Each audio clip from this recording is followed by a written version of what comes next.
He opens the door and says, "I'm the one doing the punishing now." Oh, it's such... What a great quote to end all of that on, you know, like the episodes. Yeah. God, Yeah. I was eating food. I almost choked, dude, when she said that. When we were watching it, and she was explaining all of her backstory, I was like, man, this is taking a really long time just to tell us that she's, like, doing the Punisher shit, but on him. And then at the end of it, she's like, so, you see, you understand, I have become Punisher. I will be the devil today. That was so funny. It's feeble. It's so bad. They can't make good stuff. It's like actually impossible. They have like a chronic inability to make something good. No, it's not that. It's like there is something almost innate to like the MCU at this point that makes it impossible for anything good to come out of it. It's like kind of incredible to me. Like it is fascinating that there is like nothing ever like in the history of media that is as unprecedented as like one studio, you know, one franchise making this many bad things in a row so quickly. Impressive in a way. They're saying you guys are quiet, but you're like normal volume for me. I gotta try and figure this out. Hang on. Am I quiet? No, I think it's me. Hang on, I've got a setting wrong somewhere. Oh, no. There it is. All right, everything should be back to normal now. Boop boop. Okay. Sound check 1 2 tism. Yeah. There you go, chat. Everyone's back to normal. That's because I was prepping my settings for Resident Evil 2, which if I leave the OBS up, it like doubles my volume for shit. So don't worry about it. But exciting stuff. Yes, hello chat, I'm back. Hey chat. Sorry, I've been gone for so long. I'm afraid we are down a platoon, unfortunately, but that's okay. We're gonna make it. Maybe fortunately for him, he doesn't have to. I'd say so. Have to persist with this. Unfortunately for him, he did watch the stuff. He did watch it, but he doesn't get to talk about it. And on the flip side, I unfortunately told Walla I watched Punisher, and that I was like, ooh, dragged me here. Legit, everybody's yeah. I was like, oh man, you know, who should we grab for this conversation? It's like, who the fuck is watching this? Like, yeah, nobody was paying attention. There's nobody left. They've all dropped it, and it's all about the boys now. Obviously, very negative. So I guess that was a bit of a surprise when I told you I did watch Punisher. No, it was. It was a bit. It's a bit shocking. It's like, oh, yeah, okay, well, drag you in. See, so in Germany, there was a holiday on Thursday. And I was like, man, what could I spend my amazing holiday on? Let's watch The Boys and The Punisher. Well, yeah, that's it's been real interesting seeing The Boys go on the same trajectory that a lot of bad shows that have been bad for years go on when they get to their final season, notably their 5th season as well. That feels like a clear parallel with something that came out last year, where people are starting to sort of go like, oh, it's shit. It's like, yeah, it's been... Not only has it been shit for a while, it was never that good ever, like in the first place. It was okay for one season, and then it was horrible. The thing I find interesting though is like at least Stranger Things you understand how it happened because season 4 did get a lot of acclaim with the like the Max episode and some other bits. Yeah, it was like, oh, we're going slightly up, but The Boys. So I hadn't seen season 4. I have now. Oh, yep. Yeah. Oh. Well, last season I watched was 2, and I watched the first I watched the first 2 episodes of season 5 now, and was like, nothing happened. Listen, I have a bone to pick with the show. There's hundreds of thousands of likes saying that I'm just a chud who doesn't understand it. And now that I'm watching this with Mauler. Mauler's fucking telling me the exact same thoughts that I was having at the time. So I guess you're the chud now, okay? No, you're the chud. We're chuddening. Get chudified. Ow. I know, it's just become very clear going through that again for, you know, ramping up to season 5 that, like, dude, it's Homelander. That's, like, what carries the show. Or specifically, it's Anthony Starr's performance as Homelander that carries it. Doesn't it say something that basically every single meme that show has spawned is a reaction from him? Yeah. Like, it's like an expression from him. It's something that he does. That's it. If we're being like 100% honest, it's about, it's say 85 him, 10 Butcher, 5 everything else. Yeah. Yeah, Like, that it's sounds a bit about of right. Butcher, but it's mainly Homelander. All of the I used to memes, think- right, of the... I used to think it was more than that for Butcher, but upon watching it, it's like Butcher's fucking. He's very one note. He's looping He's like really crazy. one note. Boy, Oi. I'm British and kind of a bad guy, maybe. Oi, oi. That's like pretty much all that he's got. Yeah, Meanwhile, every like, 3 episodes, Homelander- betrays or rejoins, betrays, rejoins, betrays. It's just like, do something else, Jesus. I started that scene. It's like I'm curious what happened to Butch. Like he must be very different. It's like no, he just has 8 tentacles now. That's pretty much it. I was like, That's oh, pretty funny to me. okay. I enjoy that as the thing that happens because I consider it such a betrayal of the premise of this show that I don't even care for. Like, how are you doing a show where it's meant to be regular guys killing superheroes, and then, like, you have a whole season where they get powers? Like, how is that not a fundamental betrayal of the premise of the show? Surely the whole point of the show is that they would never want to have superpowers because they believe that that's, like, the innate problem, rather than, fuck it. Well, and putting one of them on that comic, route. they have them. I don't care about the comic. Well, he's talking because that's the thing. That's the sell of season 1. But there's story to be made out of one of them, like Butcher engaging with the weapons of the enemy to destroy them, sort of stuff. But let's be honest here, like the powers they gave Huey is just kind of a joke, and then it's like you're gonna kill yourself, you're gonna stop, and it's like okay, and that's that. Yeah, it's like, oh, that was worth it. The fucking dad episode, jeez. My God, what a joke! Bro, you were And the like, general- "Oh, are we ever gonna see his dad again? He's like a really great." Yes, yes, you are. You are gonna see him again. It's Always I a don't great know, man. avenue to explore the character, and then they just do that. And they only happened because they're like, we got to get rid of an episode's worth of time. Let's just do the dad story now. And also, we need to fill the quota for blood and guts explosions. So yeah, Yep. can we find a way to do that? Yeah, sure. It's just like a really embarrassing, lame, immature show that doesn't have anything to say. Is pretty poorly constructed through and through, and it's entirely carried by one actor's performance. Yeah, but At isn't this Magma point, Come like- funny? What? Sorry. But yeah, but isn't Magma Come funny? Magma come. Is That's- this a that's season? episode I haven't 2. watched season 5 yet. That's oh, okay. Sorry for Dude, the amazing spoilers. yeah, You yeah, just the spoiled the Magma whole Come. thing. Damn it! I'm reading the chat right now. They're like, Mauler, how's Jensen Ackles' performance? What performance? The this reminds me of the time where I tongue fucked the cum dumpster outside of that movie premiere. Dude, it's like it's not even his fault, but every piece of dialogue makes me want to like fucking redact. Well, I haven't seen his season 5 stuff, which is apparently where everyone said he's even like kind of ruined because he was making season 3 slightly entertaining to me. Soldier Well, Boy. yeah, I mean, at the end, I was like, oh, I hope he wins, I guess. Yeah. This is like this is how the show works for me. Like, it's such a cynical world that I start to root for the cynical endings. It's like, yeah, all right, Homelander win. Yeah, that'd be cool. Yeah, Soldier Boy get wins. Like, yep, sure. Okay, Butcher even wins with his. It's like, yeah, sure, all right. I'm not really interested in what like the Huey thinks about anything really. Whatever. Dude, Huey just- would apologize to you for saying that, right? I'm so sorry, Fringy. I'm so sorry. Yeah, that's kind Okay. of what his character is as well. Oh, he It's bores just the like, hell out of yeah, me. he They've had- just they've doesn't had nothing really for have a any of spine them. at all. Like when they just randomly But, like, yeah.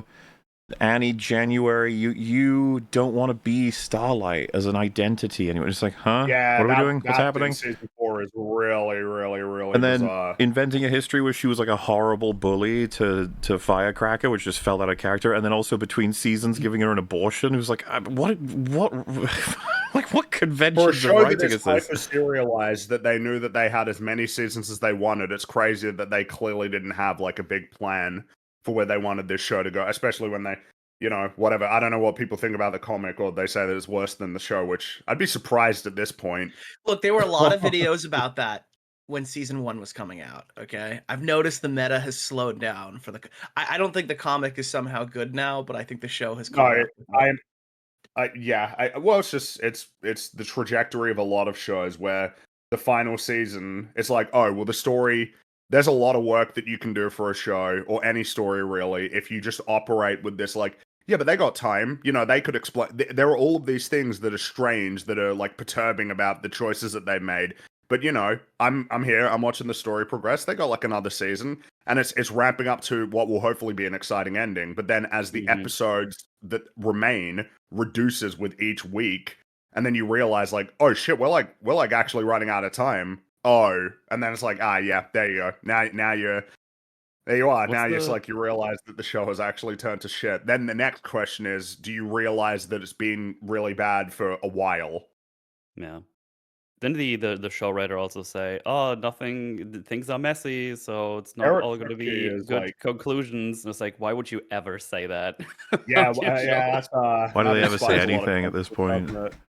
Yeah. I mean, that guy, man, what a bad storyteller.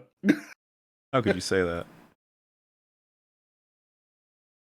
Such But I mean, we're not confidence. talking about that. Talking No, We're that's talking like about, that's like foreshadowing for a future episode of yeah, EFAP. for a But couple of weeks. Yeah. it's funny as well because this is like you're beginning to roll up talking about that because that's like about to hit, but Botched Again is just a corpse, and it's like we done. got to look at It's those done. It's wounds. over. Yeah.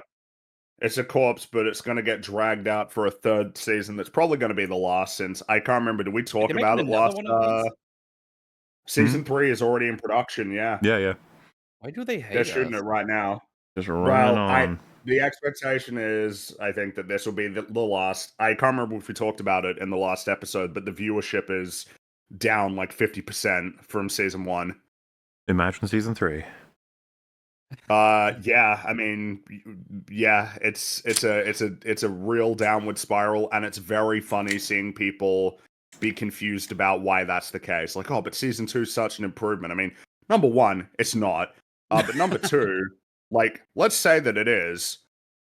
It's not actually reasonable in a landscape where there's really an abundance of television shows, and certainly, your sort of prestige television, if this is meant to be part of the prestige television category, big budget, short seasons, stuff like that. There are other shows that you can watch that are just like good from season 1, where you don't have to say, oh, well, you got to go through like season 1 that's kind of like shit, and then you get to season 2 and it's good. It's like, oh, okay, they might just watch something that's good from the get-go. And that's, of course, assuming that season 2 is an improvement, which it definitely isn't. It is as bad, as I think has already been illustrated pretty clearly with our last 2 episodes. But we still got the last few episodes that are, and which are pretty dire. Yeah. Even by this show standards, they're pretty dire. Like what you're gonna see in there are just some fascinating choices that they made. And then of course we rounded out with which you might have guessed from the title chat, we will also be going through the Punisher special, the Punisher One Last Kill. Ooh. It's basically just an episode. It actually does not really connect at all to Daredevil Born Again. Like I don't even really know why it's even like semi-attached, other than I guess Punisher is a character that's in the periphery of Daredevil, and that's it. By the way, I just want to say, And I mean- closing on Soldier Boy, I did read a tweet that was funny to me about, like, he has entered the freezing pod for the 4th time. They've confirmed he really? won't be in it. They confirmed he's not going to be in the finale. Yeah, well, They're because he's holding getting him for shipped a off to future a thing. spin-off, right? Yeah, but his Right. spin-off is a prequel. So they, Well, you know. Oh, so That's awkward. okay. Well, they'll and I probably mean, make another you guys- show. I would be surprised. I assume that the show dies beyond, like, why did Gen V? That didn't get very far, right? And it's like, yeah, I assume it's because it doesn't have Homelander in it. Like, it's Homelander. That's the character. That's, like, the character that made... And it's not even that the character is, like, particularly well written. It's just that he's, like, the only character that's semi-dynamic. And also has, like, the best performance. And he might in the kill us show, all. like, No, by he won't. far. He might kill us all. No, he won't. He might kill us all. Well, yeah, No, because he won't. they have to persist in this state where he just never wins. How is he? Why is he not just killing the boys? Like, you know, Dude, He every kills single everybody season, fucking else, he comes to but the conclusion he refuses has to kill the boys, and then there's just some nonsense. It's like, no, not this season. Next season. yeah. Remember when he Some chased annoying delay. them on like a motorboat or something, and then they crashed into Yes. like, a Into sewers? the Season 2 is where wild- He everything went looked to at them, complete and then they shit. somehow got another- away. That was funny. That's another weird thing that Kripke really enjoys, having animals get killed in the show. He loves torturing the shit out of animals, yeah. All It's kinds. really, really very strange and weird. Like, why am I listening to a scene where the Deep is listening to the octopus and like suffocating to death? And then he's like, "Oh yeah, now he's going to be unhinged now or something." What? I mean, what is the point of the Deep? Like, what? Why is he even? Oh, To he's be funny. Ooh, humiliated why are you and funny? killed. That is his He point. has his own podcast. He's alpha as fuck, man. It was funny as Okay. well, remembering, because I did a bunch of shit for The Boys Season 2, trying to remember, like, the Deep's power set, and that the show unfortunately made it clear that he may even be more powerful than Homelander, because of he can withstand the pressure of the entire ocean, basically. And yet, Annie January can punch him, and he's like, ow. Well, yeah, I mean, they're not very interested in power scaling, like, as a thing at all in The Boys. Yeah. It's just pretty bad, but yeah, we'll talk about that in the future. Man, we got so much exciting stuff. Dude, there's a new Star Wars movie coming out this There is a week. new Star Wars movie coming, chat. Oh my god, it's been 7 years.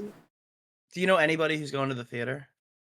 I don't really know many people Probably my who like mom. even know that it exists, honestly. I was about to say the I don't better even know question what day is it comes who knows out. it's even around.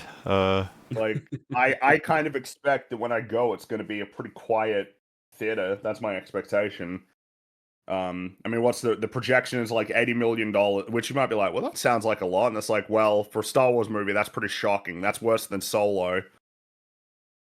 $80 million opening weekend. And it's in America, you got Memorial Day weekend, right? So it's a 4-day weekend or something like that. So yeah, it's not looking good for the No. future of Star Wars box office success. It's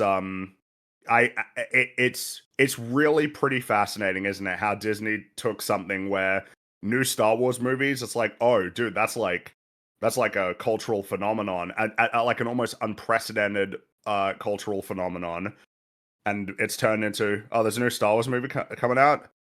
Oh, Why? there is. All right, well, I'm not interested, but okay, I guess I know all what their exists now. work to convert Star Wars into a fucking streaming show has had the effect of people going, wait, isn't that a streaming show?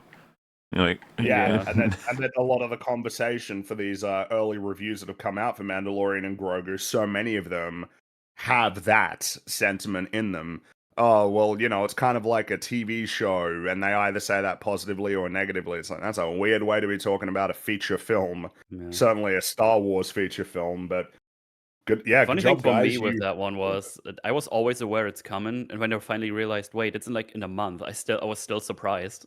It's like, what do you mean? No, it's This is Star Wars movie because we've coming? known about it for years. I mean, you know, this Yeah. film was shot like 2 years ago.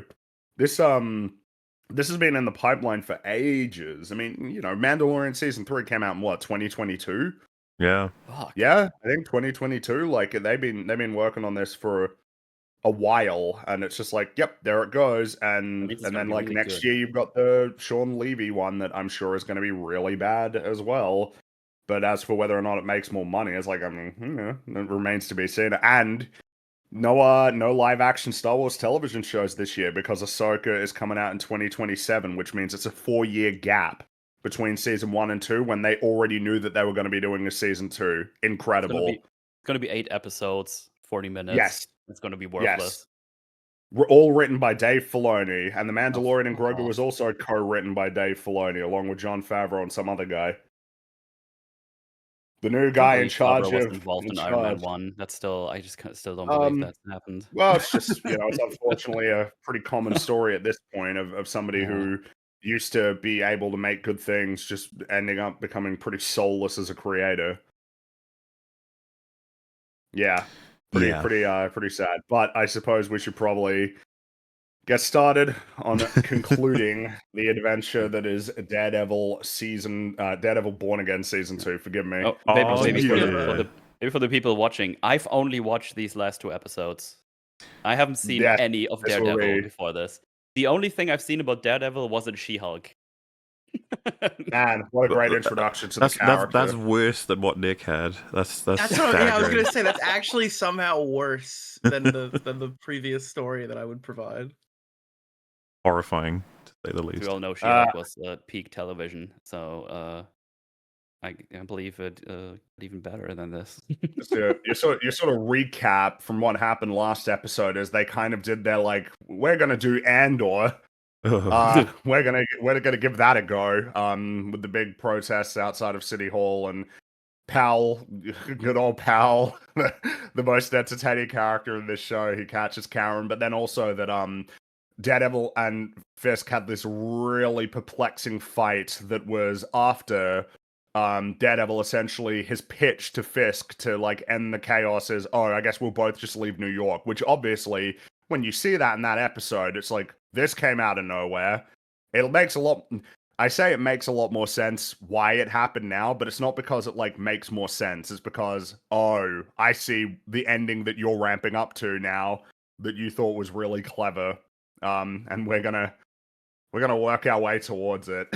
So episode 7, it opens, the next day, and Daredevil is brooding on the rooftops, after that All protest sad. turned violent and chaotic. Yeah, and Fisk is also brooding as well, and he discovers that one of the they're both just thinking about Oh. how they're trapped forever and just in this cycle that means nothing.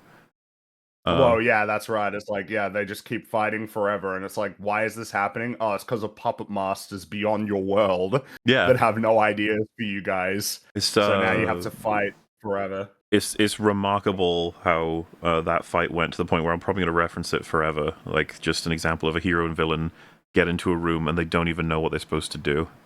They don't even know, and then they just fight. It feels like a really unique failure that I've not seen in almost anything, because usually, right, take a Zack Snyder or even a Dave Filoni, it's like, well, it's the bad guy, and he's going to hurt the good people, and I'm the good person, and I will stop the bad guy. And you're like, even though it's really botched, it's like, well, at least I guess you've got a foundational reason why the conflict would happen, I guess, at least, compared to here of, oh, I guess let's just fight, and then Matt just leaves. Nothing is resolved. So yeah, really good. And then we see that there's a withering rose on the bedside table. Is really some profound symbolism going on here. And meanwhile, Karen is being processed. She's going to jail. And they're playing David Bowie's "It Ain't Easy" because when the lyrics of a song vaguely match the story or conspicuously don't, that means you're a real television show. That's how music works, guys. Like that. I'm so that means you're real sick of that. You're real stage television. You're like a HBO show if you play music where the lyrics kind of match, or alternatively are so discordant and so unusual that they make people go, "Huh?" It's like, "Oh wow, yeah, we're real television." And the Emmy goes to. Yeah. I think you should just consider for a fact here that for Karen, for Matt, and for Kingpin, it ain't easy right now. It's not easy. But they can pull through. And also when you climb a mountain or something, then that's Fisk did that or something. And I think they'll get there in the end. Sometimes they'll take you right up, but sometimes down again. And it just ain't easy, man. So this was so I deliberately didn't look anything up, so I can just ask questions. So Karen is just Daredevil's girlfriend that he met in New York. She doesn't have any powers or anything. She just joined him. She's a regular yeah, person, I like your cause. Well, no. There's a story. It's actually pretty hard to summarize the history she has with Matt. Because of how stupid everything's become. For one season because they didn't plan to have her. Yeah, she wasn't meant to be a part of the show, which is crazy. Her or Foggy, but she survived. Foggy did not. Foggy was executed. He doesn't get to be a part of the show really at all, but she managed to survive at least, I guess. To get ruined. I don't know who Foggy is, but fuck that guy anyway. I didn't like him. Oh, careful saying that, even as a joke. Why did you say his name? Sorry. So Fisk, he visits Karen in prison, and his footsteps are very loud, which actually makes sense because he's big. But you hear them thudding. Please tell me they've done this for all the seasons he's been in. No, they don't always have him thudding. Because they've done it in both episodes I've watched, so I just assumed that happens every time. He's so big and imposing. That's what that means. He's a really imposing figure. Oh yeah. And he says, "Hello, Miss Page. You have taken people from me, and out there they believe you're a hero. Yet I believe in order, and you are a criminal. Worse, you're the sidekick of a deranged vigilante. You, broken and deluded, you abet his crimes. For what? Love? Ha!" He does the ha again. It's his trademark laugh. Oh, yeah. They make that his trademark. Get used to it, all right? Your Fringpin has come along, I think, really well. You could just replace him at this point, and he's getting old, so. Yeah, well, it's I'm pretty proud of the voice at this point. I gotta make sure to distinguish it from the Powell voice, because They both have kind of like Powell's raspy my favorite sorta fucking undertones. character. I'm so glad he survived this season. He did. Yes, he did. He survived and will return in season 3. Thank That's God. great. So, yeah, after all of that, Karen gets up and approaches Fisk and says that she's never seen him scared before, which prompts him to start choking her. I just and ask, then, like, why doesn't he just kill her? Why? Why does he's got like well, concentration camps? He's in a police yeah, state. so we'll, I mean, we might as well jump ahead because the notable detail is that Karen is like processed properly. This is like the NYPD. This isn't the task force. This isn't like at their crazy, prison that got looted. Like, this is all by the book or something, including him, I guess, just being able to go into the prison and choke her, and there's no cameras that pick that up. Just so everyone understands, Powell recently just executed someone, pistol shot through the head in front of everyone, and was like, the protesters did it. It's like, he has more cause to just randomly shoot Karen in that moment than he did anyone else. Yes, pretty much. Which is zero cause, but still. The whole idea is that, it's going to be done properly, and she's going to get a trial, and she's going to be humiliated. And I mean, it really is this thing of like, it doesn't really make sense that Karen is this confident. The last time that she was in this exact situation, a guard came in and tried to fucking kill her and hang her from in a prison cell. Like, it's not. Yeah, there's precedent for her being in this situation, and this situation is very perilous, so it's really weird that she's, like, laughing and having a good time. What bothers me about the sort of reaction to this show a lot of the time is something insane will happen in a legal sense or just any kind of operational, like, logistic sense, and it'll be like, well, you see, Kingpin can basically do anything, and it's allegorical for how broken law and politics are. But then simultaneously be like, why doesn't he just crush her head in the cell right now? And you're like, we can't do that. No, he needs to do it legally and you got to do it legally and and it's like, how are we saying this when like everything he's done is so brazenly illegal? Like, well, now he needs to do it legally. It's like, that's stupid. But it is the reason why Karen will survive. That's of course. The whole reason she cannot die. There's no way. This already doesn't work like on the grounds they have here in this New York scenario. Do we know what the rest of the USA thinks about his weird vigilante operation? The rest of the USA? There's basically like. Sorry, I assumed this was like a bigger country. No. So in season 1, if you watched it, the whole world gets wiped out and they're on a tiny island. That's all it is. Yeah.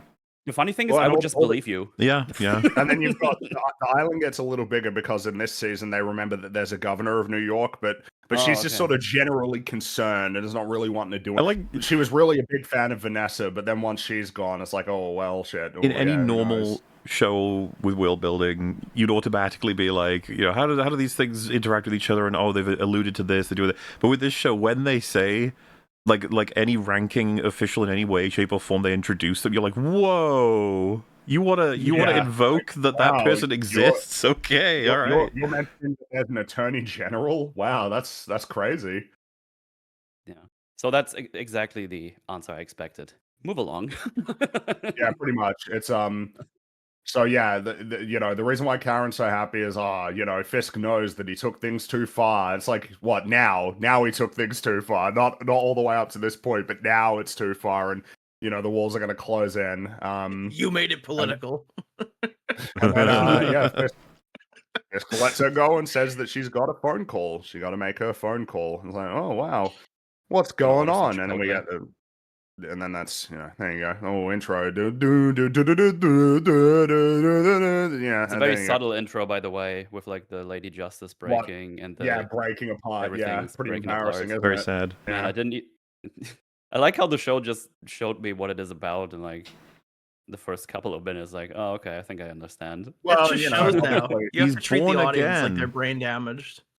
This show definitely doesn't have any confidence in its viewers, which makes it funny that a lot of viewers, the show doesn't have a lot of viewers, but some of the viewers feel so compelled to go to bat for them. It's like, dude, these guys think you're like stupid. I'm convinced really completely embarrassing ADR lines. Any what you may call genuine defense of this show comes strictly from a place of they just want more. Please keep going. This is just a nice, fun, happy show. That I've watched the other shows. It could be worse. It could be more boring. I mean, the thing is that obviously this show is very brutal for me. Like, it really bothers me in a way that most of these other MCU shows can't. Yeah, like Yeah, you 'cause probably. it's fucking up something that was pre-established and good. Yeah. Yeah. Mm-hmm. Yeah. That's like an Because angle all I to it ever- that I really didn't have going in, and now I'm starting to become more angrier. Yeah.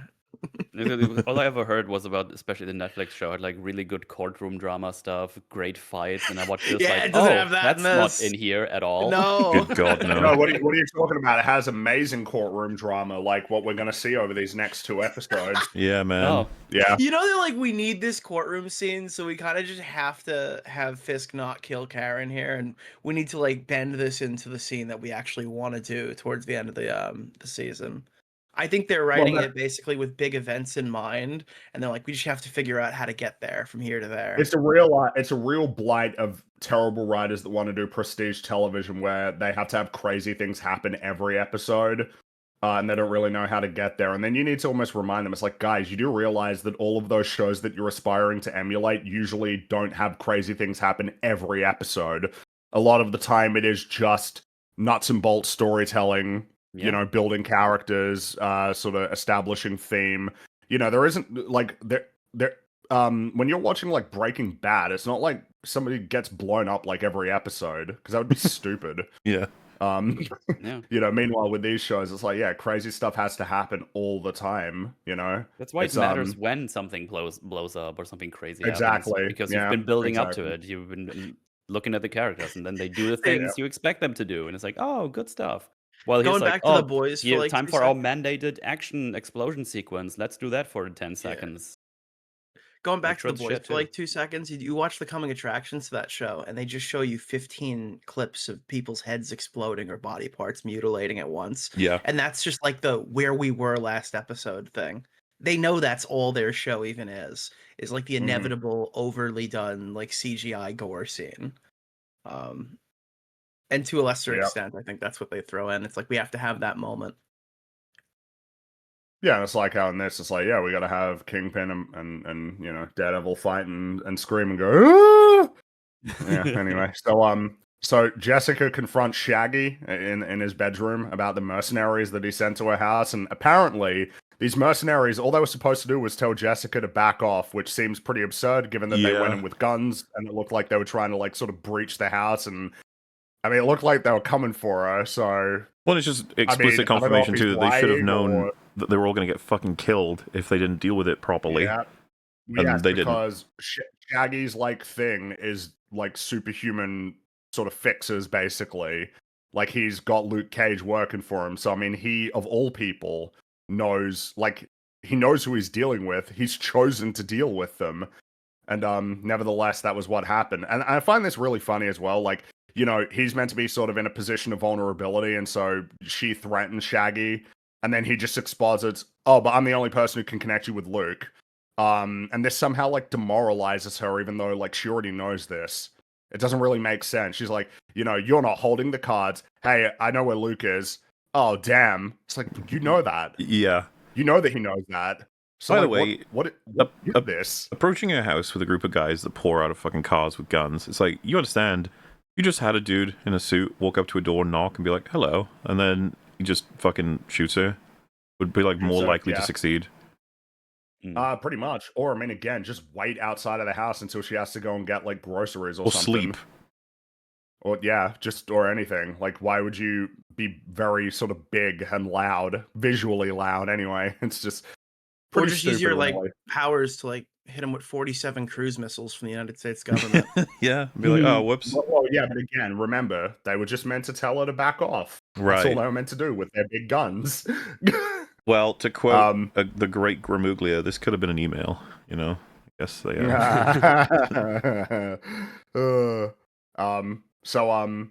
yeah, Shaggy basically says, yeah, I'm not working with Fisk anymore. But he also believes that what happened at City Hall, the protests and everything going chaotic, will make things much harder for the governor rather than very easy. The implication being that Fisk is going to assassinate her. It's like, okay, why is that going to happen? And so we have Matt meeting Jessica on the rooftops, and the logic behind this is that Fisk will make this happen because the governor is the only person who can revoke the charter for the free port for all of his guns. as though that hasn't always been the case, or something that she's actually threatened to do before already. Like nothing's actually changed. So why would he now be going for her? Like if he wanted to do it, why wouldn't he have done it already? It just almost comes out of nowhere, and you're like, oh, we're gonna get a big court scene where Matt's gonna, and you should sort of realize like, I see where we're going, because all very forced, stupid, Sure. And you're like, but it's gonna get us to a payoff that the internet will blow up about. Like, I see. No, I mean, blow up. I mean, it'll be like it'll be like what was the ex-wife when War Machine fires it, and it's like, yep, there it goes. Well, a more contemporary reference maybe would be Firecracker's powers, a little, you know. Oh, well, I don't even think about that stupid character. Like at least I remember He's my favorite. How could I? Okay, yeah. Anyway, so we then bear witness to the legendary first encounter between Jessica Jones and Cherry. Yeah, this is where they first meet. This is kind of iconic, I'd say. They kind of make a big deal out of this. It's funny. Yeah, well, a little bit. Like, hey, is it not a bit strange? He says big fan of your work when it's like, I thought you kind of hate, because I know she's a PI or whatever, but she's also kind of a vigilante, right? And he doesn't like that? Yes, and he's generally had a problem with Matt being Daredevil up until, this season. To me, should she not represent the complete issue that he has, which is that he's like a private detective, Matt takes the law into his own hands, she's both of those put together, as in like the complete... Also, and with superpowers, the perversion of what he thinks a PI should be and what justice should be. I think that from the show's perspective, it's they're both like detectives. Right. I think it's as simple as that. They're both detectives, so I guess they'd like each other. Would have been way more interesting for him to be like, no, I kind of hate you. You destroy the respect of my profession, or something like that. It would be more interesting if there was more friction in the good guy team, other than Bullseye's sort of here and everybody hates him. Yeah. Because he's vaguely on the good guy team, as with the way that the show essentially draws its lines. But that's about as much conflict as there actually is. But anyway, Mel has no idea who Cherry is. I mean, I just figured he has it's like some guy that has connections or something. I mean, well, so whatever. What you need to know about Cherry is that in season 1 of Born Again, they really, really, really, really want you to believe that like Cherry's just sort of been around for ages. Like he's part of the gang. He knows Matt well. He ends up being one of the few people who actually knows that Matt is Daredevil. And obviously you're left to conclude that before they did the reshoots for season 1, that was just going to be the case for possibly ages compared to what actually happened, which is that he only found out maybe like a year before season 1 sort of properly, gets going. And he's just sort of there, and he gets Matt info, and he's super helpful, and he's the kind of person who can, speak to Matt candidly, because they're good pals, and he's always been there.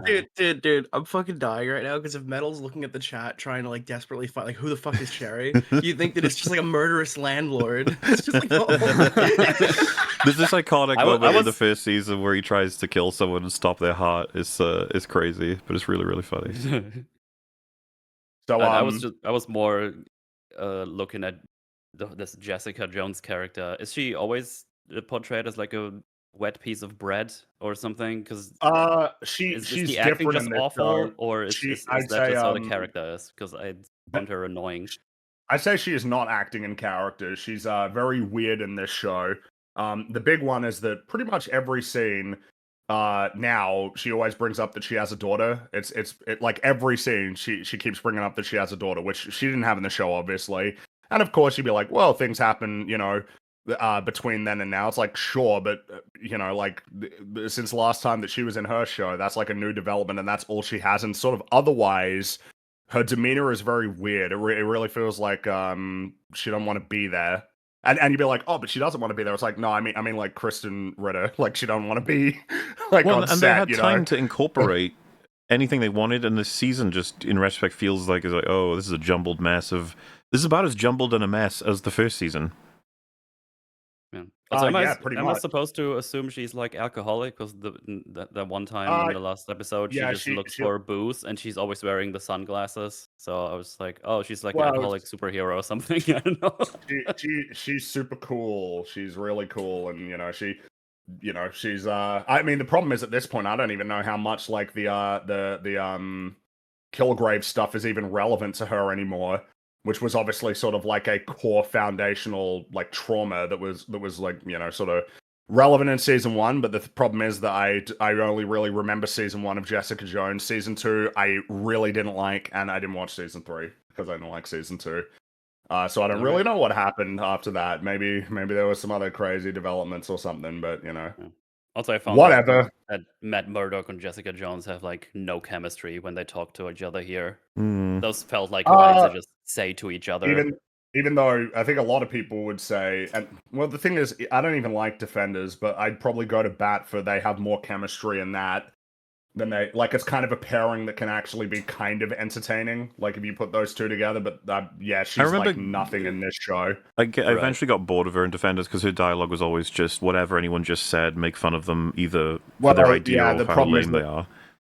She was the problem that Defenders had is that like, well, most people are most interested in Daredevil, but even beyond that, like it's only really Daredevil and Iron Fist that are like connected to the plot. Like you kind of have to find more tangential and thin ways to connect Jessica Jones and Luke Cage to the Hand as a plot line, because obviously, yeah, like for Iron Fist, they're kind of like his mortal enemy essentially. And in Daredevil's case, you know, he's part of the Chaste, which are like the enemies of the Hand. You know, they're opposed to them, and it's like, yeah, once you've got that problem, it's like, well, yeah, what are we doing with Jessica Jones in this story that she kind of doesn't really make sense of being a part of, other than sort of like a thin connection that gets her in there. But, you know, whatever. That's, I mean, even then, Defenders has more, you know, narrative integrity than this show. So, crazy that, huh? So anyway, the whole point of this scene is that Cherry's, you know, he's got information. Karen's being held at, you know, this location, but also she's been processed properly and is being fast-tracked for vigilante court. And for some reason, this means that Matt can't just break her out. Otherwise, Daredevil will be the criminal that Fisk says he is. Lol. I mean, what am I even meant to do with that other than just, you know, like, what are we even talking about, mate? I almost want to let Matt know. It's like, oh, he's been saying that anyway, dude, about anything that you do. He's been doing that to you. He'll lie. He'll just make things up. It's crazy, yeah, he will lie. I don't know if Matt knows that, like, though. What are we even talking about? Meanwhile, and then Cherry's like, yeah, but you know, like if he was gonna hurt her, he would have done it already. It's like, I don't know that you could say that with certainty, Cherry. I don't know that we could say that at all. Cherry knows his stuff. Yeah, he does. So, you know, and then, you know, that's kind of it, really. And Cherry then asks Jessica if she's sticking around, to which she says, I haven't decided yet, which is kind of the way that she's going to persist, just kind of like throughout this whole thing of like, I don't know if I want to be a part of this. I don't know if I want to be a part of this. Okay, I guess I'm a part of this. Sounds kind of that's what they got for her. Pretty lame. And then Cherry leaves, and as Matt is about to ask Jessica for help, she says no because she has a daughter, which is the only thing she wants to talk about. Also, and then she can just I go back for 1 second? Wasn't the show trying to tell us that after Vanessa died, Fisk is going to be fucking unhinged? Yes. And his next order of business is, we're going to do this the right way. We're going to do it by the book. Do this one by the book. It's like fucking Homelander when he goes off and he gets fucking hyped up and he gets his the new V powers. I'm not even going to try to explain that to you. And the next order of business is to create a new fucking Disneyland in New York. No, it's a fair point. It's a strange contradiction for sure. That's the scene basically. A lot of these scenes just sort of end, and you're like, "Oh, all right." Yeah, like we're done with that, I guess. This show is known for just not letting anything breathe, as we've been over, but it just hits more and more the more you're aware of it. So Matt goes back to his bunker, removes Dex's handcuffs, and Matt is going to give Dex his one good deed. You might remember that was something that Dex was like fixated on. But before divulging the details, you're not going to get him in this scene, but it's going to be to protect the governor. Anyway, Matt says that he hates Dex for Foggy, Father Lantom, and for Ray Nadeem and everybody else. And it's like, man, I'm always surprised that they even remember Ray with how much this show basically sort of pisses on his grave. Like in terms of just, yeah, you know how like your death was kind of instrumental for Matt taking down Fisk, and you know, like nah, didn't really matter. Sorry, bro. It's all the Agent Nadeem stuff. Yeah, it's all good. Since it's kind of isolated. I'm assuming we can just jump to... They pretend for a moment like, oh, I wonder what that deed'll be. It's not particularly interesting, as you just mentioned. It's just protect the woman. But the thing about this that doesn't work is it's like Matt is giving you a chance for redemption. Go and kill people that are going to be... Well, just like, whoa. It is pretty funny because, yeah, you do have that problem. Like, Matt, you wanna like make sure that there's a no-kill rule on this. We don't know if he did say it, but I mean, he uses knives. Dex uses knives on this guy, but the guy miraculously survives the hitman. Insanity. And I wonder if it is insanity. He gets like a blade. There's a blade lodged in his head. But I guess he survived or something. It knocked him out. The blade hit the point. The in his blade brain, was set and it to penetrated stun. his skull. Yeah, It was a to rubber knock blade, him out. obviously. But yeah, and then Matt basically exposits that part of him wants to kill Dex and part of him needs to forgive Dex. And then the theme music begins to play as Dex gets up and thanks Matt and asks him what needs doing. A lot of people was talking about how awesome his anti-hero arc was in this season. And I was like, okay, for an arc, we kind of need a starting point, an ending point, and somewhere in between. Have we got any of those? No. I don't know who the fuck Dex is. Like a chaotic clown man compared to in season 3 of Daredevil, where they like made an effort to demonstrate like, well, it's this whole thing, right? His North Star. That's like a core aspect of the character, is that there needs to be some sort of guiding principle or object, and if he has that, he'll be very disciplined in pursuing that, but it needs to be something good or stable, because in the absence of that, he becomes very easily manipulated to become like a psycho killer. Well, he's like a much more comprehensible psychopath in season 3 compared to here, where he's basically just sort of goober clown agent of chaos man. Him wiping through all the task force members being seen as anti-heroes kind of weird to me, because you really don't know out of all of them what all of their motivations are. Especially like the show takes effort to create a hero one among them that gets killed. You know what I mean? And also, it's really awkward if the show's ramping up to, yeah, but Fisk must be spared, but fuck the random task force guy. How many times are we going to do this? Kill all of the randoms by the thousands, but when it comes to the main boss who's responsible for all of it, well, we should spare him. This is really funny when you consider that throughout Daredevil, it's the inverse. None of the goons, like Daredevil never considers killing any of the goons. It's always just Fisk. And then this show's done the reverse, where like, we'll make it even sort of funny that they're getting killed in like humorous ways, like with a lobster claw and stuff. But then the guy who's actually responsible for it all, like Matt, insists that they can't, that you can't do it. It's like the show's got to make up its mind here, Wait, like do you hear that? What do we? Is it The Last of Us music playing in the background? It's like, yeah. No, I mean it's a really lame and stupid trope. It's a really dumb one. But anyway, that's the scene. So man, this is crazy. Brett Mahoney, you guys might remember, he was a really cool character from the original series. He was essentially sort of Daredevil and crew, right? Like Nelson and Murdoch sort of ally within the NYPD. Yeah. Cool dude, sort of stoic, gets the job done, no nonsense kind of character.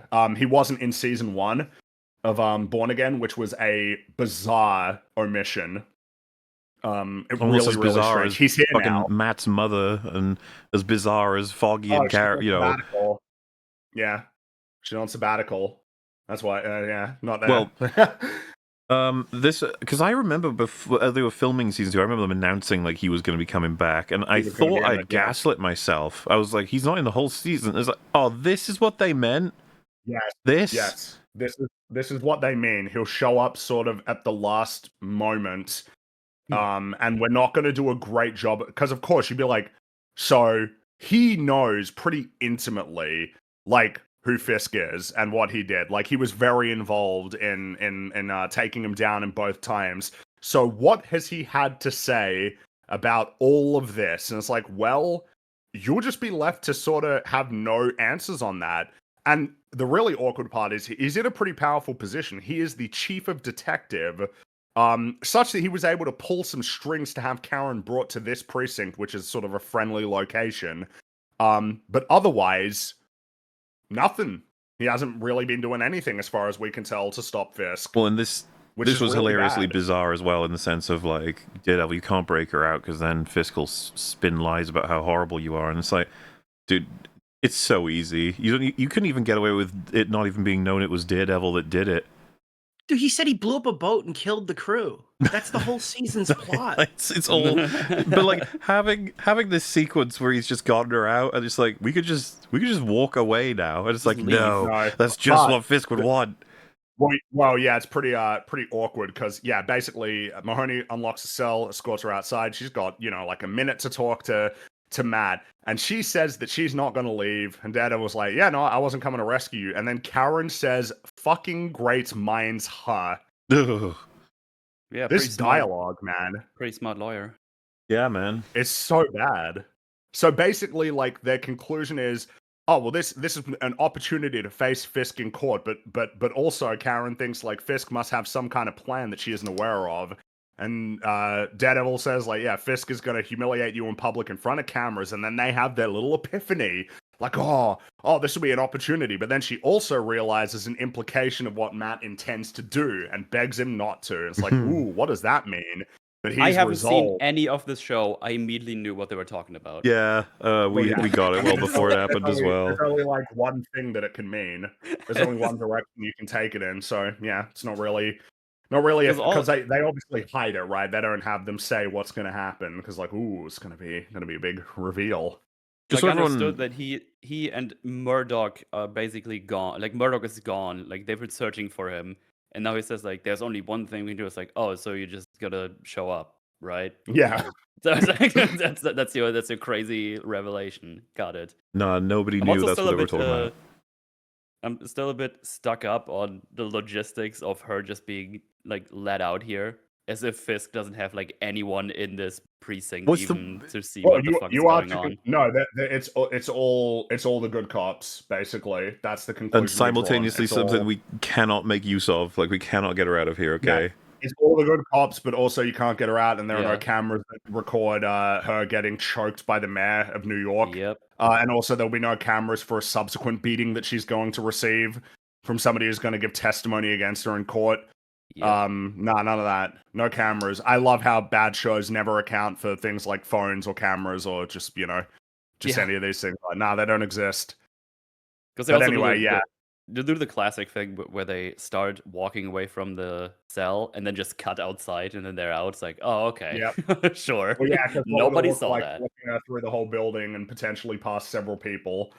Yeah, and exactly. And if you really think this is like a friendly place, why even go outside? Just fucking chill inside, have a cup of coffee, and just talk. Just bring Matt inside. Yeah. But that's it. Matt's resolved, and their time's up, and Karen's got to go back in her cell. There you go. Wow, exciting. So we're in the mayor's office, and Hochberg. Do you guys remember Hochberg? I'm going to ask you these questions every time that we do this to remind you of these. He's the district attorney who's just basically evil. And first of all, it's called Hochburg.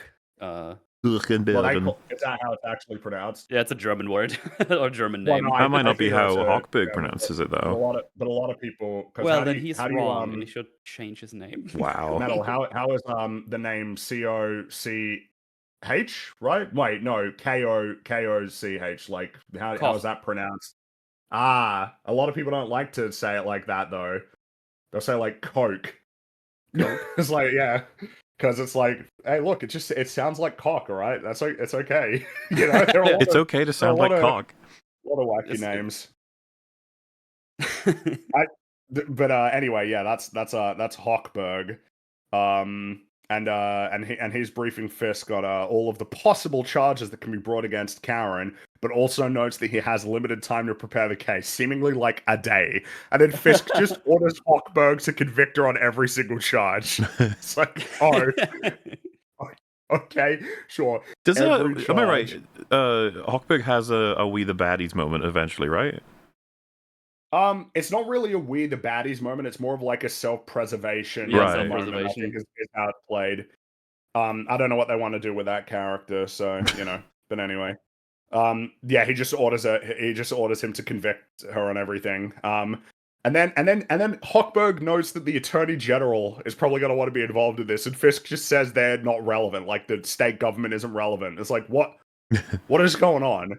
And it seems like the conclusion is, because he's going to go for the governor. And it's like, I don't know, man. Like, what? Like, this is just ridiculous. Like, you've got the mayor of New York wants to assassinate the governor of New York, and he's just like, yeah, you can just do that and then install your own puppet, and nobody else in the country or world gives a shit.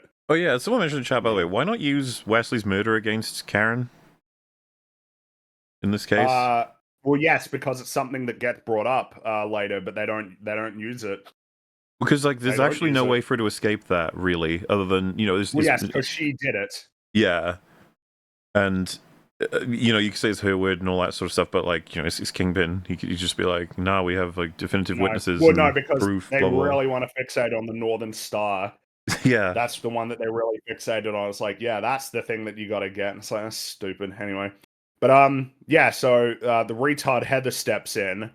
And Hochberg asks for her help on the case, and then he leaves, and then Fisk whines and sort of whinges about lawyers and rhetoric in general, as if like he hasn't and isn't currently wielding these things against his enemies deliberately. So like that's his goal. That's what he's interested in. That's yeah, what Nick was like, saying, right? Lawyer twist words. It's like, bro, that's what like. You were just talking to a lawyer that you're currently wielding against a major adversary of yours. Part of the problem you do this with all like, the time. You've done this for years. The show's going to eventually try and actually circle around to Kingpin really wants the city to be better. You're like, you can't pull that card anymore, dude. Like, that's ridiculous. Especially after the last 10 minutes of the back in season 1.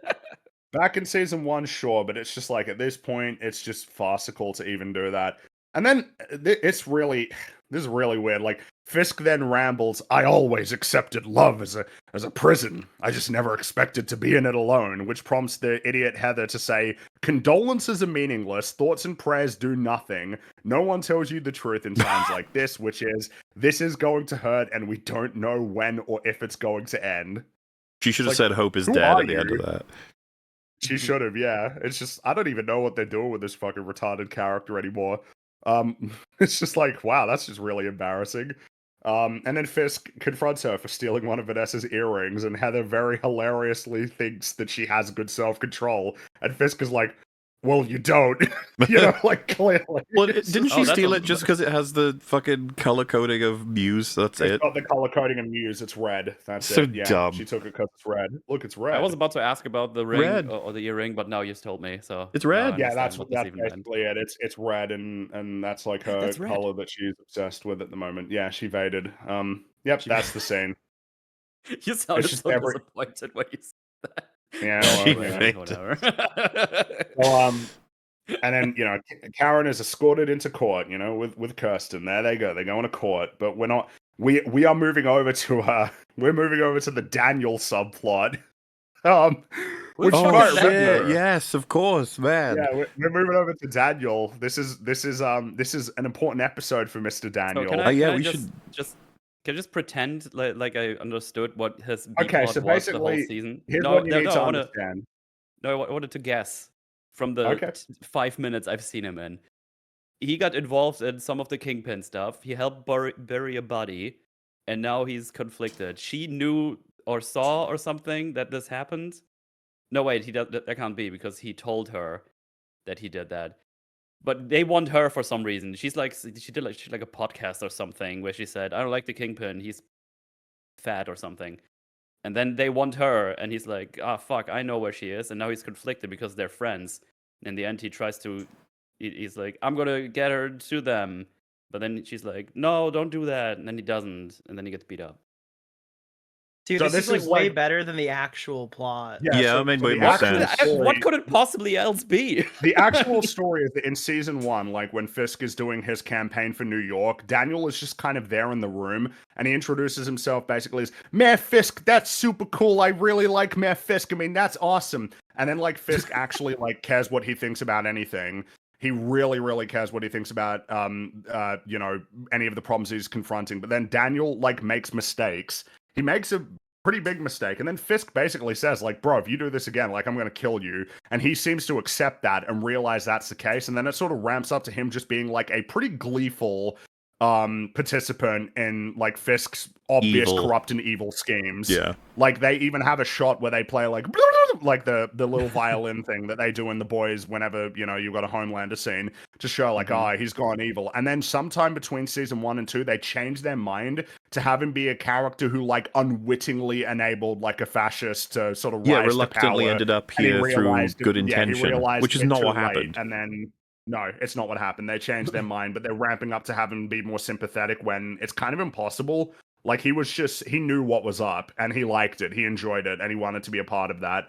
And then they changed their mind halfway between the seasons. And as for BB, she's the niece of a guy called Ben Urich, who was sort of a major protagonist in season 1. He was like a journalist who was going to expose Fisk, and Fisk killed him. And he was sort of like a big driving force in that season. Very noble sort of journalist character. Yeah. And this is his niece, who more or less just sort of chooses to become a part of, again, the fascist, you know, dictatorship, basically. Like, she chooses to be a part of it. She sells out a message in order to get access. And now, and she keeps betraying Daniel. That's like a noteworthy thing. They like want to be like, oh, they're friends. It's like, dude, she keeps betraying him. Now, of course, if you want to argue, it's like, yeah, that's the right thing to do. It's like, yeah, sure, but she does keep doing that, and like the show doesn't really like to sort of acknowledge or deal with the fact that tracking it, right? Like they've had very superficial interactions, and every one of the ones we see, she's manipulating him, and he even finds out every time. And for some reason, you like him being evil, him knowing that she's shady, and then knowing that like there's a leak in the office, and it's most likely her. You get this scene where he's going to confront her about it, and you're like, oh, how's this going to go? And he just says, hey, if you're leaking, please stop it. If you're leaking stuff, you gotta stop doing it. Please, just stop. Just stop leaking. And it's like, that doesn't make any fucking sense. He should obviously get it out of her that she is the one, and then basically set her up to be killed. That probably should happen. I don't even know why that he'd be so far against it. And they're like, no, they're just such good friends. They've been through so much together. And then the other angle for me that's kind of crazy is BB, for all intents and purposes, has benefited immensely from this role, like in an evil way, while just telling everyone, don't worry, the effect I'm going to have is coming, 100%. It's really good. Oh, yeah. I'm going to get him. I'm going to get him. She has is actually just meaningless. When it changes nothing. Her plotline affects fucking nothing. Yep, it's pretty embarrassing. Pretty bad. It's so just her getting that guy killed, and we don't care because he's bad up until the last possible second. But no, he's actually good, and it's really sad. But we'll talk about that as an ending. But yeah, so they're in a bit of a conundrum because Daniel can't keep delaying Buck forever, seemingly failing to realize that he's already fucked. Like the fact that it's taken him this long, you know, like it means at best he hesitated, so it's over. Like, it doesn't make sense. You can't delay. Like, if you delay, it's already over, because then Buck would be like, bro, what took so long? It's because you had second thoughts. All right, bye, bang, dead. The choice has already been made, but they're like, but, you know, they still think that there's a choice to be made, and the two get into an argument about who backstabbed who, and BB rants about how the BB report was co-opted by Fisk and turned into a propaganda outlet, as if she didn't choose to do that herself. Why can you not stop leaking? Please stop leaking. What is wrong with you? I apologize for keeping my predictions so basic and coherent. I apologize. I feel sorry for your brain trying to construct meaningful, or at least even just sensical lines that would lead us here. It's like, no, sir. Yeah. No, again, for some people in chat that joined later, I joined this on a whim and only watched these last 2 episodes because I watched Punisher. So I'm just joining very short notice. Luckily, you won't need any history for Punisher, really. No. The show kind of almost hopes that you don't. Yeah. Yeah. But because you guys were doing this, I always obviously watched these last 2 episodes, so I have context for that. I did not watch season 2 of Punisher, but as I understand it, this special kind of spits in the face of that season a little bit, which doesn't surprise me. Probably does season 1 as well. I just don't remember it very well. But anyway, yeah. So BB asserts that, you know, Daniel turned a blind eye to Fisk's violent tactics, and he admits, you know, maybe he did, and it's like, this is not the story you wrote. He was pretty gleefully blackmailing city officials after Fisk basically told Daniel he'd die if he failed again. Like, he knew that Fisk was a mob boss, basically, and he just wanted to be a part of it. So it's a really weird change for the character. And then BB asks for a phone, and, you know, the otherwise stupid Daniel wisely refuses because she cannot be trusted, obviously. And then there's a really embarrassing line. So Daniel says they need a safe house, which prompts BB to say, "Who are you, Jason Bourne?" No. Like, I remember that movie series. It's like, and then Daniel has to explain to her what a safe house is. I like don't- the concept of a safe house. It's in the name. This It struck is a me safe so odd. house. It's way too ubiquitous. It's like if you shot someone and they're like, "What are you, John Wick?" Like, what? Because I shot someone. Yeah. Like, what do you... I've seen someone say it's an out-of-date reference, which is probably actually a fair point. Those movies came out like 25 years ago. I know this sounds insane. It's like a hyper zoomer. It's out of date, and it's too contemporary in the sense of, like, what are you talking about? Safe houses have been around forever. Why are you saying that? I mean, it literally just means what he said. It is a safe house. It is a house which is safe. It's like, with the advent of the 2000s, they started to introduce this concept, and then Bourne really made it popular. Like, what are you talking about? So, yeah. So then, Daniel, he texts Buck a location, and Buck declares, Daniel has proven to be quite a team player. And now they're watching the trial on TV, and Fisk says, "Do you think Karen knows that she is the wounded soldier screaming in the field, clawing her comrades into the line of fire?" Drawing her comrades, rather. Not clawing, that would be funnier, but drawing them into the line of fire. I think she If I would be in the room with them at this point, I was like, what? Shut up. Just watch the trial. Yeah. And so, we get the show, we're getting the opening statements from Hochberg and Kirsten. You remember Kirsten? That whatever. So the show once again employs its favorite trick, which is excessive intercutting. It is very annoying. The show does it all the time. And it's intercutting between their two arguments. And Hochberg's argument basically amounts to Karen is evil, so, punish her or something. And Kirsten's argument is, maybe vigilantes are the product of a broken society which can no longer deliver justice. And I just got to say, neither argument makes sense in this world. From the Jedi's perspective. Yeah, no, you've got a big problem, right? So it's like Hochberg's argument. It's like, Karen's heroic history is just a matter of public record. Like, it's not, you can't argue this with while actually acknowledging her history.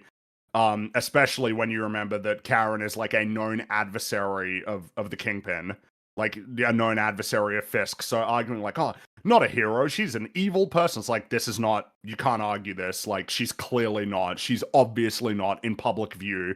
And then Kirsten's argument is very incompatible with the MCU. It's brimming with vigilantes, and a lot of them didn't arise because of social injustice. Like, it's not like when Spider-Man burst onto the scene, was New York like notably corrupt or unjust? It's like, no, he was going after like weapons dealers, which was illegal. Like, what they were doing was illegal. So like, no. And then you think about like, well, what about Iron Man? It's like, well, America was fine. It was his company that was the problem. Yeah. It wasn't, and it was societies like elsewhere around the world, where he wanted to intervene. Like, it doesn't, and you can like run through this for a variety, like Thor, right? Are we going to call Thor a vigilante or something, like as a fighter of evil? It's like, oh, well, what's the deal there? It's like, well, that's just some other Asgardian stuff going on there. Like, it doesn't actually bear out in this world that like vigilantes arise like to sort of meet some need for justice that isn't being delivered. It's like a lot of the time they're just like arising because there's like an overt bad guy that needs stopping. That's mostly it. By the way, Kingpin doing this whole thing because this is like a specific like vigilante court thing he made up on the spot. It's a kangaroo court, right? Yeah, it's kangaroo court. Which is hilarious now that this is a thing, because a couple of years ago they got rid of the Sokovia courts off screen, and now they're telling a story like this. It's like, what do you want this to be a thing or not? Because you're just making it a thing again. But it's like a vigilante court, but only in New York State somehow, even though Fisk is the mayor of New York City and not in any way really like a driving force of policy in the state of New York, but somehow managed to get it through. Whatever. Anyway, but I mean, their opening arguments are pretty stupid. It's not very interesting. Doesn't even really make sense in the world that it exists in. That's not a surprise though. And so, Matt steps into the courtroom and announces he'll be serving as, co-counsel for the defense. Oh, wow. Ooh, obviously that was going to happen. And they play the theme, and Fisk watches on TV, seemingly pissed off about this. I guess his hope was that Daredevil was just going to burst into the courtroom and fight everybody. I guess. Is that what he actually thought he was going to do? Because that'd be really stupid. Yeah. I don't know, But, man. wow. Look, Matt Murdock, he's back on the scene. Where'd he go? Now he's here. Ooh. And he's How in long court. has Matt been in Several hiding? months. Several months. Several okay. months. Yeah. Several months at this point. But nobody really has any questions about that. They're just sort of like, yep, there you go. And so we get Powell's on the stand, and Matt is cross-examining him, and all that he really gets out of him is for him to say that Fisk created the task force, which literally everybody knows. That's all he gets out of him. I don't get the point of that. And then Kirsten cross-examines North. He's like sort of task force guy 2, who you might remember in the last episode was baffled when Powell shot that other dude in the neck. Like he was. So it looks like we're setting him on maybe a little bit more of a complicated arc. And basically, this is really funny. North nervously states that the task force went to Matt's apartment to perform a welfare check. As like, well, that's a really stupid cover story, guys. You went like, and Kirsten even points it out. It's like a welfare check, and you had like fucking assault rifles. Full riot like gear, what? essentially. There's so much that doesn't make sense. Like you went to his house when he was in the hospital from a bullet wound, and you just happened to be correct that he was escaping the hospital because he was nearly murdered. This is a Boogie 2988 welfare check. And then it just so happened that Daredevil and Punisher were there, and then they fought you. There's a really insane cover story. Yeah. And then the next part is that North says that he was told that Karen helmed the getaway vehicle. And Kirsten's like, oh, you were told. It's like, were you told by Powell or Fisk to kill Hector Ayala? And it's like, right. And then it's like, oh, objection. It's like, yeah, sustained, obviously. And the judge says there's no jury that you can play to in the court. And Kirsten says, sure about that. And we get a shot of all the cameras in the courtroom. Embarrassing. Like, oh, wow. Isn't that crazy? It's like, yep, I know. Yes. Yeah. This is the whole point of this scene, isn't it? You've already said this. I know. I always find it funny. Really. This isn't the only show. She's very how pleased they with herself when she says that as well. They turn court shit into like the most intense, insane twists and turns fucking reality TV show ever. Well, a lot of it is pretty procedural. When the Johnny Depp or the Rittenhouse shit hit YouTube, all the lawyer people covering it, the vast majority was boring in the sense of like waiting for things, watching people move papers and walk around and waiting for cameras and there's loads of procedure and you're like, let's pick it up, we're getting someone actually answering some questions now. Yeah, then you get the occasional mega pint and he's like, yay! A lot of TV shows are only interested in the theatrical aspect of it rather than the fundamental reality that there is like a procedure that needs to be followed, because if that procedure isn't followed, then you're actually like, justice isn't occurring. There are not supposed to be dramatic reveals, like by design almost, because we're trying to find the truth. Obviously, if you have someone who lies and they get cornered, that's one thing. But like, everybody knows everything. Everybody's constructed their arguments. They are now testing their arguments essentially against each other. But instead, it's like, yes, there are constantly going to be revelations. Oh, there's new evidence. Oh, a new witness has suddenly appeared, and all this sort of stuff. And it's like, you guys need to. It's like Jerry Springer, and it's pretty funny when you compare that in the original series, like the courtroom scenes were often pretty brief. But they were way more chill. I mean, it's kind of noteworthy, right? You liked it, I liked it. Yeah, in fact, I loved it, right? Like with the Punisher bit, it's like that's kind of a noteworthy, chaotic thing that happens. Well, yeah, and that can happen. A Few Good Men's fucking portrayal, right? Well, like that shit is extremely engaging, and that's the other thing, right? You've already gone over the opening arguments and statements and stuff.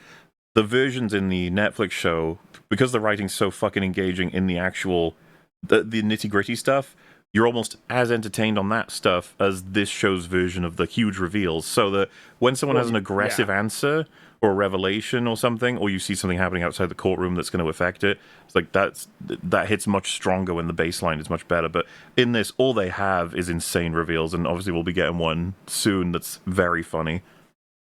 Well, you just again, my favorite courtroom scene in Daredevil is probably Matt's like sort of closing argument that he delivers. It's in episode 3 of season 1, where he's essentially like his argument is essentially drawing attention to like almost the fundamental nature of what the jury is tasked with doing. Like what is the scope of the judgment that they're going to be delivering on the defendant?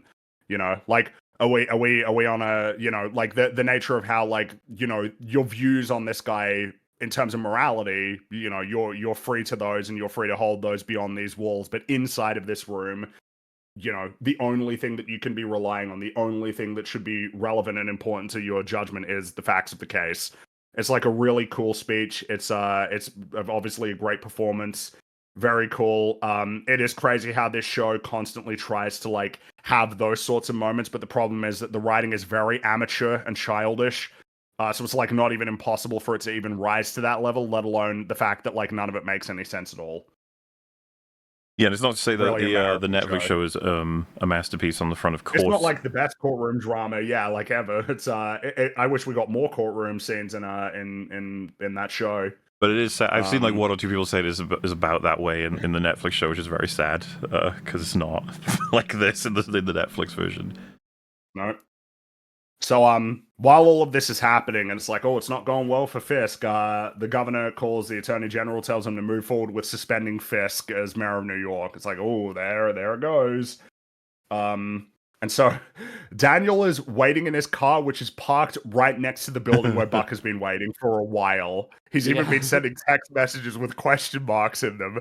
They're at the building. I just like the idea Buck is on the sofa with a pizza watching TV, and he's just got the phone in the other hand, pressing a sad emoji. Like, where are you, bro? Why doesn't he just go with her?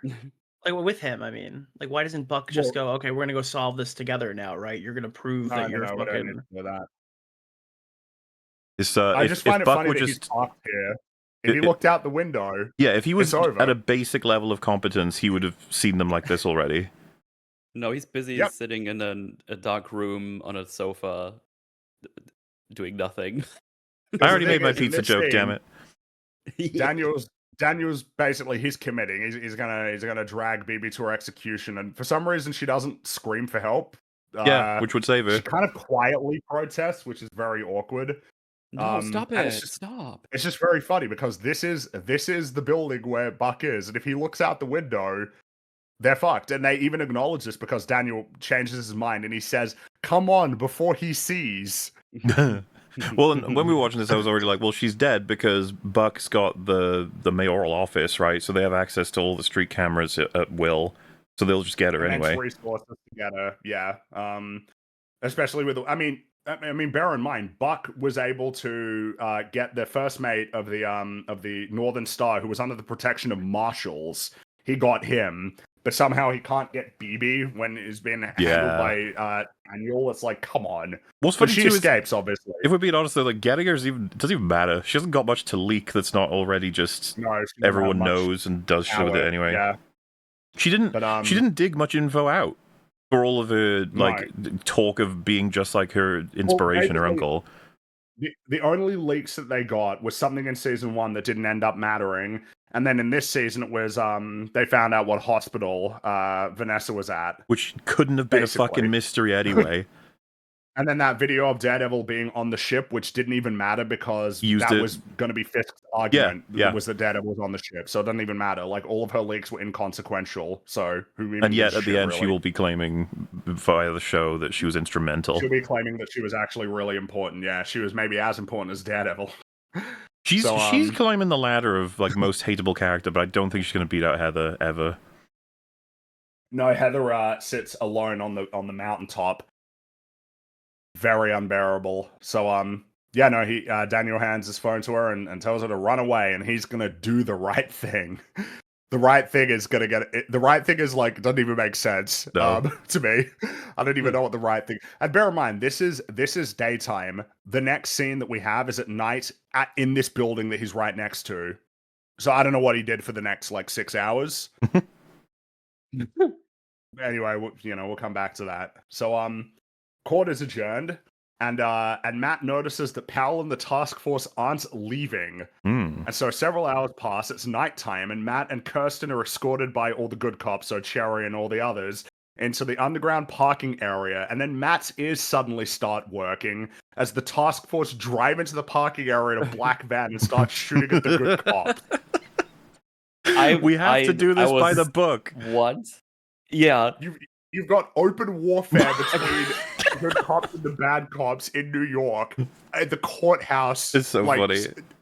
Parking area. No cameras, by the way. This one parking lot has no cameras. To kill the lawyers of the person that is currently on trial that you wanted to do by the book.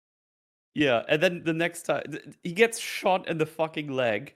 He does get shot in the leg. And next time he's in court, nobody really questions. It's like, are you fine, Mr. Murdoch? Yeah, I'm great. It's like, well, they also don't really care that Aaron has been beaten either, because that's going to happen as well. And this is really bizarre as a sequence, basically. So Kirsten gets put in a car, which drives off without Matt, and Matt is shot in the leg, and as he falls, he tosses his walking stick through the windows of the car, which jams the steering wheel, and then they crash. And this, disables all of the bad guys in the car. Yeah. None of them chase him, as he slowly hobbles to safety. They are both not dead, but also completely disabled. It's really, really, really, really strange. Yeah. And just really stupid. Yeah. You should. I think you should show people what it looks like when he gets shot and throws the cane through the window. And bear in mind, they seem to demonstrate that the window is bulletproof. So I don't know what the stick. I mean, I know it's a super special stick or whatever, but I don't know how it's penetrating the glass. By the way, nothing is cane really proof. Bad place to get shot through that thigh. That's some flesh that's getting chunked out there. You figure that this might be an injury that would be so bad that he wouldn't be able to fight at full strength in a couple of days. Well, yeah, I would have recommended against this for the writers. I'd be like, if we're going to do a big battle scene in the finale, maybe don't cripple Daredevil right before it. That's not going to be as fun. Well, especially when you remember, again, in Daredevil Season 1, when he fights Nobu and gets his ass kicked, that, takes him out for a while. He is not in a position to fight for a while after that, as you would expect, because it's there's actual consequences. And yeah, I mean, good thing it didn't hit an artery, right? Otherwise, that'd just be it. Game over. Ripperoonie. But and then he slowly just hobbles to safety. Yeah, it'd be fine. So so a man somehow sneaks into Governor McCaffrey's mansion and starts strangling her. I don't know how he got here, as they're not security at the house. Dude, nobody else was working that night. That was just or he killed all of them. I guess this guy's good. Also, why is he strangling her? Why doesn't he just shoot her in the head? Because the strangulation means that there's some time for Bullseye, who waits for a little while to let her get choked out before throwing some knives at the guy. And bear in mind, these are non-lethal. This is non-lethal. This guy survives this. But I don't know if they were undecided on that. Yeah, whether or not they were undecided on if he should live, and they were like, well, wait, it would be really awkward if Matt gave him a mission where he killed someone, because that'd be a problem, and also just cause problems for the logistics in general. But he throws some knives at this guy that hit him in the head, and that knocks him out or something. How do you dig a knife into his skull and be like, he'll be fine? Okay. No, that knocked him out. It's like you're saying with the language to the audience, we're all gonna be like, oh, so he's dead. You're like, sorry about it. No. And as you said, right, many forms of killing her, Bullseye would have failed his job if he had chosen something a little bit faster. That's all. Why, Bullseye decides to essentially let it get this far. What if the garrote had cut into her neck? Then it's over. But no, or if he just slit her throat, or any other form of weaponry. Yeah. But he stops her, announces himself, and then leaves with a grin on his face. And I've seen people would disappoint, because this shot's in the trailer of him walking away from the mansion, and the people are like, "Ooh, something crazy must have happened." That's it. Not crazy. Not really interesting at all. Nope. Pretty meaningless. This doesn't really change anything because she was already moving against Fisk anyway. So and then Fisk tried to assassinate her. It's like, well, yeah, I mean, I guess just add that to the mountain of crimes that you could be going after him for anyway. This is actually inconsequential, but this inconsequential thing is his one good deed. Apparently, yeah. What are you doing, lads? Like, why is What this does so any of heavy? this stuff mean? This is my one good deed. I'm doing the right He's thing. unhinged. Like, He's unhinged. He's crazy. That's it. And so yeah, now Daniel's meeting with Buck in the evil house. I've also seen people go, oh wow, the parallels, because this shot looks vaguely similar to a shot with Matt and Foggy, because people say that this is evil Matt and evil Foggy, and it's literally just because one of them's fat. It is. They're nothing alike. They have nothing in common. I like the idea. We got this table of the connections. And like, okay, so fat. What else have we got? It's like Pretty much, because like Buck doesn't have governing principles like in the same way that Daredevil has. He's just sort of an evil henchman. He doesn't seem to really believe in anything other than like power. And even then, it's like I don't really understand like to what end. I mean, how is his life made? It really like does he even like life? Buck, you know what I mean? Like, I know Buck and Daniel so he's not well. long for this world. Mm-hmm. And of course you're like, Buck, why are you doing this? Why wouldn't you just run away? Like, what is the point of doing this? He's just gonna kill you. I mean, Daniel. Yeah. Like, why isn't Daniel just? Why did he come here? He's come here to appeal to Buck's humanity, which did originally work, I guess. Well, yes. I was just thinking, why doesn't he just, if he knows he's probably gonna die, he's not looking not at kill him. Buck? Could have just attacked him from behind, just fucking Well, knocked him the does it fuck not out speak and just walked to away. Daniel's character? He's had all this time to do anything, and he's decided, I will betray the organization because I cannot kill people. It's horrible, but I'm not going to do any damage to the organization. No, I'm just Like, going to allow myself to okay. be beaten to death. Kind of weird. And so yeah, basically Buck gets up and immediately threatens Daniel, and then he just starts beating the shit out of him, like really aggressively. He doesn't even defend himself. Like, he's a sturdy lad. He can fucking he's just a guy, another guy. It is really weird. Yeah, it's weird to show like a pretty big guy. Like, I mean, obviously, Buck's like, oh yeah, he's like athletic and strong or whatever. It's like, yeah, but Daniel's a pretty big boy. Yeah, they're the same height like, as well, everyone looks like. Well, He's if you bigger, want to actually. appeal to like the SAS shit, it's like, well, he doesn't exactly do anything impressive. He just sort of he grabs just sort him. of punches him. Yeah. Yeah. So, But anyway, he's got yeah, time. He sees him putting on the fucking gloves. Like, at this point, he he's gonna kick him in the nuts and run away. Fuck you. Yeah. Mm-hmm. Then we got a really awful scene.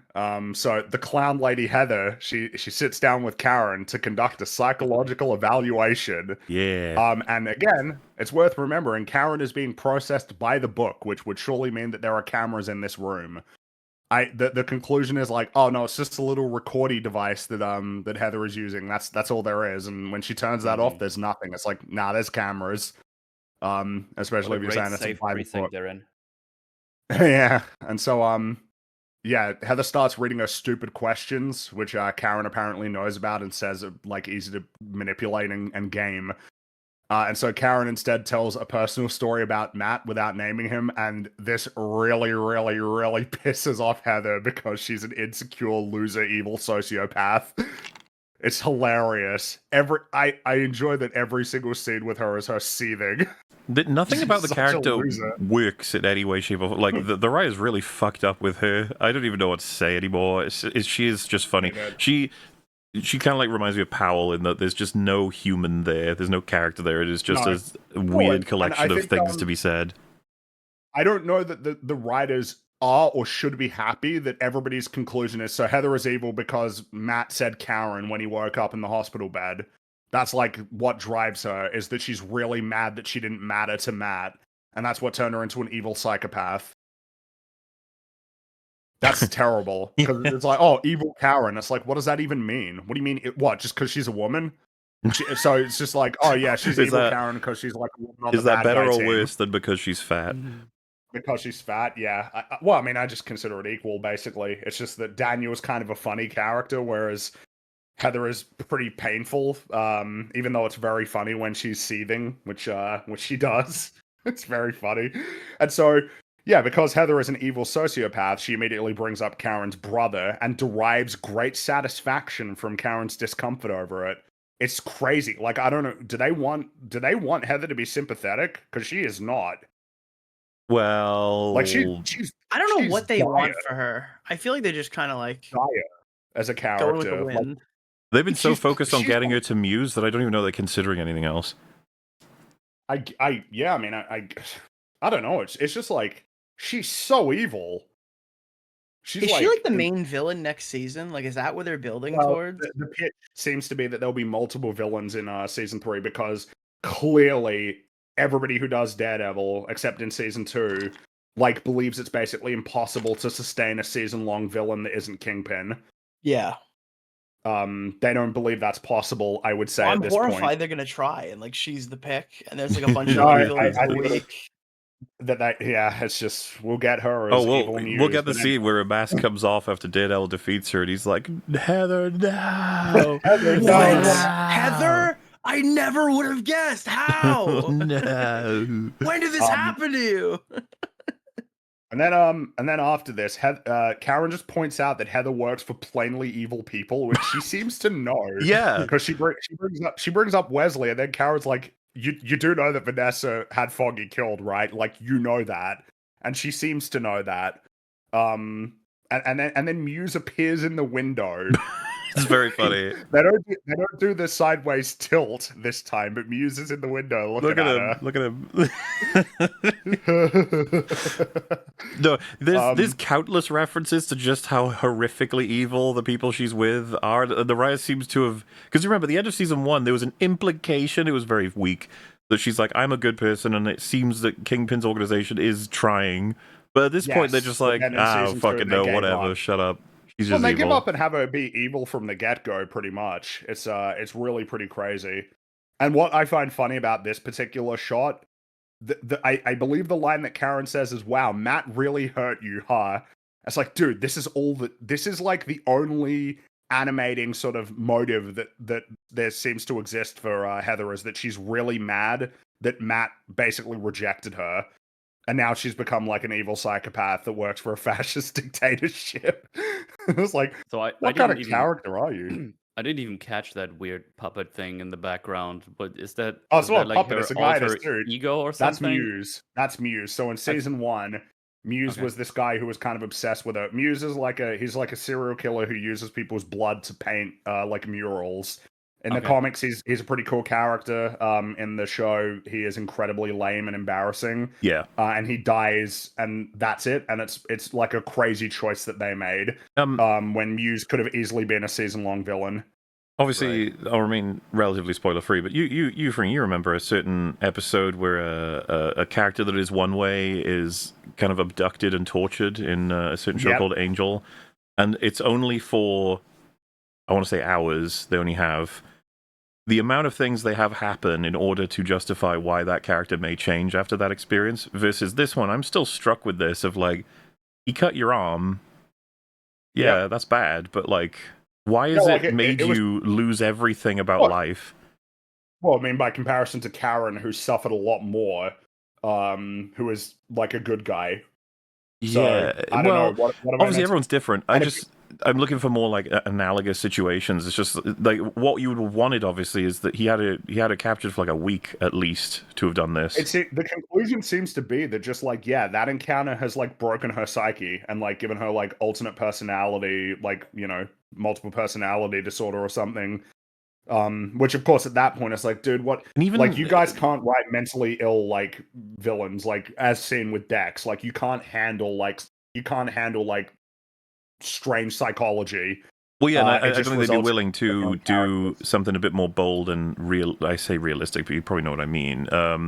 Imagine he did love her, like her specifically, and so he kept her alive and just showed her what he was doing with other people. To give her more, I know this sounds insane, but to somehow sync up why she would become Muse. Like he's describing all of the elation and fucking whatever he get, euphoria from the paintings. Yeah. I'm not even joking. Like it would be gross. It would be kind of edgy to have those sequences until Daredevil finally gets her free. She kills him himself, and she doesn't shoot him to death. No, she like fucking stabs and blood's going everywhere. And you can pull the camera back, and she's essentially created a painting of her own with his blood.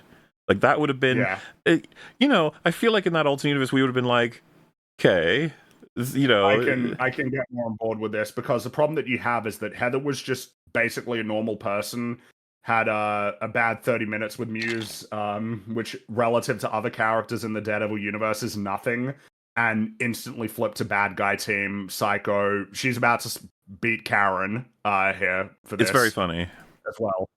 It is really, because that's what happened. She, Karen points out, right, so you're solely motivated by the fact that Matt hurt you. Wow, that's lame.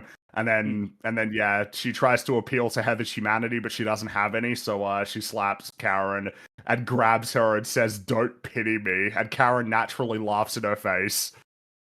It is insane because there's a lot of attitudes of like, what did they manage to pull off even slightly though, or do we get some good performances? And it's like, dude, they are shooting so low compared to what we could get from this. They have all the resources they need. It's insane how fucking bad this is. It's just very funny to me. So bad. Such a worthless cat. Oh, and then we instantly cut to Daniel falls and Buck hilariously shouts, "Where, Daniel?" He says it like that. It's very like pathetic British. Damn, Daniel. It's very like posh but pathetic, sort of high pitched sort of voice. It's very funny. It's like Harry Potter saying it. Yeah. Daniel. That's exactly it. And so, which sort of brings us to a scene where there's a lot to talk about. Which I guess I'll just sort of run through it. We'll run through it and then we'll sort of go through it slowly. So, like obviously he's not getting anything out of Daniel. He pulls a gun out, points it at Daniel, and Daniel's like, how long will it be before you're in this position? And then we start doing the intercutting again, which is very annoying. Yep. Just to be clear, that's obviously how Buck will die then in season 3, just so they make this line meaningful. Yes. Yeah. So that it lines up. So what we have is Matt stumbles into church. It is very red. And as he's reciting this prayer, we sort of intercut with we intercut with a lot of things that are going on. So we see that Fisk is crying. He's crying of course, and seething. his iconic crying. Karen is pretty satisfied with how things are going. And Jessica, she comes into church and joins Matt. And I believe there was a scene here because I showed it in the trailer, but I guess they cut it. Which makes sense, actually, when we talk about something that happens. And Buck he's grappling with the choice before him. He's really struggling, which is really bad for Buck as a character when he's meant to be sort of your ruthless. Like, he's a shit Wesley. Wesley wouldn't hesitate with this choice. He would do it easy. I don't even know why. Whatever, so from their point of view, it's like, they're such good friends. Like, they ate a hot dog once, I think. They ate a hot dog once, and then he brought him up to upstate New York to bury a body with him. Yeah. It's like, what great There's no relationship. Dude, do you think when Buck dies, he's gonna fucking have a flashback? It's like, hey, buddy, you remember what you did to me? That'd be really funny. Now the shoe's on the other foot, buddy. While all of this is happening, Matt in the church, which is very red, he recites this prayer. He says, "Saint Jude, patron of difficult cases, of things almost despaired of, pray for me. I am so helpless and alone. Please pray for me that God come to me in my hour of need, and I receive consolation in all my tribulations and sufferings, and that I may bless God with the elect for all eternity. Amen." And then Buck shoots Daniel in the head. That's all really cool. Is there any reason why he doesn't go to Safe Precinct and get treatment for his leg? Oh, well, we want to start because I think we can knock that out quicker. I don't even. Yeah, like we don't need to. So I will say I was confused by that. No, I'm with Mel. I didn't even. I'd completely blanked when watching this that where he was even coming from. I was like, when was he heading to the church? What's happening? And it's like, oh, just remember, he was shot through the thigh.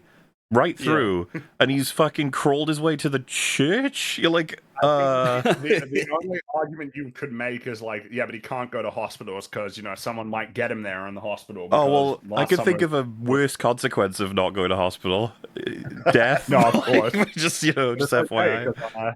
Jessica's gonna come and help. Oh, him. We got it. Yeah.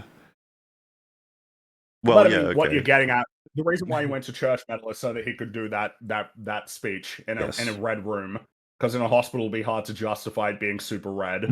Okay. Blood splatters on the regular lights, and it makes it go red. There you go. So he does that prayer, and then Buck shoots Daniel in the head. And when he leaves, the scene conspicuously cuts to black. And what I mean by that is, lots of shows like to do sort of abrupt sudden cuts to black. This one is really weird. Buck shoots Daniel, steps over his body, walks, sort of, and then pauses, looks back, puts on his suit, looks back for like 1.5, 2 seconds, cuts to black. Really bad sound effects of him walking, opening the door and closing it. Yeah. It's really conspicuous. And you might be wondering, like, where are you going with this? So, originally, Daniel was not supposed to die. Buck spares Daniel's life. There were actually scenes that they shot for episode 8 with Daniel in them. But at some point, after they'd finished shooting, the writers changed their mind. And once you see this, everything starts to make sense, but like not in a good way.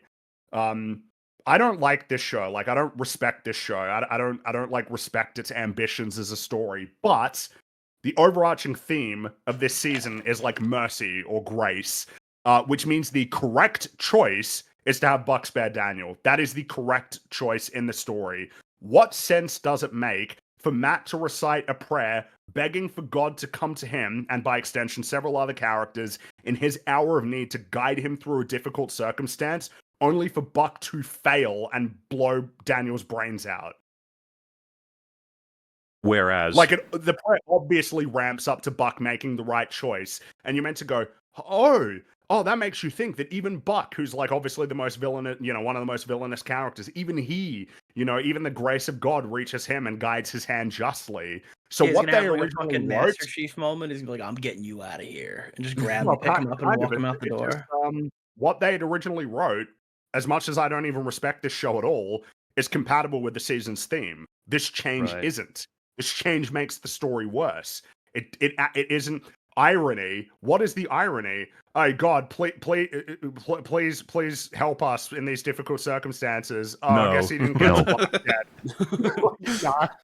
No, I get what you're saying, because it's like, it's hard to reformat or re-engineer a meaning of like, well, you see, Matt will receive that grace because he prayed, I assume, and Buck won't because he's just too far gone, too evil. The show is generally moving towards a thing that even Fisk deserves grace, which is very hard to justify. It doesn't make sense. It's not compatible with the overarching. Because, of course, you can have a story where a character, recites a prayer begging, God to provide guidance.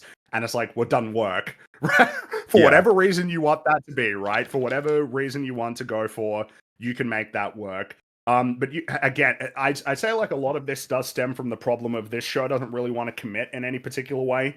I think it's a problem that a lot of shows have. I feel like a lot of shows want to, The Boys certainly has this problem of sort of like taking this weird middle road where it's like they don't want to necessarily sort of lean into like any particular sort of, religion, in this case, Catholicism, but they also don't want to like embrace sort of atheism either, right? They want to have this sort of weird like middle ground of like, oh yeah, God maybe exists or something, I guess, but it's sort of like the universalist God that can't necessarily be ascribed to any specific, religious doctrine.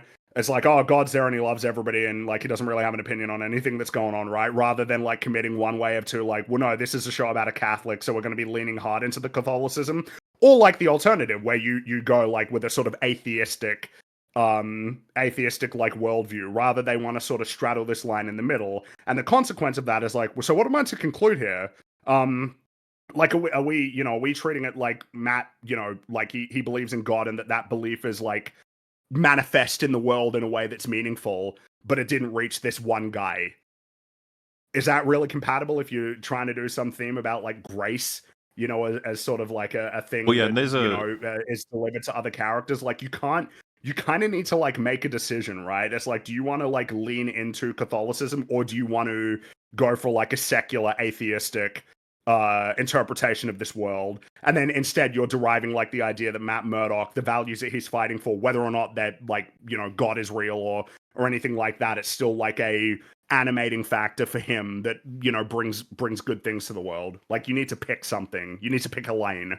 There's a question, I don't know if because it could be just new people or whatever, but like, is why would you have said that Wesley would have done it without hesitation and then talk about how it shouldn't be done? So this is the difference between character and theme. Everything that Fringy just said is about theme, like the whole point of the prayer or the season's points that the show wants to make. We talked about this before.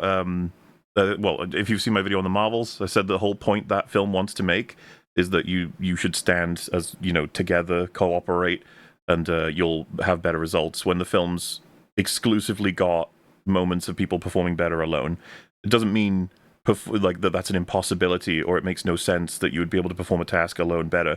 It's just, if you want to make these points, then you need to not have these characters in these positions making these choices, because now it doesn't make any fucking sense to talk about. So would Wesley have shot him in this scenario? It was like, well, sure, that's what we believe. And then if they had prayed had the same prayer, we would be making the same point. Why have Wesley do this and then make this point? And then have it coincide with Matt saying a prayer where he's begging for God to come to people in their hour of need when confronted with difficult challenges. It's the synchronicity of like different elements is why better stories usually have multiple layers and they all support each other, but that simultaneously you can have a really good story that makes the opposite point, as long as you try to bind all of the elements. You think about why these things exist, and then knowing in meta that he was originally going to spare him, and they just fucked with that. It's like, oh, that makes perfect sense. That makes perfect sense. That is what they would have written. It's like, yeah, Buck makes the right choice in this instance. Even he receives even he grants some grace. Even he is reached by this sort of value that Matt is appealing to, and it's a value that's meant to be spiritual. But instead, it's just like, oh, okay, nope, I guess not. Whatever that means, whether it's like, oh, God doesn't exist or God isn't interested in appealing to him, right? Whatever the show's interpretation is, it's like, that's either way, it's really awkward.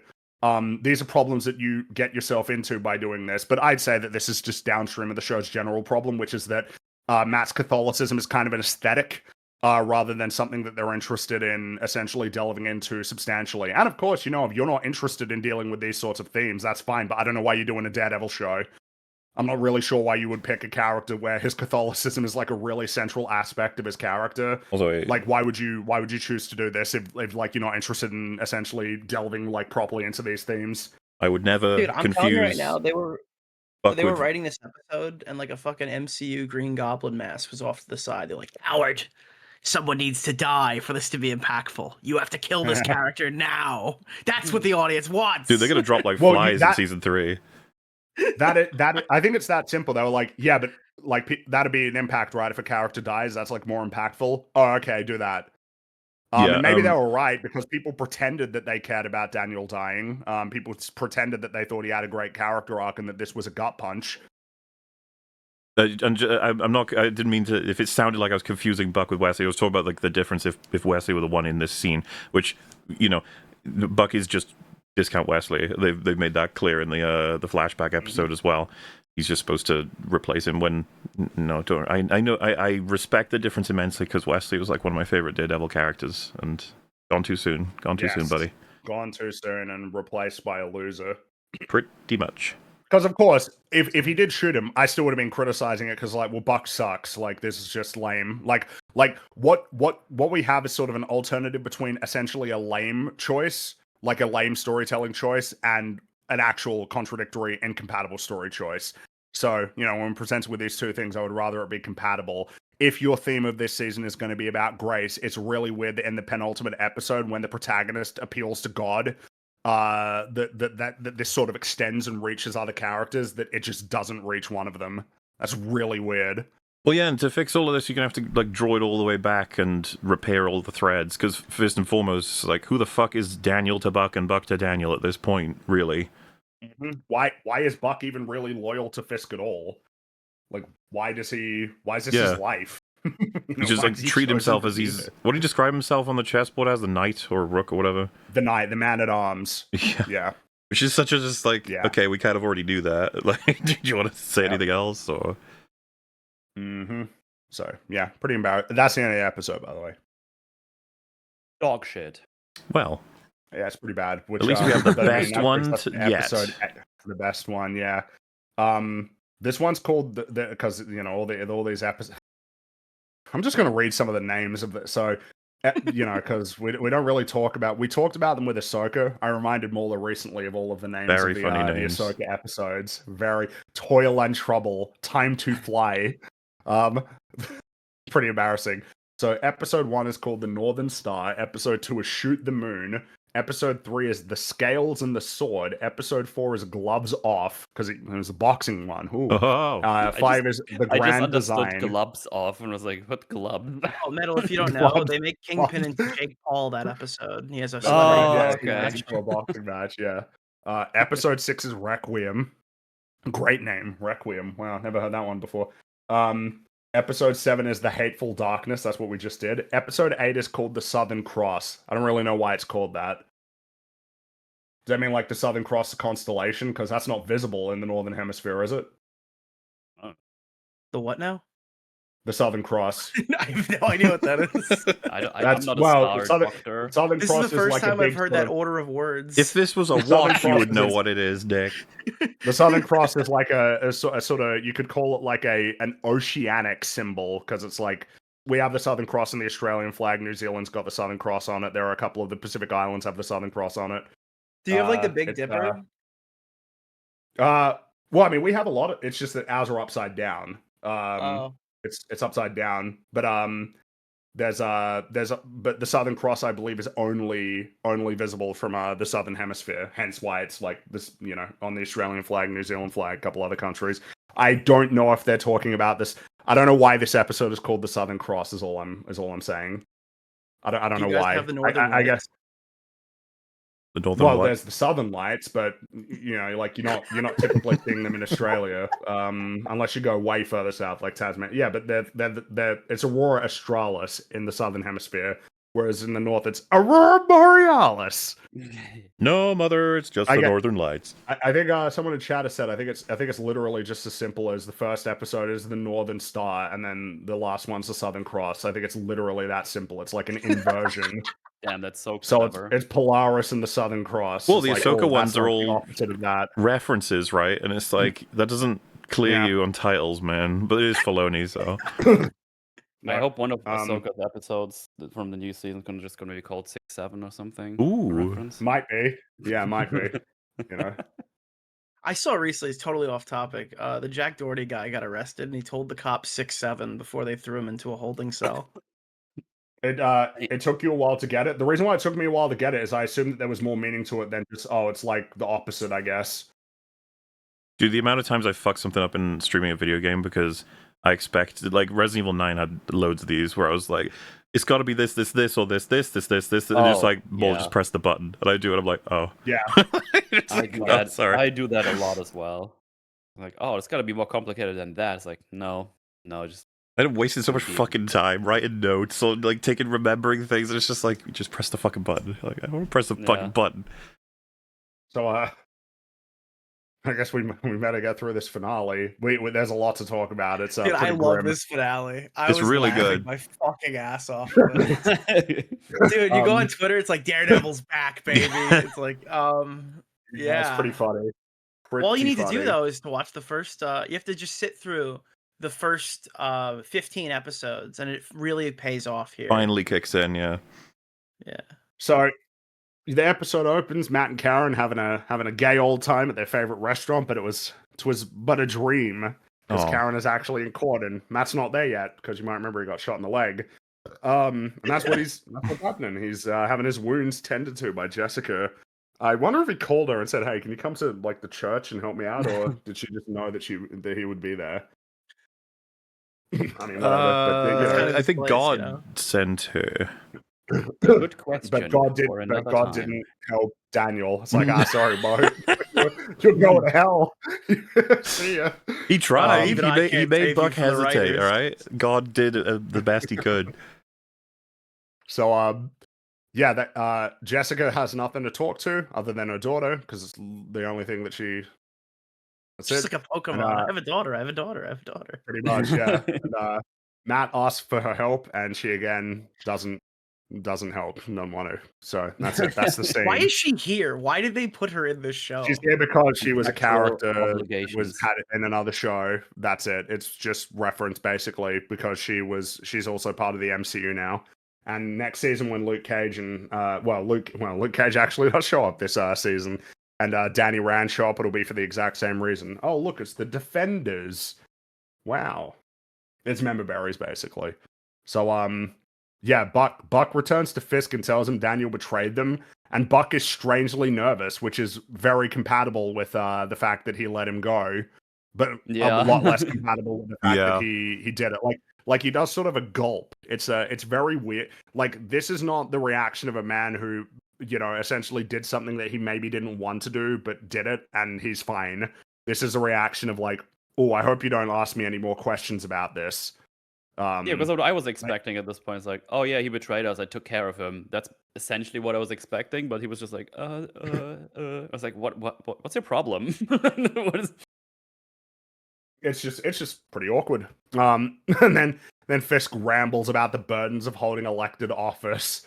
Just a big old ramble, meaningless, and then informs Buck that Matt survived the attack. And then Fisk hands Buck a letter, and in an obvious ADR line, Buck asks Fisk, "You really want to do this?" And Fisk looks at Buck, and Buck nods. This is an obvious ADR line. How they originally shot it was that they didn't say anything, they shared the glance, and that was it. But they have so little faith in you, the people who made this show, that they put that line in so that you make sure it's like, ooh, this is like, ooh, you sure that this is something you want to do, Fisk? It's terrible. No confidence in you, no faith at all. Nope. What it is that he's gonna have to go to court. Well, not, you know, he's gonna go to court to and take the stand. That's what it's about. Which, of course, you would, you know, it's easy to infer, and then you would see it happen, but no confidence in you. So, then we're back in the courtroom. Matt enters, clearly hobbling. They just ask, "Oh, are you okay?" And he's like, "Yeah, sure." Yeah, I'm great. He's obviously very injured, and so is Karen. Like, Well, like, so- Karen's got a black eye. Just to be clear on, he got presumably a local anesthetic and then stitches from Jessica Jones? Yeah. How are Yeah, those I stitches see. staying intact with him walking like that? I don't know, just... They would just put No. in... I don't know, man. But, like, whatever.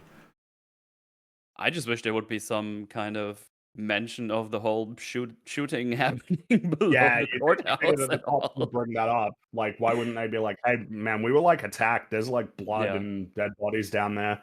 Mr. Murdoch, nah. while you're hobbling, did you get shot last night down there with all the shootings? Like, no, that wasn't No, me. it doesn't matter. Heather's on the stand. She's saying stupid I shit. pled the fifth. And Matt immediately starts poking holes in her retarded observations. And it's really funny that Hochberg prompts Heather to read an excerpt from her book, which is embarrassingly named "Men in Masks: The Psychology of Vigilantes." It's and this is what she reads. This is really profound stuff. The vigilante's mask does not hide his public face. In fact, it reveals his private face. The real mask is the one he wears in public life. The dutiful boyfriend, the responsible boss, the loyal son. Wow, very profound. Written by somebody who has watched YouTube videos on Carl Jung. Well, yeah, incredible. What's crazy is like this was what was it, chapter 2, page, like it's well into the, well, I say well into, you know what I mean, like these are where these observations come in. It's like, isn't this just the 101 like of what? This sounds like the opening statement. Really, this feels like page 1, paragraph 1. Yeah, you get over this irony immediately, right? It's like you wear a mask, so you're pretending to be someone else. It's like, actually, the mask lets you be who you really are. You're like, whoa. Wow. Oh, wow. Dun, dun, dun, dun.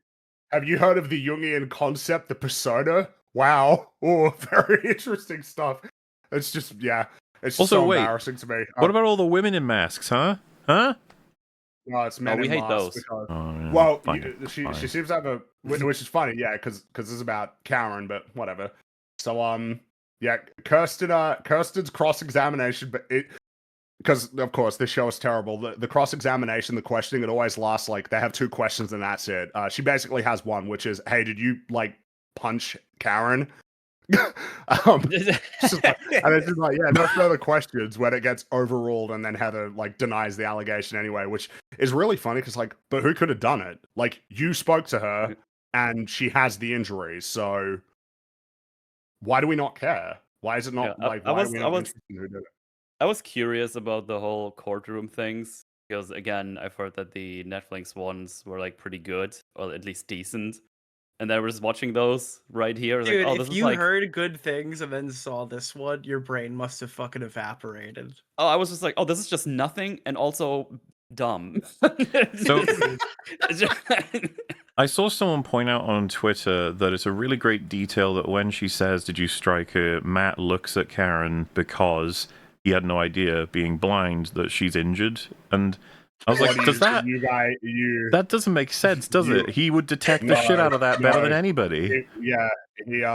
Matt's blindness comes into play in very specific cases, like he can't see screens, stuff like that. But when it comes to her having a black eye, he absolutely knows. He would know.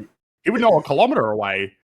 He probably heard it happen. He probably heard it happen, true, yeah, but whatever. Yeah, so it doesn't make sense, but they forget the way those powers work. So, Nick, are you laughing at a blind man again? Yes, specifically. It's funny because he's blind. So, yeah, that's all. That's the only question Kirsten has. It's like, man, I feel like you should have more, but okay. And then Matt decides that he wants to ask some questions. He asks Heather if Karen qualifies as a vigilante, given that she never adopted an alter ego, which is a pretty silly question. Obviously, it's like, well, yeah, no shit. I mean, like, what's the point of even asking that? But this is why, because obviously it's like, well, what do you mean? A vigilante wearing a mask? Like, that's not what vigilante. It's not even like remotely relevant to the. It's the reason why calling Muse a vigilante is retarded. It's like, Yeah. she's a This is serial the killer. perfect point to be like, well, she did shoot and kill Wesley. Well, yeah, I guess you're kind of. Well, yeah, you figure that she might want to do that because she's pretty vindictive, piece of shit. Bro, did you know that Leatherface was a vigilante?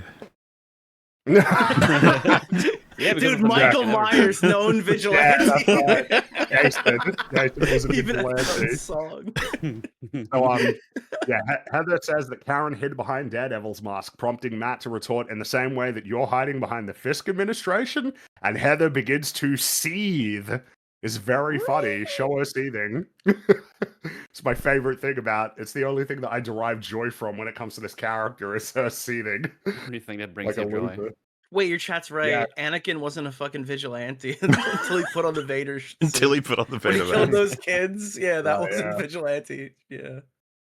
So, then we see across the street, Bullseye is setting up a sniper rifle and taking aim at the courthouse. But there's task force in the background. This doesn't make sense. To reference the thing. So this scene, you basically immediately get shown task force with Bullseye. So of course it's just like, huh? It's so obviously not him. Yeah, like what's This going on? is Like, but in the sense of, you know, if someone said like, so is it Bullseye? Like, well, it can't be. It wouldn't make any sense. The show is retarded though. Someone said, So is it Bullseye? You'd be like, are you fucking retarded? Like, but some people, I guess, this is what I mean about this fandom for that remains for this show. Some people posted like the amazing reveal that it wasn't Bullseye. When yeah, so it was already funny, and then someone like quote tweeted that being like, dude, I twigged onto that, like, you know, second seat or whatever, but I was just like, what do you mean? There's nothing to twig onto. He's introduced with the task force. Like, what?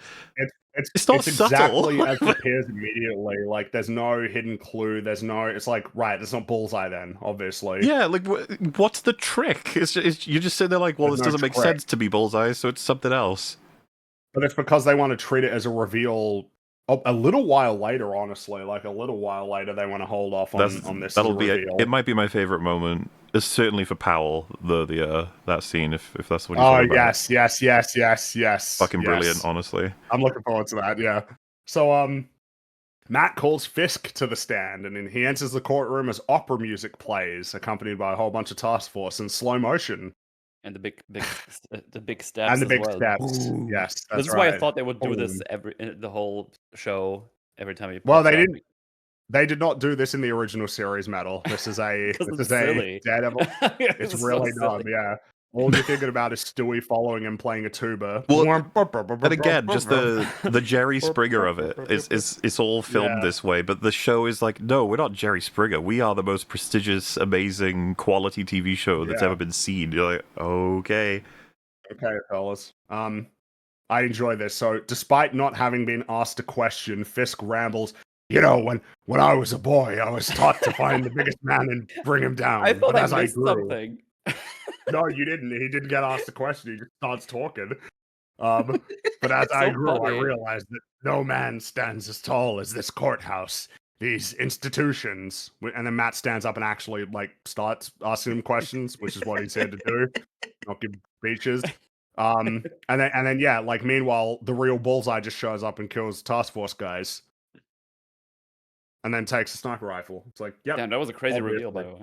Well, yeah, it is pretty funny. It's like, yeah, the reveal comes like what 2 minutes after you show it. It's like, this is pretty crap, guys. But all right, pretty Do you embarrassing. think people would have cheered in the theater when he came in and took out that guard?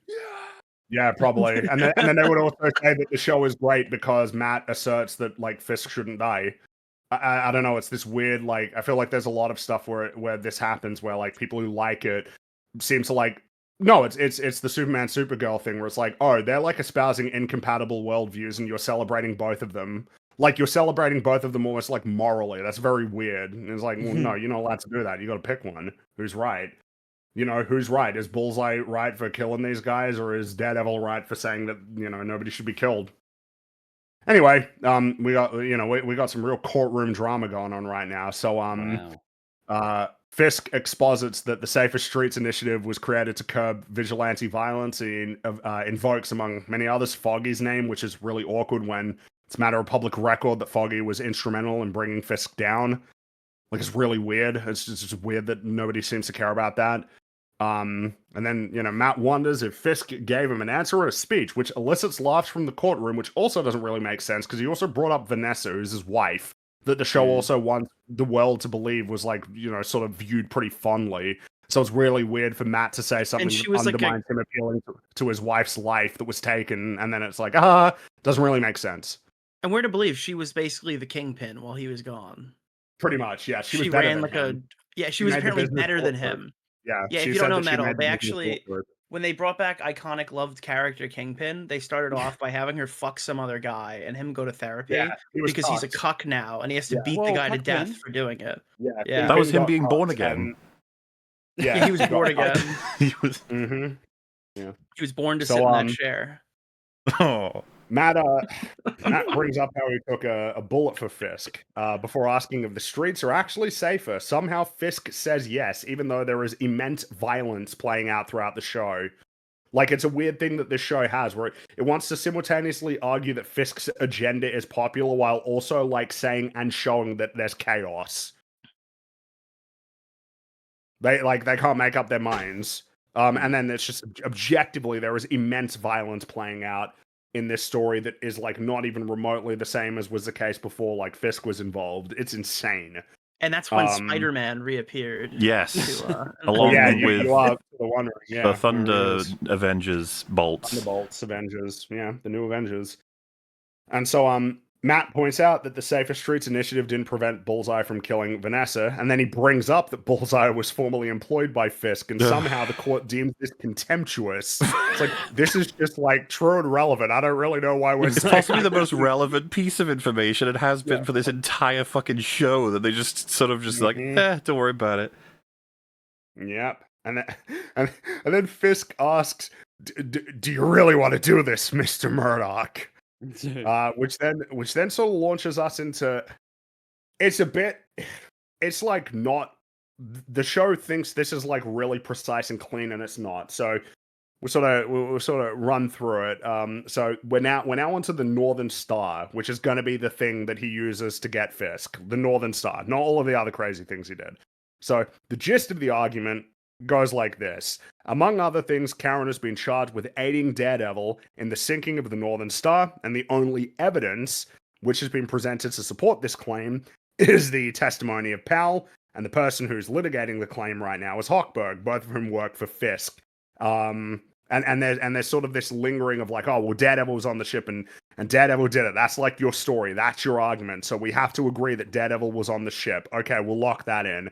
And then Matt just introduces new evidence, which is the recorded testimony of the first mate of the Northern Star. You might remember he recorded it, said Kingpin did it, and then Buck killed him. And Matt, and it's funny because this obviously causes chaos. And Matt basically says, well, this is a kangaroo court, so this evidence is admissible. And the judge basically agrees and says, yeah, this basically is a kangaroo court. So insane fucking writing, but it will be a huge problem for the writers in a moment that they even address themselves as to the payoff we're leading to is pointless. Pretty much. Yes. I just find it funny that it's like, because Hochberg's like, this is a circus, and the judge is like, yeah, sure is. We're gonna, yeah, okay, sure, kangaroo court. And so they go into the judge's chambers, And Matt hears Fisk whispering to him directly. He says, Murdoch, there are things I could say in here that will ruin your life with the complete support of the legal system. I can have you thrown in a cell forever. And Matt very obliviously says aloud, I could say the same about you. Bear in mind, he is in a room with a bunch of people who are not Fisk. There needed to What be an just. idiot. It's the perfect fucking joke that he says that. Then it cuts back to Kingpin. He's like, by the way, if you're saying anything, I can't hear you. This only goes one way. Well, yeah, because he can't hear this. He's in a different room. He can't hear this. I assume you're angry or something. You've accepted my proposal. Thank you. And so, got him. yeah, like they're all like, excuse me, what? And then Matt's like, oh no, he tries to incorporate it into his argument. And what I find funny is that outside he said kangaroo court, so who cares? But then here he's like, oh no, well, it is relevant though. It's just like, make up your mind. Is this kangaroo court or is this relevant? And then hilariously, Kirsten says, well, if you don't like allow this evidence, there'll be an appeal. Like this will be grounds for an appeal. It's like, yeah, I think this is the first time in the entire show that like appeals as a process has ever been brought up. Of like, no, I thought they were brought up, and they're just like, there won't be an appeal. I thought that's what he says after she brings it up. Yeah, I thought in the beginning they're just like, sorry, doesn't matter. Fisk's court says that we don't do that. This is the first scene where I mean, it's just farcical, right? Because like at some point, inevitably, these cases are going to go beyond the purview of the state of New York. They're going to go, obviously. federal, that's what I was thinking the whole time. Dude, the show it just doesn't care. We're never gonna get that far. Why should we think about it? No, of course not. But it's just funny that she's gonna go to the higher ups, and it's like, yeah, we have this vigilante court, and they go like, what? Fuck off. Well, yeah, I mean, how has it not already been challenged? Like, how has it not already gotten to the Supreme Court? Like, how has this not? Yeah. I mean, how has it even happened in the first place? Of course, but it's just, yeah, it's all pretty stupid. And something I find interesting is like, all three judges allow the video to be played, but you might remember because there's the lady judge and the two guys. The two guys were presented as basically being evil when they were first introduced, and that she's kind of the one with the sort of guilty conscience who wants to do the right thing. But now they're just kind of like on board with like doing this and like playing it. And it's like, have you guys forgotten the only lines that they had were like, hey, let's do this. Let's get this done for Fisk, eh? It's like, oh, we've just forgotten that they're like bad guys, and they decide to go along with it. Realizing their mistake. Ah, I don't know if they are, but maybe. So yeah, the video was played. It's all stuff we already know. First mate says Northern Star was carrying weapons. He was ordered to sink the ship by Kingpin, which is Mayor Fisk, and the Daredevil did not sink it. And the courtroom is stunned, and they show that Heather and Buck are seething. Heather, notably. You got to show the people. I love it. They just keep showing her. It's like it feels like it's the only direction that they gave the actress this entire season. Is we just need you to like be so fuming with rage constantly. Well, which does fuck them over. You're mad. Which fucks them over when we get to the big reveal, because that seems to be the only footage of her they have, which would not be her reaction to the big reveal. Yeah. Which I saw a lot of people complaining about. Even fans of the show were not happy with that one. Well, they have one reaction to the big reveal, but then they don't have the subsequent reaction that they need. I would say even even the one isn't good enough. No, it's not. I agree. Of course, but whatever. Look at that. Well, and this to me is like a level further than are we the baddies. It's more of a damn it, people know we're the baddies. Yeah, obviously, and yet she's still going to stick with the bad guy team going forward. Pretty funny. So Hochberg, with all of this testimony, argues that it's immaterial unless someone in the courtroom can corroborate the first mate's claims. So here we go. So Matt locks Fisk into stating that Daredevil was absolutely aboard the Northern Star. He's like really wants to lock him in on that. Before saying, if only we could ask him what he witnessed that night. And then Fisk admits that he does not like Daredevil, which prompts Matt to wonder if the people of New York share the same opinion. And at that point, the governor and Jessica Jones enter the courtroom. It's like, oh, what are they doing there? She survived. Ooh. And so Matt then engages in like a really strange semantics argument. He basically tries to coax God damn it. He tries to coax Fisk into calling Matt Murdock a hero for taking a bullet for him. But Fisk, he doesn't answer. He doesn't want to answer that. And then Matt says that Fisk is notably fixated on Daredevil, who has been in the past instrumental in sending him to prison. And then Matt just, because it's like, where are you going with this? And then Matt just asks if Fisk orchestrated the sale of military-grade weapons through the use of his office and then ordered the Northern Star to be scuttled when his plan was exposed. And what happens next can only be described as, we have a few good men at home. Yes. Basically, like, Hochberg is like, don't answer the question, and Fisk screeches, I will answer it! You don't get to know what comes through our port. All you need to know is I'm running this city and it's thriving. Anything else is above your pay grade, little man. This is embarrassing. Yeah, just if you want to remind everybody, because we did it with Andor and with A Few Good Men, the scene is broadly supposed to be that Tom Cruise's whittled Jack Nicholson down so hard into him being almost outraged at the notion that, like, how can you question me when everything that I do, warts and all, is keeping the country 100% safe? You benefit so immensely from the things that I do and the suffering that some of my men endure by, horseplay or whatever, that maybe gets out of hand. It's fucking gross that you even have the power to question me on this. And of course, if you watch the movie, it's really fucking good. You get that Nicholson's character is built that way, that he would obviously have this reaction, and he feels like in the right when he says it. And then, it starts to settle in of, like, you've just fucked up immensely by admitting that. Yeah, because he's even like, what's going on? Like, I got to get back to my base. And it's like, yeah, that's not going to happen. All right. And then, of course, when Simpsons parody it, you have Sideshow Bob being, like, having the same outrage. And then he's like, here are all of my plans laid out. He, like, gives them all books. Like, Bob's evil scheme, like volume 4. Volume, 1, 2, 3, 4.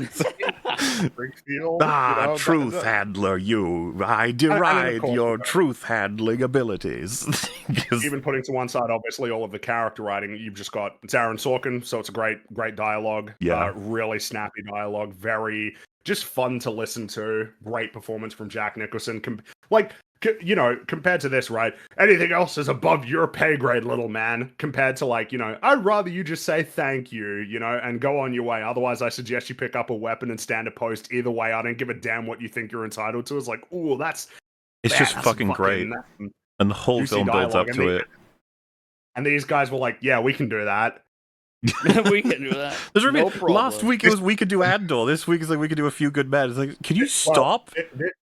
This week we've got, I'd say, 3 notable things that they say that they wanna do. But that's that. Yeah, we'll be heading to Star Wars eventually. Unfortunately. Yeah. So Matt smirks before drawing the court's attention to the fact that there was another witness aboard the Northern Star and that he is in the courtroom and Fisk knows who this is.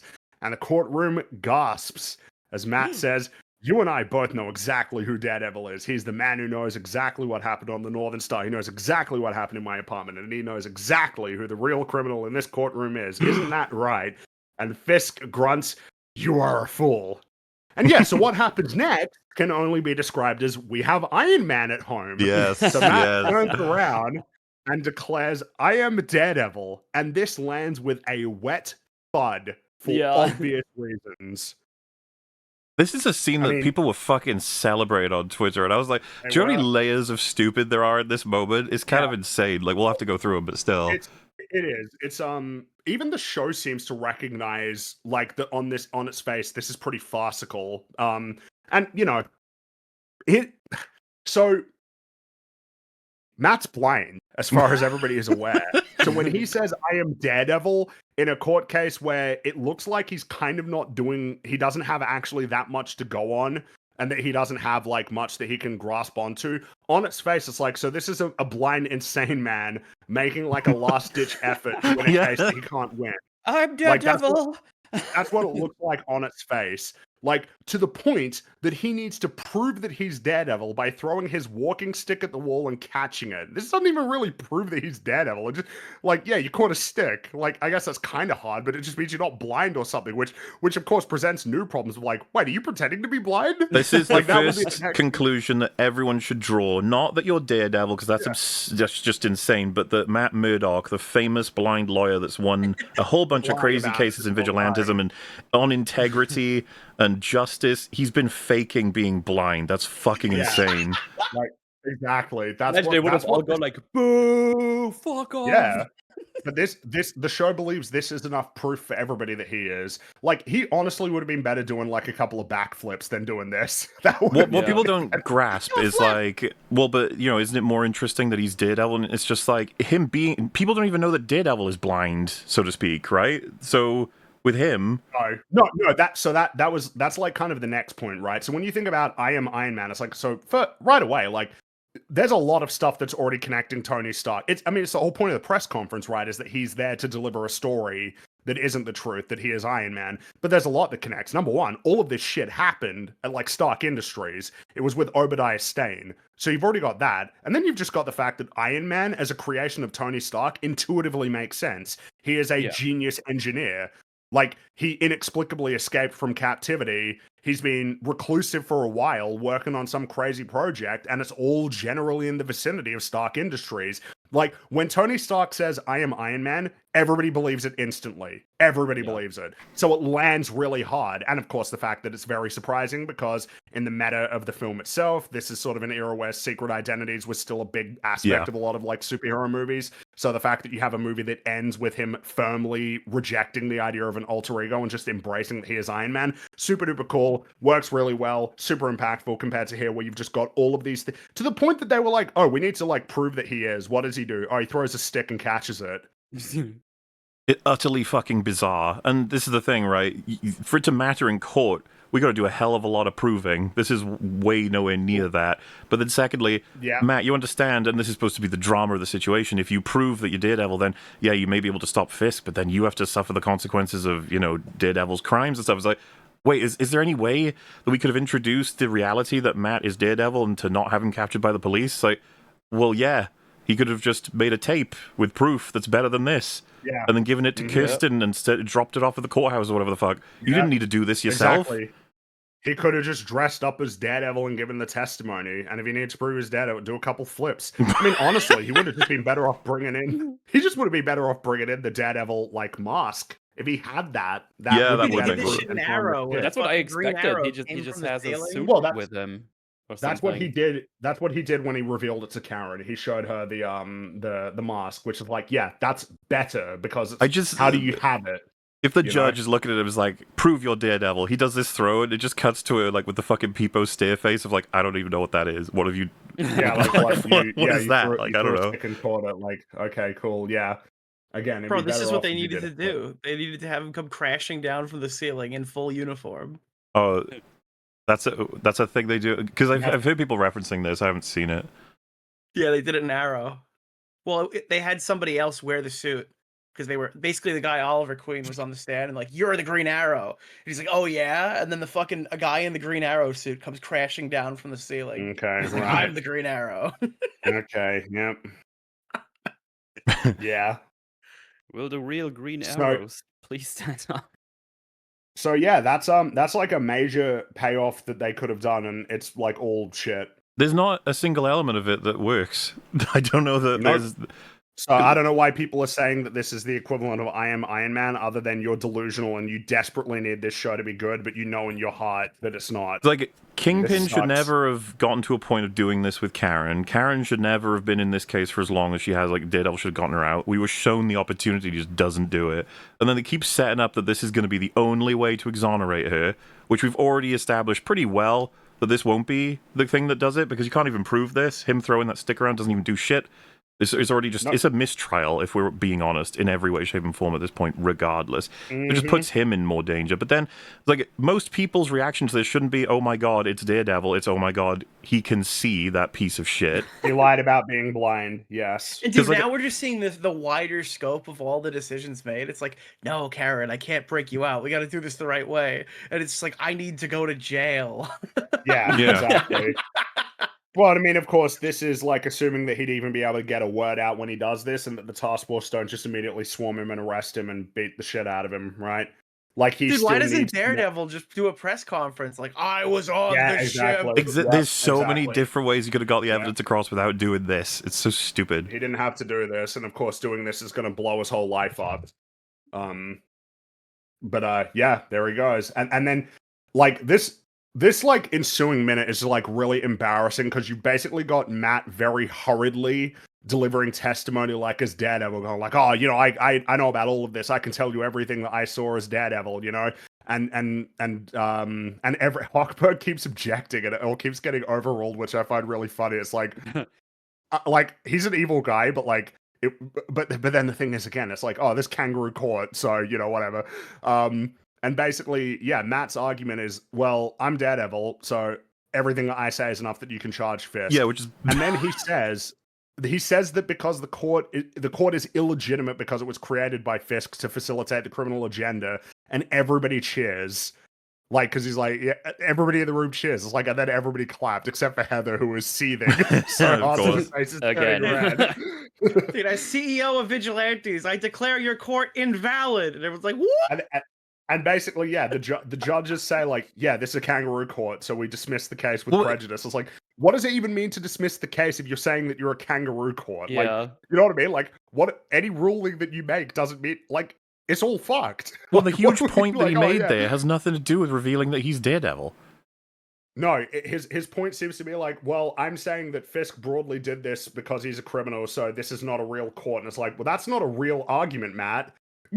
Like, you know, unfortunately for you. But I guess enough that's absolute chaotic nonsense happens enough that the judge is finally like, this is retarded. Like, Yeah, we gotta stop kangaroo this. court, you know. There we go, we're done. And everybody celebrates, and then Fisk whispers, "You have won nothing."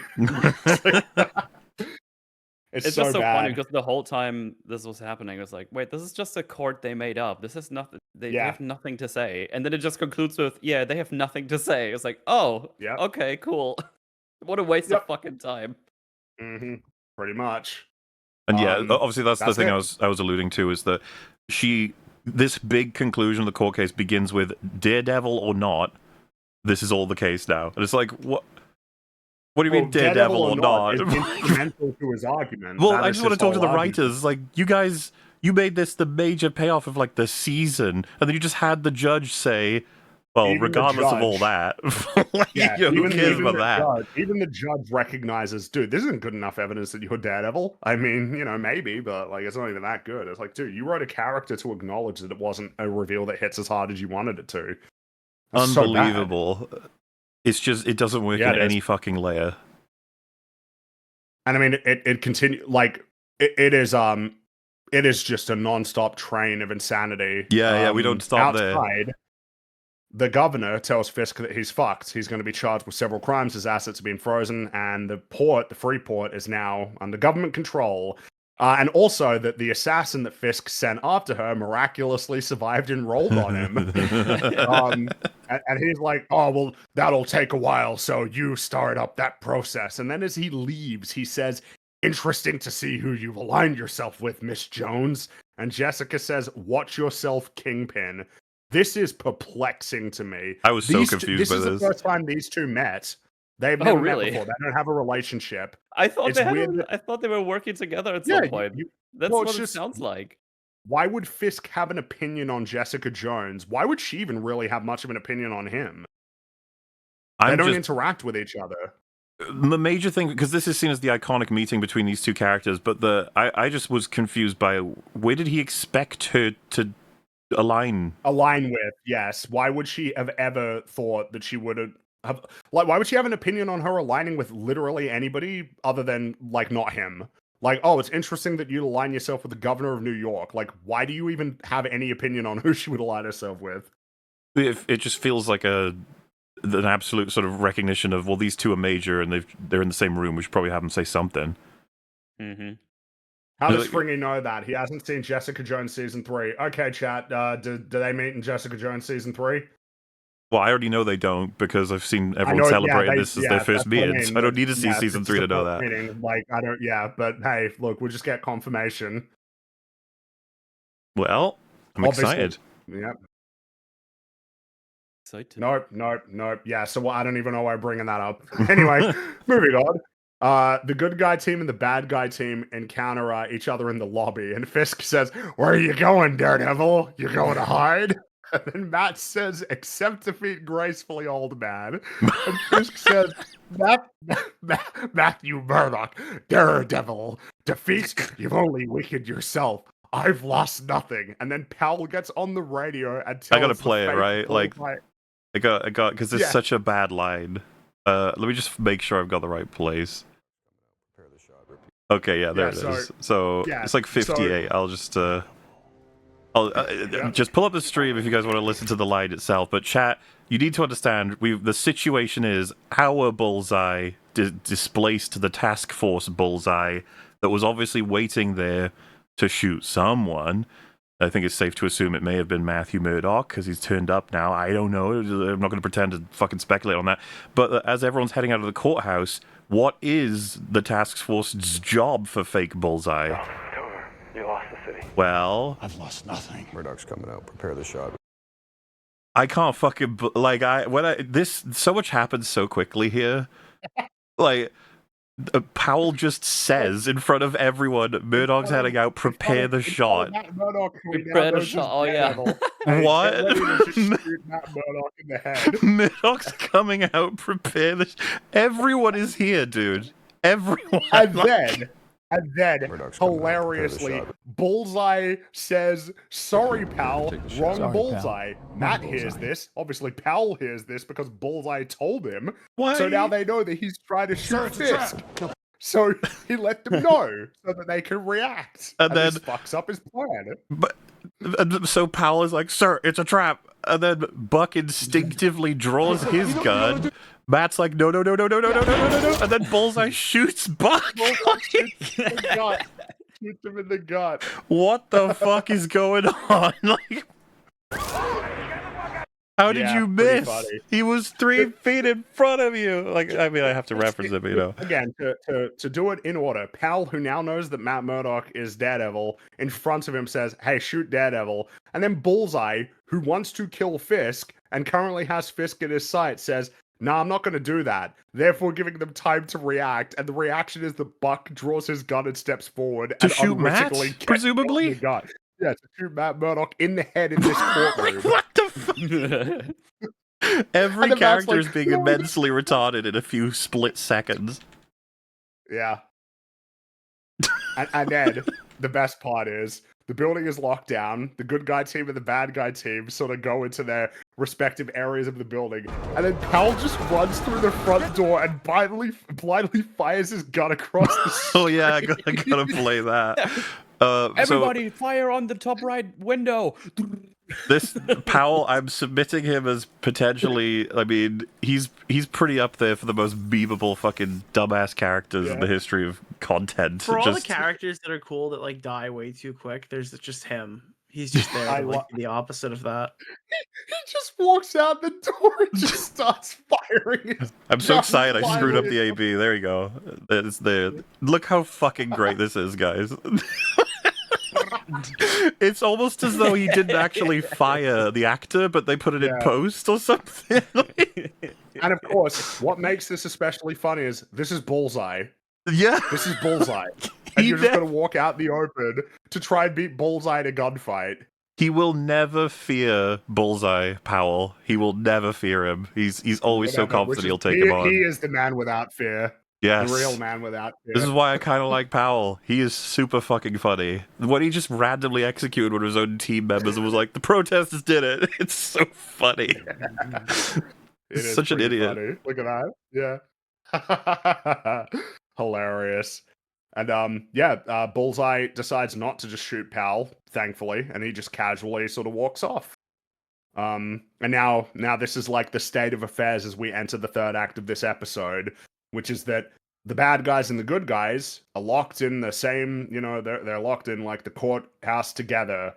And then several hours pass, just I guess in this weird, like almost stalemate, with the building fully locked down. I almost want to say it's just so worth mentioning. Like, I'll try and get the shot so you can see exactly where Buck. Yeah, so that's where Buck was hit with a sniper rifle, guys. Look at that. He's gonna die soon. That's just how that works. So That's you gotta wonder why. You gotta wonder why he didn't shoot him in the head, given that Bullseye is such a good marksman that he ricocheted a bullet off of a lamppost. is Bullseye good at Why did shooting, he aim for or? his gut? I mean, it looks to me, What, correct is me if he? I'm wrong, but Bullseye actually would have shot nothing if not for Buck walking in the way of the Yes, shot, because pretty the much. shot, It doesn't. for everyone paying attention, is coming from the right through the doorway. Mhm. So Buck is stepped Yep. forward, meaning it wouldn't have hit Kingpin. It just It hit wouldn't have him. hit anybody. Yeah, because he wasn't aiming for Buck. This is like accidental. He was aiming for Bullseye in the gut again for some reason. Not even the gut, like the gut, the space adjacent to his gut. And yeah, doesn't you need make to go to sense. the hospital for that one. Otherwise, you're gonna have a very painful death of But instead, sepsis. he just sort of sits in this building for several hours, bleeding out. Yeah, I just gonna say, like, does the task force not? They They just locked down the surely building. they have any kind of field dressing they can at least put on him or something. Like, No, they just nothing. yeah, I mean, I say You think that they'd have knowing one full well medic? we see him in a shot where he's just still there, or it starts to shiver and gets a fucking coat from someone else. I was like, Yeah. oh, you just let him sit there. That's cool. Mm-hmm. Pretty stupid. But yeah, now the building is locked down, surrounded by task force, and you got the good guy room and the bad guy room. So in the good guy room, Karen says they can't remain where they are because they're sitting ducks, as though they haven't been sitting ducks for several hours at this point. Like, it's kind of weird because, like, it was daytime and it's night. So what have you guys been doing all this time? And then the governor finally announces, like, yeah, we should probably call in the National Guard, eh? It's like, dude, why didn't you do that way sooner? But as she picks up the phone, Mayor Fisk begins a plainly deranged public address. It's hilarious. Like, it's so deranged. He says, New York is in a state of emergency. Following today's miscarriage of justice, we were once again attacked by a vigilante. My aid has been ruined. Right now, we are under siege as we speak. Our enemies are assembling, masked, hidden, and they are coming for all of us. I want to make myself clear to you. I will not abandon you. I swore an oath and I intend to honor it. I will stand and fight. Will you? This is This is awesome. his mayoral address. Yeah, This is fantastic. This is I so love hype. this for him. great TV. And the conclusion the good guys draw is that calling in the National Guard is what he wants because he wants open warfare between his private militia and, like, the National Guard. That's Fisk's plan. It's a great plan. Fisk's plan is treason. Like, it's just okay. And also Kara's like, oh, well, it'll take hours, you know, Fisk needs to be stopped now. And then Matt's spidey sense tingles because a new BB anti-Fisk video has been released. Whoa! And she says all the stuff we already know. It's crazy. Finally, the Need culmination his- of this whole plot. Wow. This is Yeah, great. It's just on the basically- phone. Why did he need his spidey senses for that? Couldn't they just have a phone I just in the enjoyed that room? the spidey sense detects that a YouTube video has been uploaded. And what's funny is there's no new information. There is nothing new. BB has no new information. It's all stuff No. that is just public. It's just showing the task force. Well, being it does have an evil. in memoriam, but it Like, mentions Daniel. It does, It's which fun. obviously it's very funny when funny. you remember that they just added that Man, in Daniel. quickly. We miss Yeah. you, It's funny. Daniel. She has no reason to believe he's actually dead. Imagine he wouldn't be dead, and Mhm. he's just like, "Why is there what?" Love And you, Daniel. basically, the video just says, like, all right, it rouses everybody to march on the courthouse, and you've got thousands of people that have a bunch of Daredevil masks massing on the steps, accompanied by the good cops. And somehow Yeah. Jessica also has Matt's suit and tosses it to him. Well, I don't know where yeah, she got it from. I think she keeps one spare all the time. That's just her thing. Ah, yeah, okay. Just in case for situations like this. It was in season 3, dude. And so, again, it does the intercutting thing. So we'll just sort of break it down to sort of our running thing. So Fisk just orders the task force to kill Matt Murdock and Karen Page and the protesters. And they all just sort of, they're like, yeah, okay, sure. And so Matt hears the task force sweeping through the hallways and goes to face him with Jessica, while the other three barricade themselves in the office. And so, yeah, to sort of break it down, you've got Hochberg's like, oh, I want to get out of here, but he also kind of tries to hit on Heather, and so she punches him in the throat and says like, oh, don't touch me, and then takes his coat and gives it to Buck, and that's it.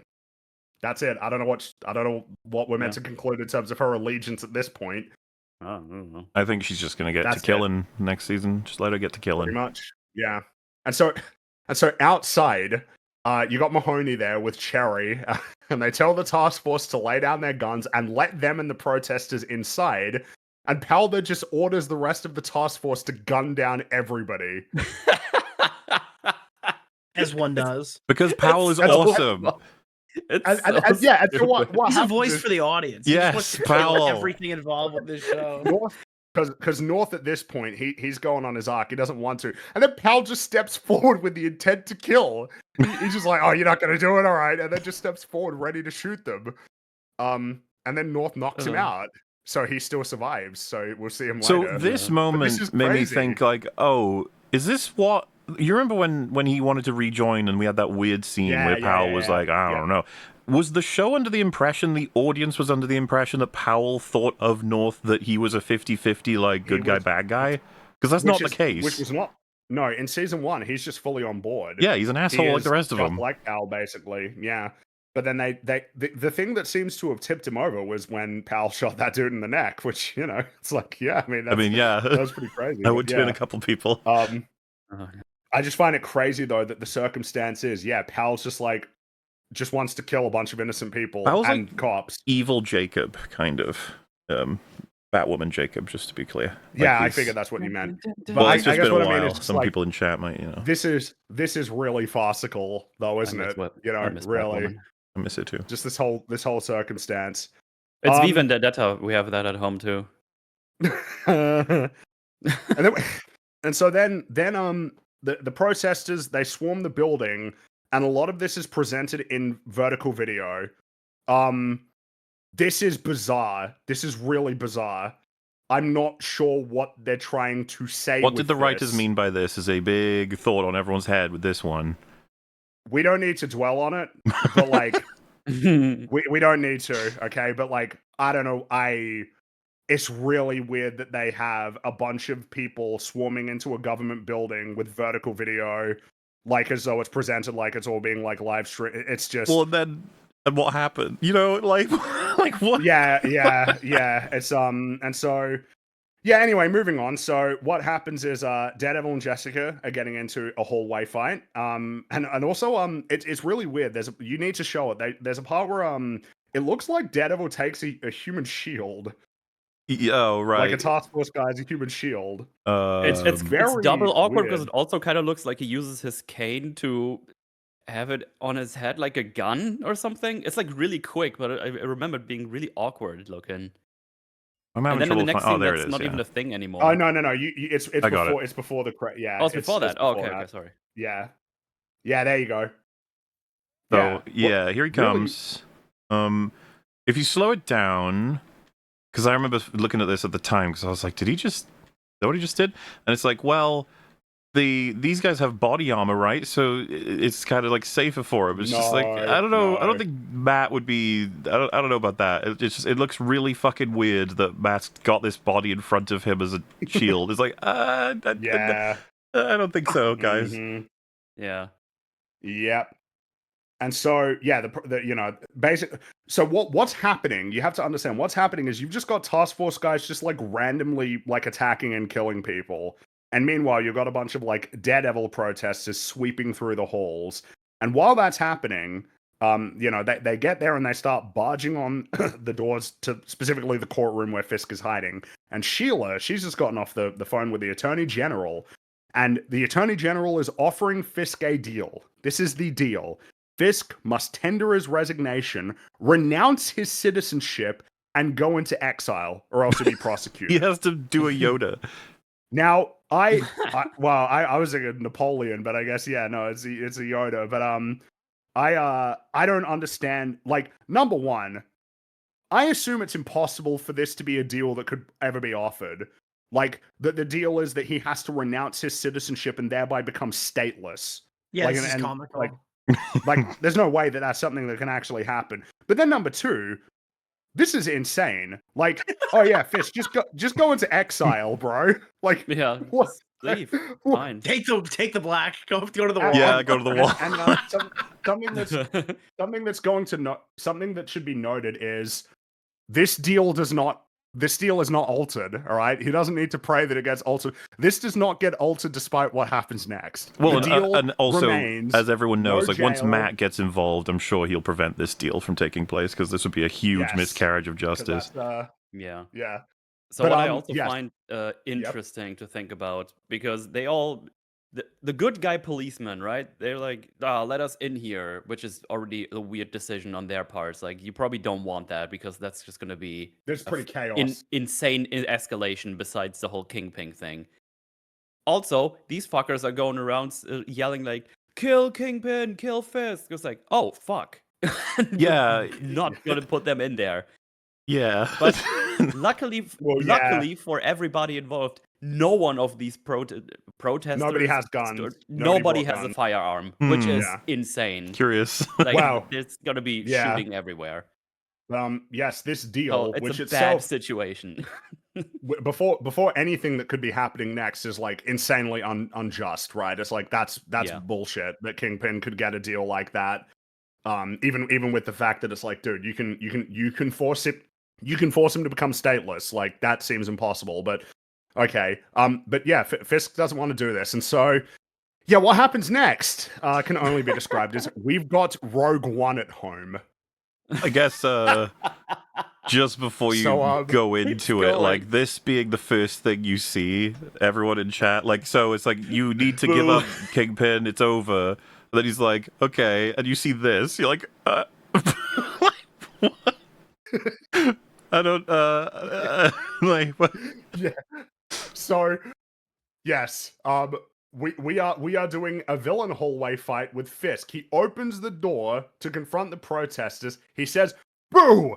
and punches a protester so hard that he goes flying across the hallway and slamming into the wall and dying on impact. And Fisk then proceeds to viciously murder several people, and they can't escape because the doors are now inexplicably locked. I can't stress enough how much the deal is not changed after he kills The deal is not changed all of after these this. people. Yeah. If we need to point this out just in case, because it's so obviously flawed, but like, this is insane. This is the most insane fucking thing ever. What the hell? There's no way. He's killing citizens that are all begging for mercy and fleeing in terror. He's the mayor. I think I mentioned. I think I Theme was mentioned Grace, Pamola I the think, other right? day. That was what's going on. Grace, the theme. Yeah, sure. It's weird to describe a show that I hate as jumping the shark. Like a show that's really stupid already, really poorly constructed, filled with insane, ridiculous things happening. It's weird to describe that as jumping the shark, but I mean, this is jumping the shark. You literally have Fisk as the mayor of New York in a hallway with a bunch of people, brutally murdering them, drenching himself in blood as they're begging for mercy, and none of this will be relevant to the deal that he's been offered to go into exile and not go to jail. Into exile, I must go. Failed I have. With yes, insane superhuman strength that he didn't used to have. He punched a guy so hard that he went That's actually flying something I wanted across to the ask. hall.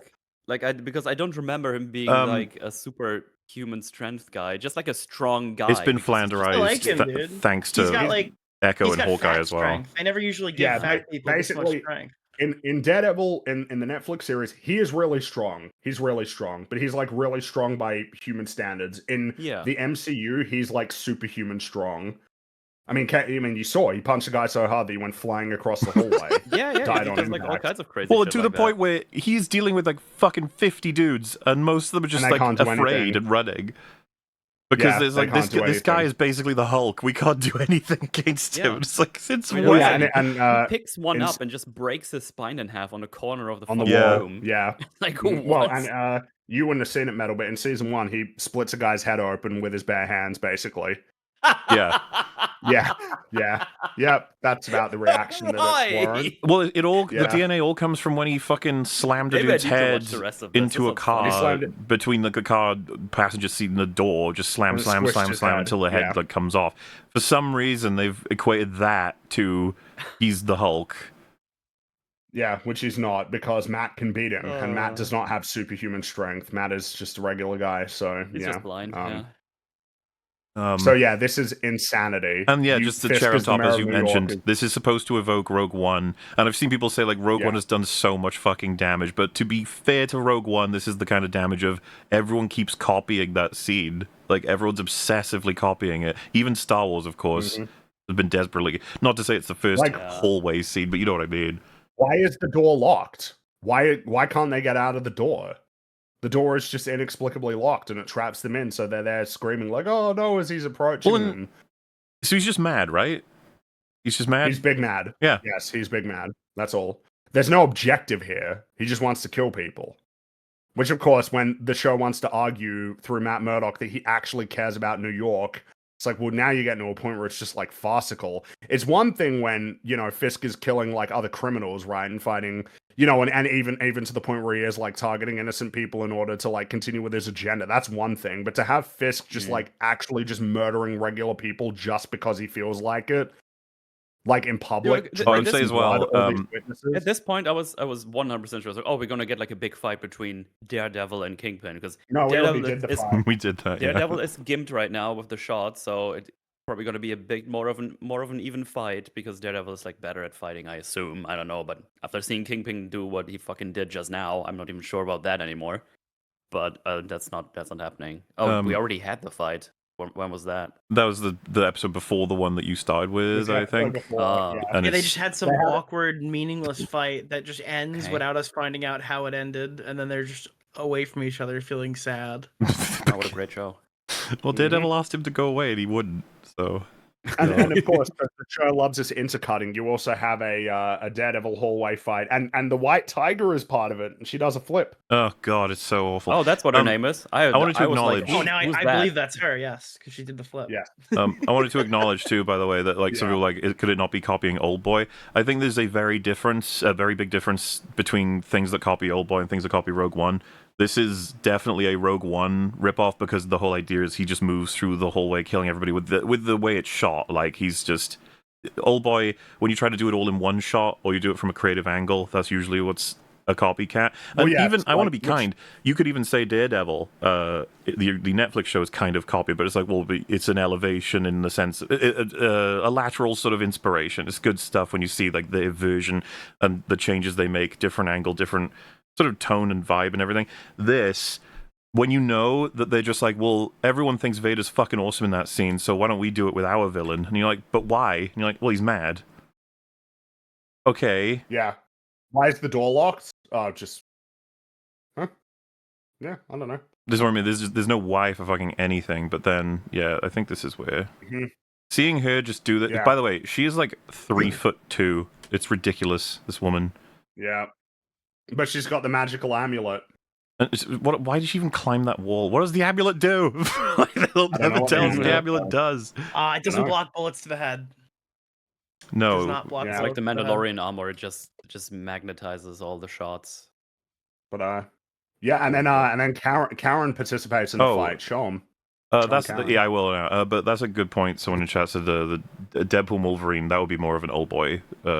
Yes. Yes, Yeah. that Was Right. terrible too. Yeah. Do we all agree on that now? Has it been long enough that everybody agrees? That was Nick's right there. Why would you force him to do this? Yeah, Nick. Dude, I've Fight never. for I've watched Deadpool that Wolverine. video. I watched it in the theaters, and then I fell asleep watching it while you guys were doing EFAP 350 while I was waiting to come back on for Xanderhall, and I have never rewatched that movie. Oh, I have never even had the inkling to go back and rewatch that movie. well. Anyway, yeah. So this was the subject of much debate. This moment. Yeah. Show Karen. Show her. I don't even know why she's down here. Like, they just wanted to give her a thing. Oh yeah, and this that's why the this scene is screams. here. This reminds me of like all of the times they do this shit where. Because the conversation about this is, it starts with the raw facts. Could she pull this off? Is it possible? And the sort of anger from one side would be, he's wearing armor, he's more trained, how is she doing this? And the response is, well, she's been training now for a whole year, and she got the jump on him. So it totally made, like, as to whether or not it makes sense, I was just more distracted by how proud the show was of her. If you look at the way that it's shot, Yeah. like, this dude is, he's essentially sucker punched, but the way that she moves and the way that she's shot, it's like this huge hero moment for it, and it's so disconnected from everything else. Like, I don't know how Yeah. else I'm supposed to feel other than Well, like, I don't even okay, know why show, she's calm here. She down. was meant to be in the room with the other people keeping Yeah, it they secure. told them She to. just abandoned that. She didn't want to do that. I Yeah, guess. what was I to say? There should have just been like a guy that found them in there, and then they could have fought him off there. That would have been more sense. But now she's just randomly down here in the lobby or whatever, wherever this is, and she just beats that guy up. And Well, it's like you yeah, I did said, it. it comes across exactly what it is, which is Karen's got to have a moment where she beats up a guy. We got to have that. Yeah. And you're like, why? Mm-hmm. You're like, well, because it's not fair if she doesn't get that. Like, huh? Yeah. Really awkward. It's really Very lame awkward, considering yeah. that Karen's role was not meant to be this. She was meant to occupy a different role because that's what characters are meant to do in an ensemble. They don't step on each other's toes, but whatever. Anyway, but yeah, all of the Because I just see it there on stream. Actually, apparently there was the last guy as well. Then Yeah. everybody walked basically. into the lobby. And everybody, I do enjoy that. They all just swarm through the building, and then they all realize, oh wait, we need to assemble in the lobby with Daredevil or something. It's like, Oh man, how do you all know to do went that? to Kingpin and got beat up or killed. And also, this has been a bit of a conversation. I saw someone on Twitter who posted a picture because it shows like all the characters who are there, and they like put in Spider-Man and both of the Hawkeyes. And I saw someone say like, "Oh, it's way better that it's the people of New York rather than a cameo fest." It's like, yeah, you can say that, but like, what? I mean, obviously, I don't know what argument that person's making to, but there's a real problem here. Where is Spider-Man? Where is he? Yeah, exactly. The classic. Like, you can say cameo question. fest all you want, but like, he exists in this world. He exists in New York. I'm sorry. He is a street level This is hero. You guys are celebrating that he's. This is a cameo Yeah. fest. Well, it is. Yeah. Why is Jessica Jones Are here? we really going to pretend like, oh my god, Cherry? Like, yes, my boy Cherry. And then, of course, like, Mahoney is like, yeah. Yeah. Fucking, I forgot her name, the detective lady. I think her name is Kim. And then Like Angie. White Tiger, I cannot Yeah. stress how fucking... She looks like she has been digitally shrunk. Look how short she Yeah. is. Like a kind of like so a tiny. hobbit. Yeah. And then Jessica Jones is yeah. like, oh, well, she was in one of the episodes before. It makes sense. You're just like, this is all cameos, dude. Yep. And yeah, where's Spider-Man? Why does he not care about what's going on here? Why doesn't he care? Well, And also Hawkeye, yeah. it's I'll like- have you know that they shouldn't have to justify this shit. They're working really hard on their own stuff, but simultaneously they'll benefit from being a part of the MCU whenever and however they want. Well, and again, I think that annoys me is people are celebrating because it looks like, oh, Spider-Man's going to be street level. It's like, yeah, us is street level Daredevil, so why isn't he a part of this? You can't have your cake and eat it too on this one. It's very Apparently annoying. Punisher is going to be in the new movie, right? Spider-Man, So yeah. and So the Punisher connected- was connected to Daredevil, so there's no reason for Spider-Man Well, not to be here. Well, and of course, one further, Daredevil, Matt Murdock, like, works with Peter Parker. Obviously, Yeah, he he doesn't already- remember yeah. that, Yeah. but Peter Parker True. does. Yeah, He does. I Really forgot about that. Yeah, absolutely. Well, it's just, how does Spider-Man not care about this? And I mean, he's Do you even he's a think- vigilante. Like they would. Do you even think they'll like the idea? Because once upon a time we might have gotten a line like in his own movie of just being like, "Man, I was just so busy with all the wacky things." But it's like, is this even going to be acknowledged? Like this whole event? No, Of it course won't be not. acknowledged. It won't be acknowledged. Of course not. They're not interested in doing that. By the way, I just feel it's funny. All these people are here, and Fisk announces his arrival by just killing even more innocent people in front of everybody. Yeah. They're like, and they So all stand. awesome, if dude. we gotta get all this jump guy him at outta the here same without sending time, him we to can bring him jail. down, maybe. It's like, guys, you're brave. Do you know what his kill count is right now? Yeah. What I found Well, weird I- as well when they shot it, when they start walking up, like some of them just go like across, like the people from the left go up the right stairs and the right on the left. That was just pure visual, I think, where it was all Well, wait. really odd. Also, Daredevil and Jessica Jones just jumping halfway up instead of directly Just to directly, Kingpin. yeah. That's fucking bizarre. Well, yeah, because Jessica Jones can absolutely jump directly. She can jump really high. Daredevil uses really, his- really high. His devil hook or whatever the fuck he has there. Mhm. But we're jumping ahead. Fisk does a bit of he does a big rant. He says, Oh yeah.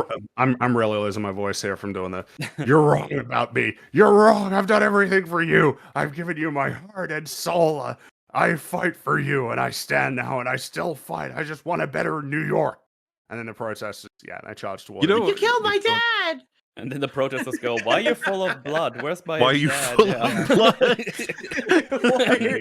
Dude, Daredevil's red is your color. What does this mean? Yeah, you fucked Why this are up. you- There's a part in Scary Movie 3 where the little girl is trying to trick Cindy on the phone and says, Really? "Hello, I'm the Reader's Digest person." Then she goes, "No, you're not." And it's just so funny and stupid. It reminds me of this moment where he's like, "I've given my heart and soul," and then there's some guy like, "Liar." Yeah, No it shit, is funny bro. that they're saying liar compared to like, bro, you're covered in blood. Yeah, it's like, is it necessary to be like, you know what? I don't think you're right on your claims here, Mister Killed many innocent people. Like just now. Well, and then they all charge, and he kills even more people, and yeah, then Daredevil climbs up. He removes his mask for some reason, pries the protest, because the protesters actually start swarming him and beating the shit out of him, and Matt declares, "We're better than this," and it's like, I don't know, man, like it's all just sort of gone so wrong, really. And then this is the moment, all right. So Matt grabs Fisk, falls to his knees. He declares it's over for both of them, and he tells Fisk to take the deal, because if Fisk goes to prison, this whole thing starts all over again. The poison, the fight, the death.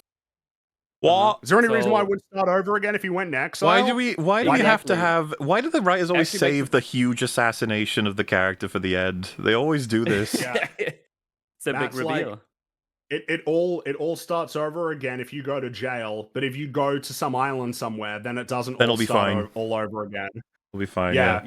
Go into exile, keep all your belongings and everything, and then just be cool. Be chill. I think it was either Charlie Cox or Vincent D'Onofrio said that there was like a moment in this season that was equivalent to, I beat you. Yeah. I don't know if they're talking about this, I think it was again, this. to explain, because obviously season 1's pretty simple. Like, Daredevil beats Kingpin just outright, beats him, all the evidence against him, he's going to jail. Season 3 presents a more difficult problem, which is, but he's gotten out again, so like that doesn't work. So does that mean I need to kill him?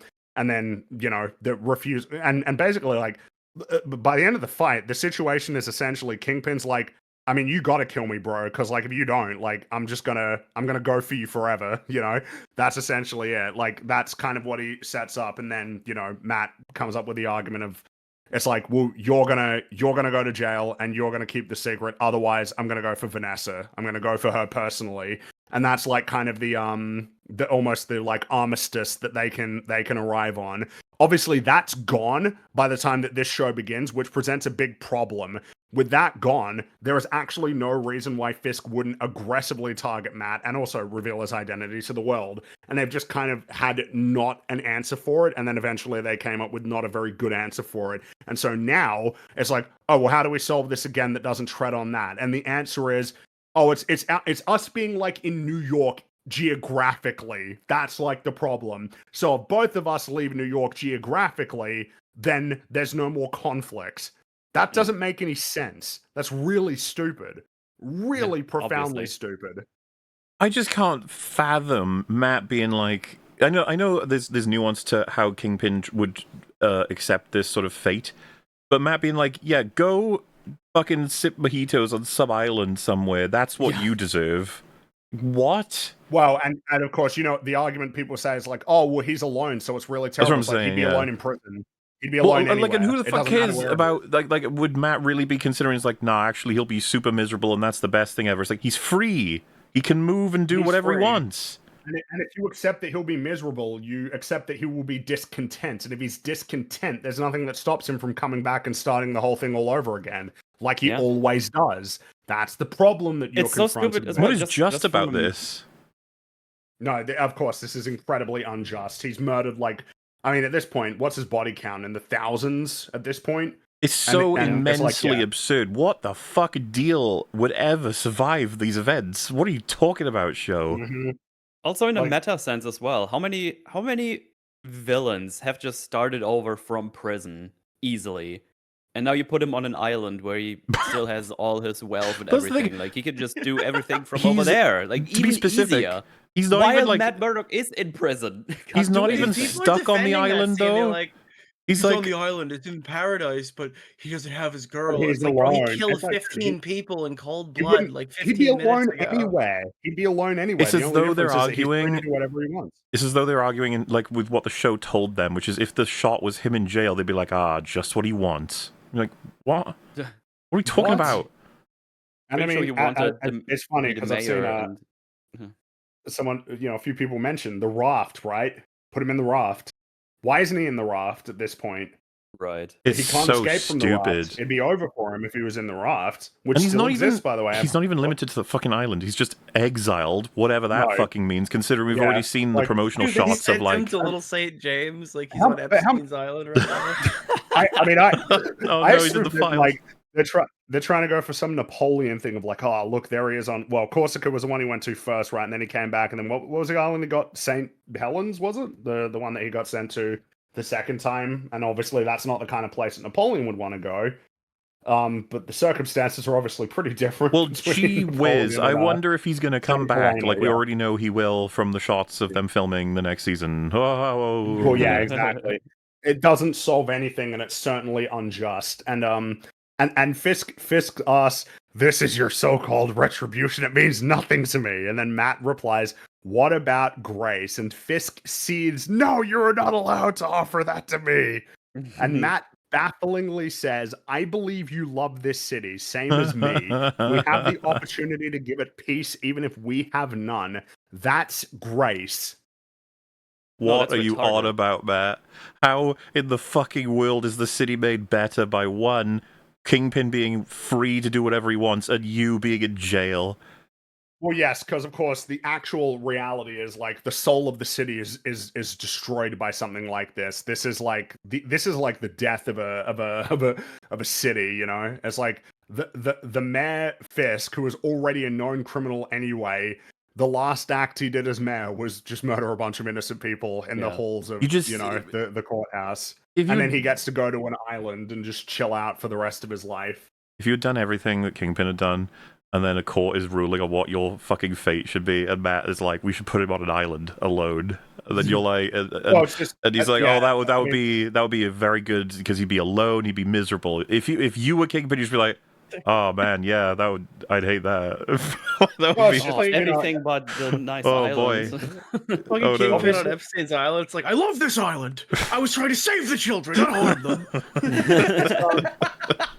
So considering they seem to try to tell us they really give a shit about all this public perception in this show, if this is what happens, there's no way there isn't still like a big cleave between two groups of people when Kingpin goes to fucking exile and Matt Murdock, who people apparently like, even as Daredevil. Like, there's not going to be any peace. It's just going to be a different type of conflict. What happens to Buck? Where does Buck go? Who inherits Buck? Well, and again, as you guys all know, because we've talked about it before, Sheila, sort of the one who was responsible for getting Gallo, the former police commissioner, getting his head split open, she gets to be the mayor and hand the key of the city to Spider-Man, even though she's hyper culpable for all of this. She is. It's just like BB. Also culpable because you did nothing about all of this except telling everyone what they already knew at the end and then taking the trophy. Yeah. She's that fucker in the meme that's like 5th place in terms of making things happen and then celebrates like you're first. It's like, shut up. Yeah. You haven't done anything. But yeah, Fisk accepts this because the deal is apparently still on the board rather than, oh, you're getting executed. Like, because that's something that's like, dude, the show should be able to account for that. It's like Daredevil obviously has an opinion on what he wants to do, but like the world has an opinion too, and the opinion would be, it's like, dude, he's getting executed. Like, he's fucked. He's getting the death penalty. I don't know if do I have that in New York or... I mean, then again, I mean, he'd probably be getting some crazy federal stuff as well, like for all the crazy shit it's like, dude, it's over. Like the idea, oh yeah, no, you just go off to a little island and just chill there and please don't come back or something. It's like, okay, all right, yeah. Also, like, this is just really stupid. True that a reference that me and Frank should have brought up, the BB saying, my work here is done. I was like, what do you mean your work is done? You didn't do anything.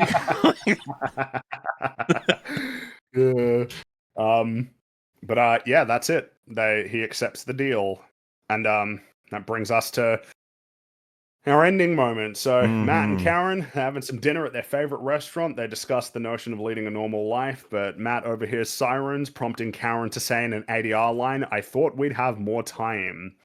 And Matt gets on his knees, and the police step inside and arrest him for all of Daredevil's crimes. Okay. Yeah, I mean, what is even to be said? Wasn't there was something on that Daredevil podcast, right, where Charlie Cox said, because Matt would obviously hear this well ahead of time, that he would just get on his knees, but that might be read as like proposing, and so they didn't do that. Am I mistaken? I'm pretty sure you're right, but I obviously I'm just skipping to like, oh boy, he's proposing to Karen. It would be so meaningful. Yeah. You've definitely done the work for that, guys. Even though you guys had this huge problem you never solved in this season of you guys having completely different philosophies on whether or not you should take life. Yep. Never solved it. But not. Still good. Never dealt with it. Still good. Yeah, he gets arrested, and Radiohead begins to play, and for some reason this really triggered me.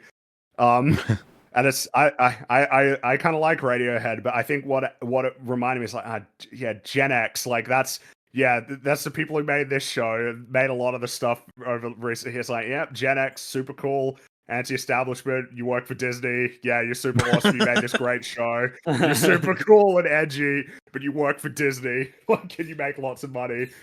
I like Radiohead, but I don't know, I was really just struck by, because I don't know, it feels like a lot of people talk about millennials and the influence they had. It's like, guys, you gotta remember, the oldest millennial is what, 45 years old?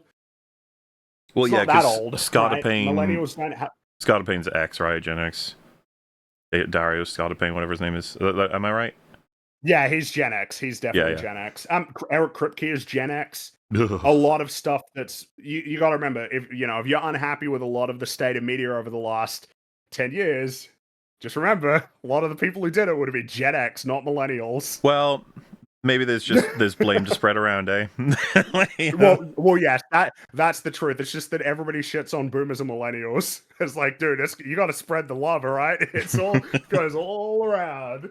But yeah, like I said, I like Radiohead, but it just, I don't know. When I heard it, it triggered me, and it made me think about that. Anyway, we get a montage because they did this. They did this last season. They played Radiohead with the montage to sort of show where everybody kind of where everybody's at. And so Luke Cage returns home. Yay! There he is. And if you didn't watch the other shows, you're like, who the fuck is that guy? Yeah, that was me. Yeah. Oh, hey, you. And he's done. He's not working with Shaggy anymore because Dex is on a plane with Shaggy. He's working with him now or something.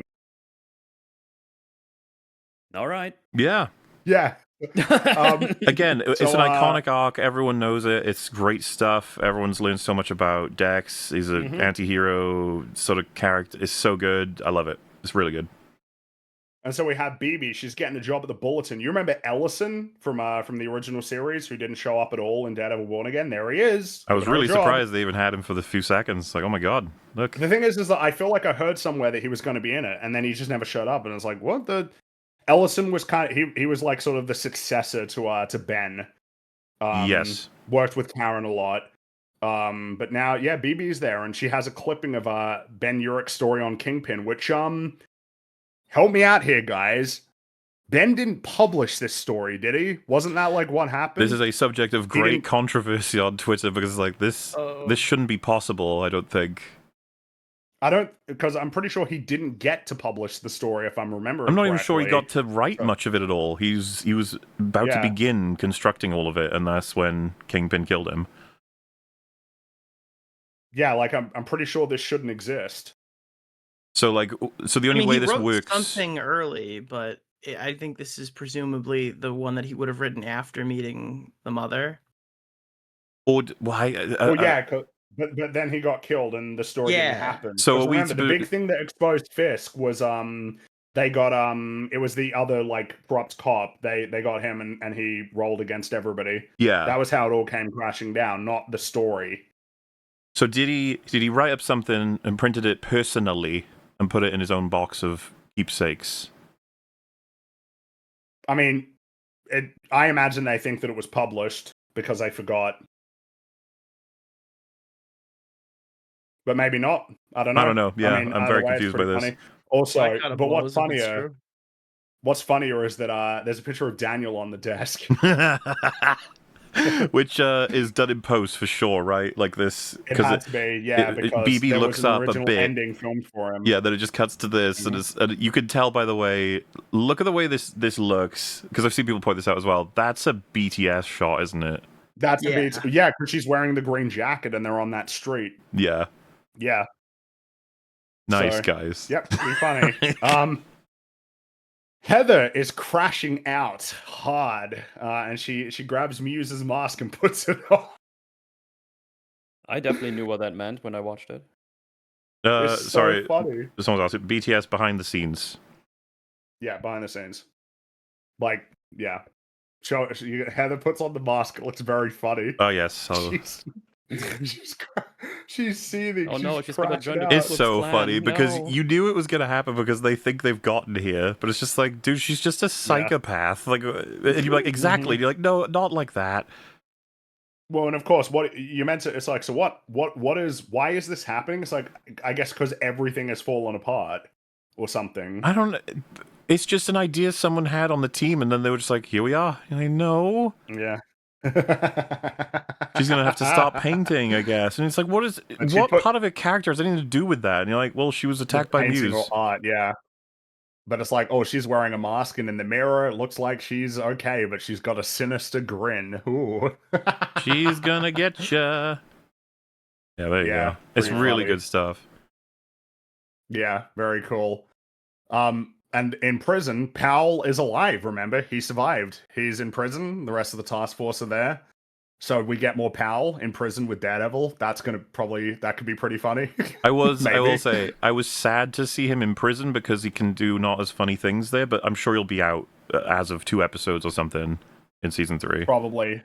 Yeah, probably. My guy, he needs to get out. He needs all the guns in the world. He needs to get going.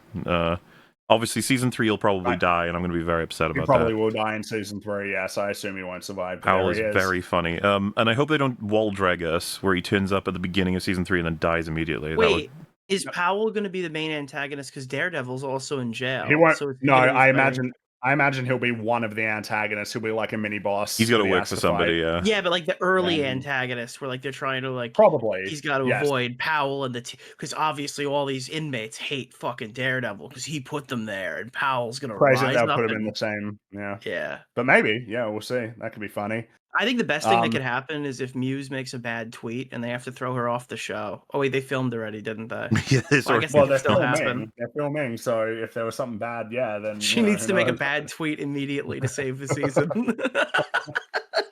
And Fisk, he's on the island and he's alone. It's like, oh wow, he lost. Well, and when you see this shot, you're like, I totally believe he is currently on an island. I was borderline. I was saying this when I was watching with friends. Like, is this a dream sequence? Why does it look so crap? And I was like, well, the whole show looks crap. So yeah. But I mean, it just. I thought he was gonna blink and be in a cell, and I was like, oh, okay. It looks like they just.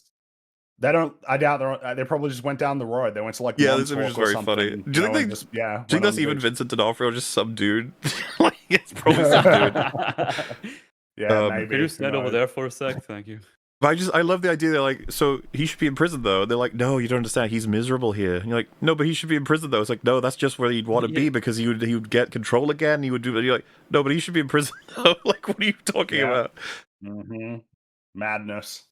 And Matt's in prison. He's in a cell. There he goes.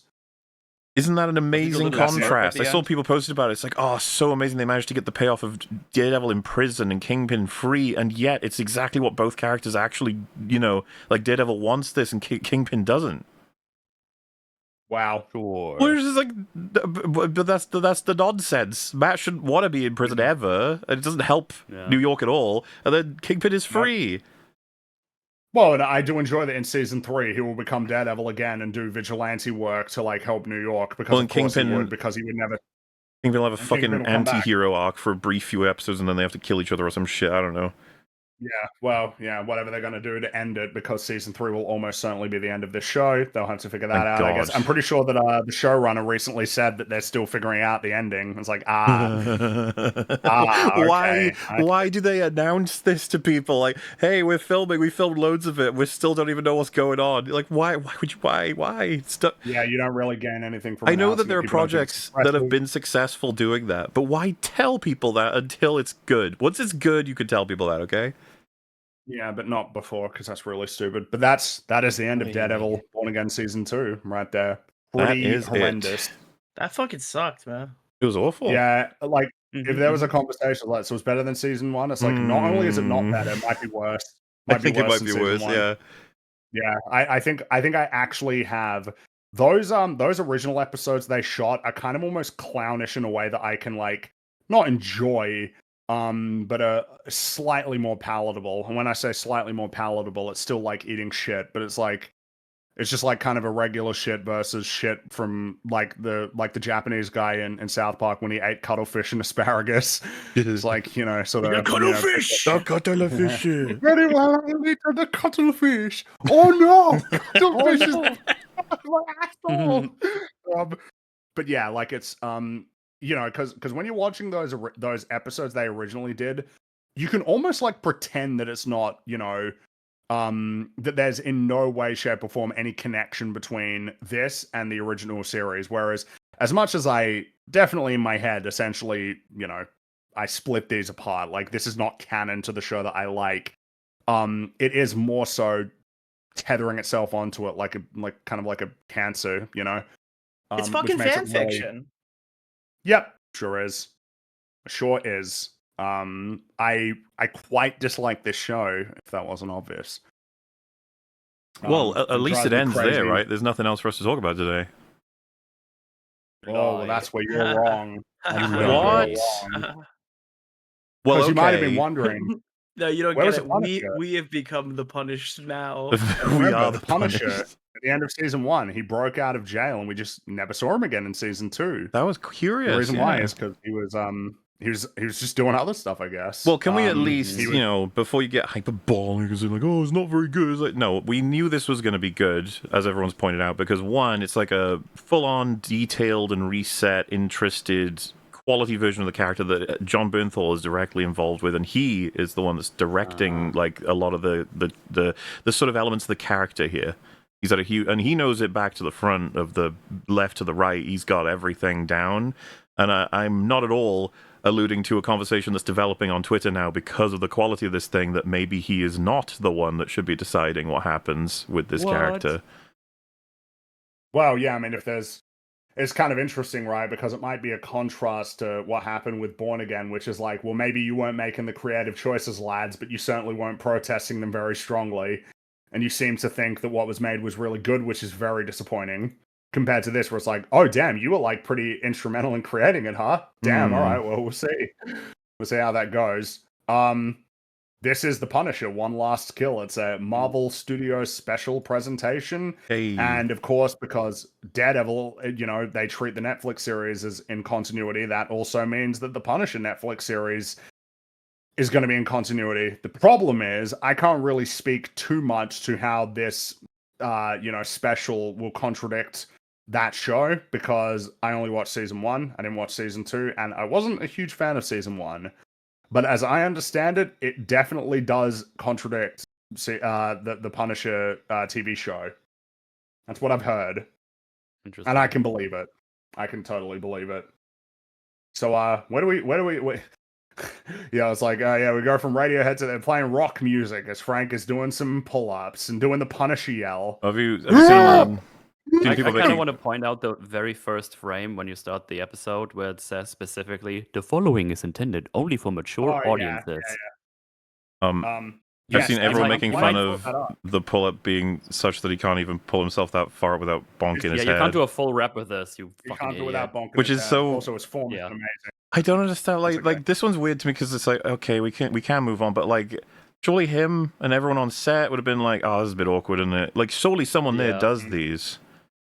Do you think it was like a thing of like, I think it'll be fine?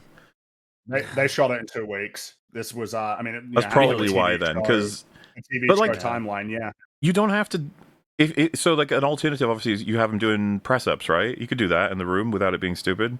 Oh, Yeah, there's you many don't many need to. things you can do without Or just even put the bar needing. lower. Well, Lower the bar. if somehow we have locked into this, like, just keep the camera away from that because it looks silly, and just have it do something else. Because obviously, this is not.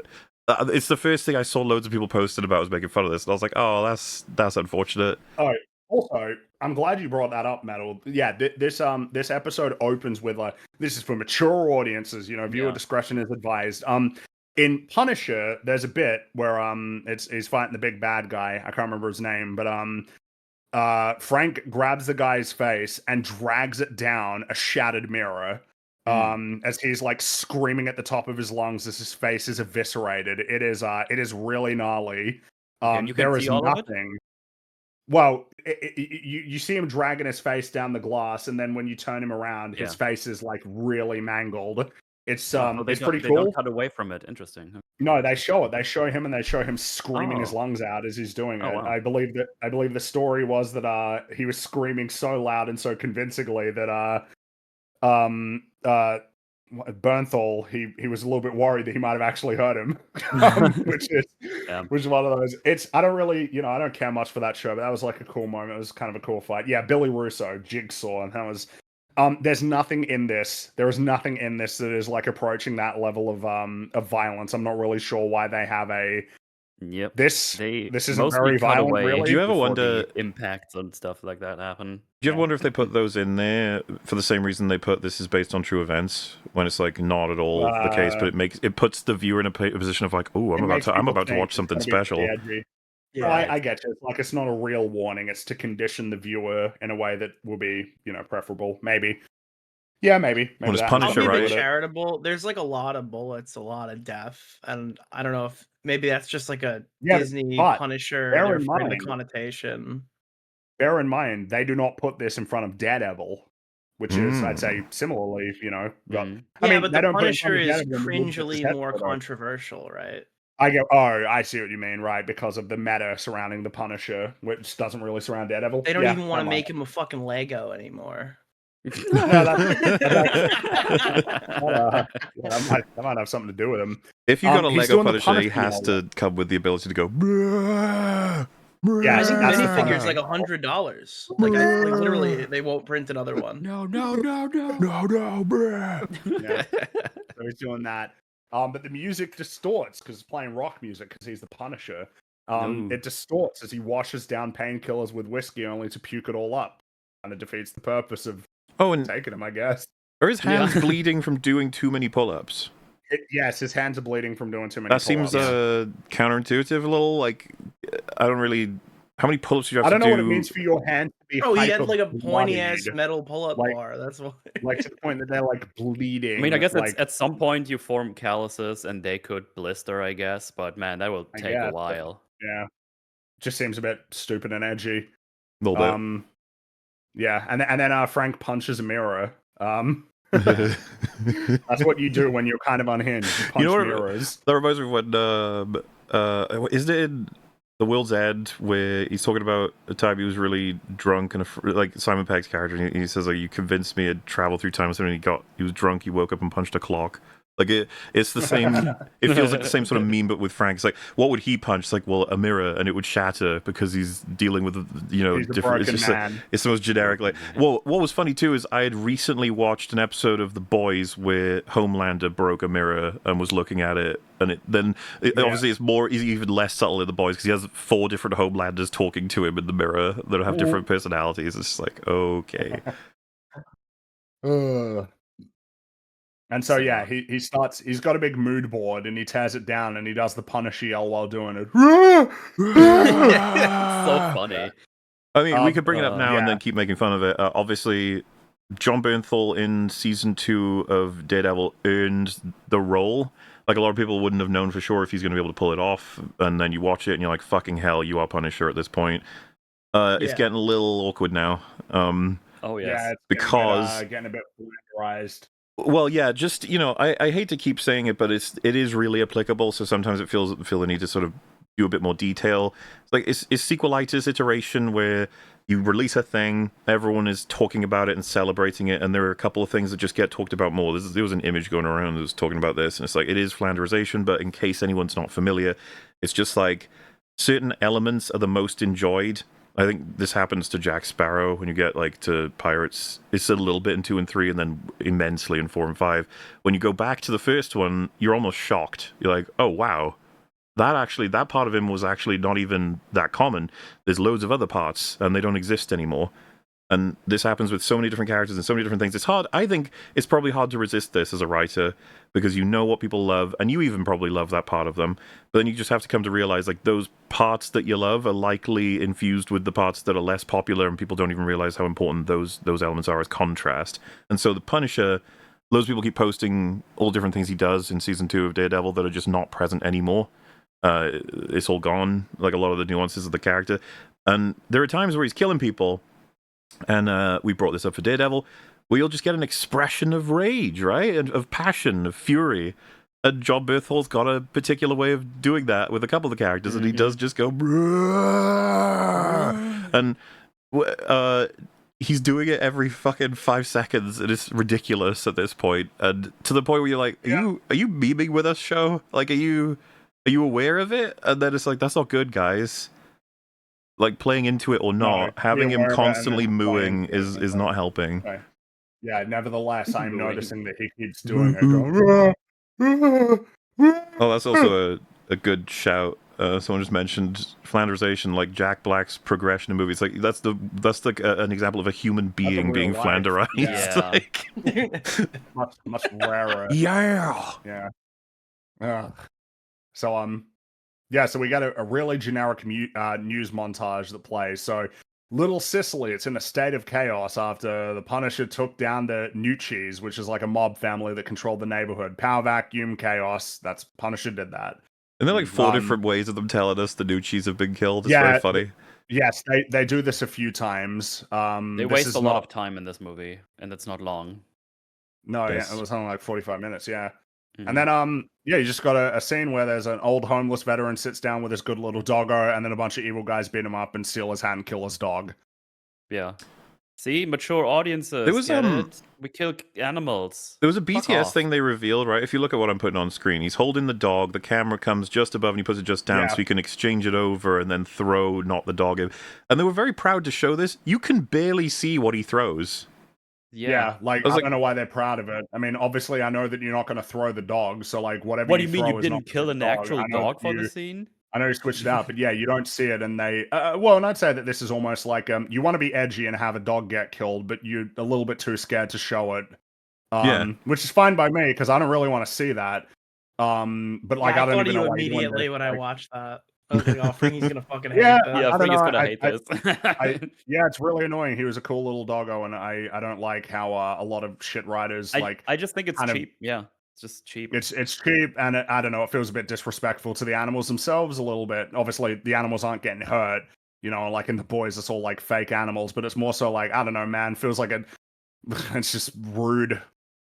Really lame. And I mean, that's just that. Oh, there's just some like cruelty happening out there. I guess this is an edgy Punisher show. Wow. And that's it. I mean, there's not really much to say. That's what happens. We'll be seeing them later. Then we get a scene where Frank is being a bit unhinged. He's sitting alone in an empty room reciting like a Marine motto while hallucinating that his Marine buddies are there laughing at him. And then he carves a cross into the Marine tattoo, like the United States Marine Corps like logo. It's a tattoo. He cuts a cross into it, and he starts crying and screaming. Yeah, it's very. I don't know how else to say this. It's very generic. Like in terms of just pretty generic. Well, and I don't think it's a good sign that people, they made it a meme of him there screaming while the 3 guys are around him, like laughing at him. It's like, I don't know, is this what? Because obviously it's no. From season 1 of The Punisher, it's like, I don't know, man. This is probably not good. That we're. I see people point out too. He didn't have the tattoo in the Daredevil show. It's kind of weird that he got it after that. I guess. Afterward, yeah, because you figure he would have gotten it when he was in the Marines, but I guess no, he decided to do it afterward when he's got all these guys making fun of him. Yeah, and then just drawing the fucking cross on himself feels very just like, what do we? Yeah. And he's got Curtis, who I think was in season. I think he was in the Punisher show, but he's a figment of his imagination. So he's probably not. It's probably not good. And I'll get it up because it's been shared everywhere. It's pretty funny. Yeah, the meme. The problem with this is it's a very funny face he's making. And then Yeah. it's his This arm. isn't meant to be funny. His arm is moving. It looks like he's wiping. Yeah. That's the problem. The arm is moving so much that By it's the way, like. I haven't seen the Punisher show. Does he hallucinate a lot? Yeah. Well, yeah, sometimes. I was gonna say because it's like really convenient that right as soon as the fighting starts, he stops hallucinating. You know the wait, no, that meme? Have you seen that? Yeah. With John Bernthal? Yeah, that was him hallucinating. Okay. In season 1. So this feels like them trying to emulate that, and I don't. Were they trying to make it funny? Because this is hilarious, but I don't think it's meant to be Yeah, it funny. didn't work. No, this is not supposed to be funny, but the whole internet has been laughing at this for a while, and it's probably gonna. Yeah. It's going to have some traction, like some mileage. I feel like this will come up again It's and a again. good one. It's and solid meme and material. another thing that happens in this is pretty funny. Yes. A bit of a conversation starter.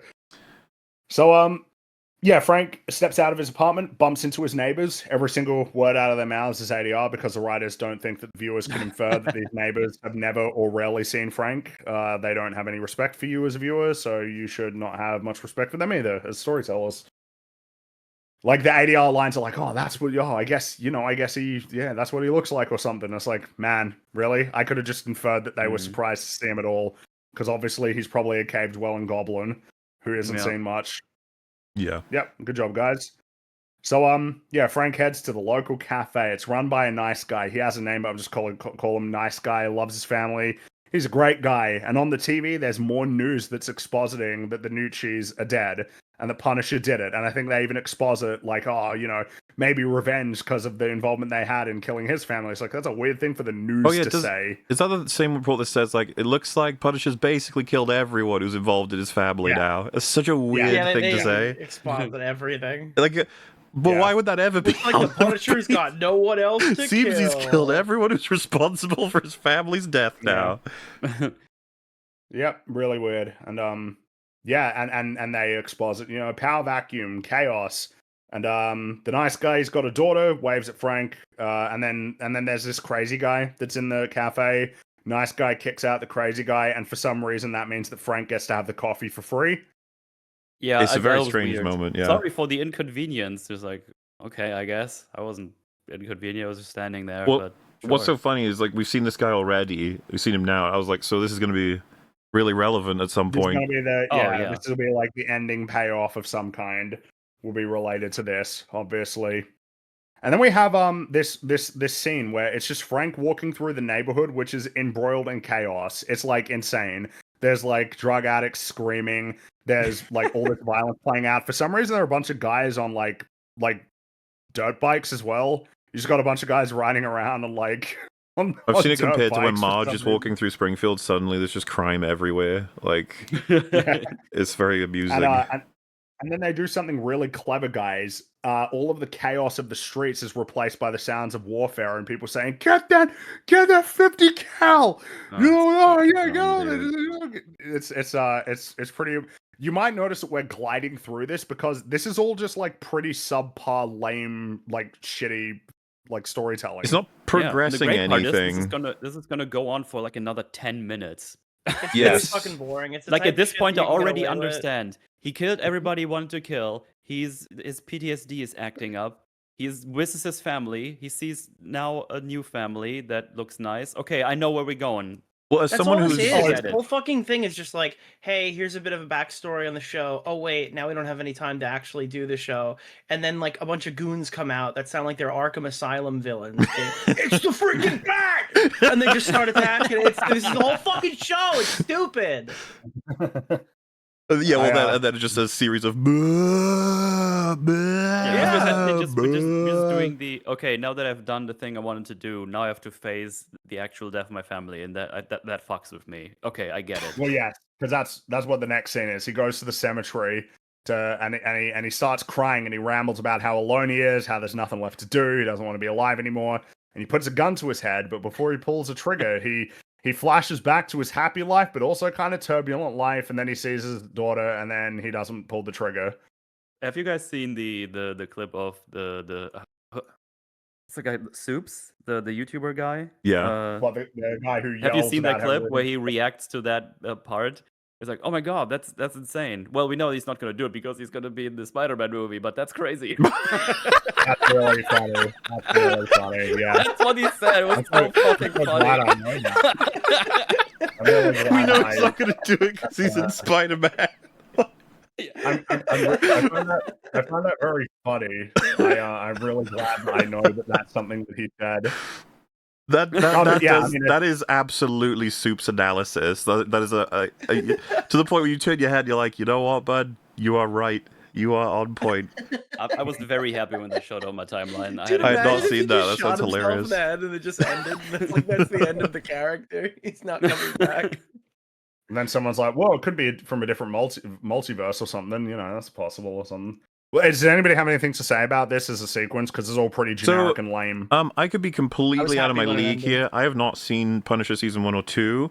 But this just feels like really well trodden ground to the point where I didn't need to see any of this. I know all of this. Am I missing something?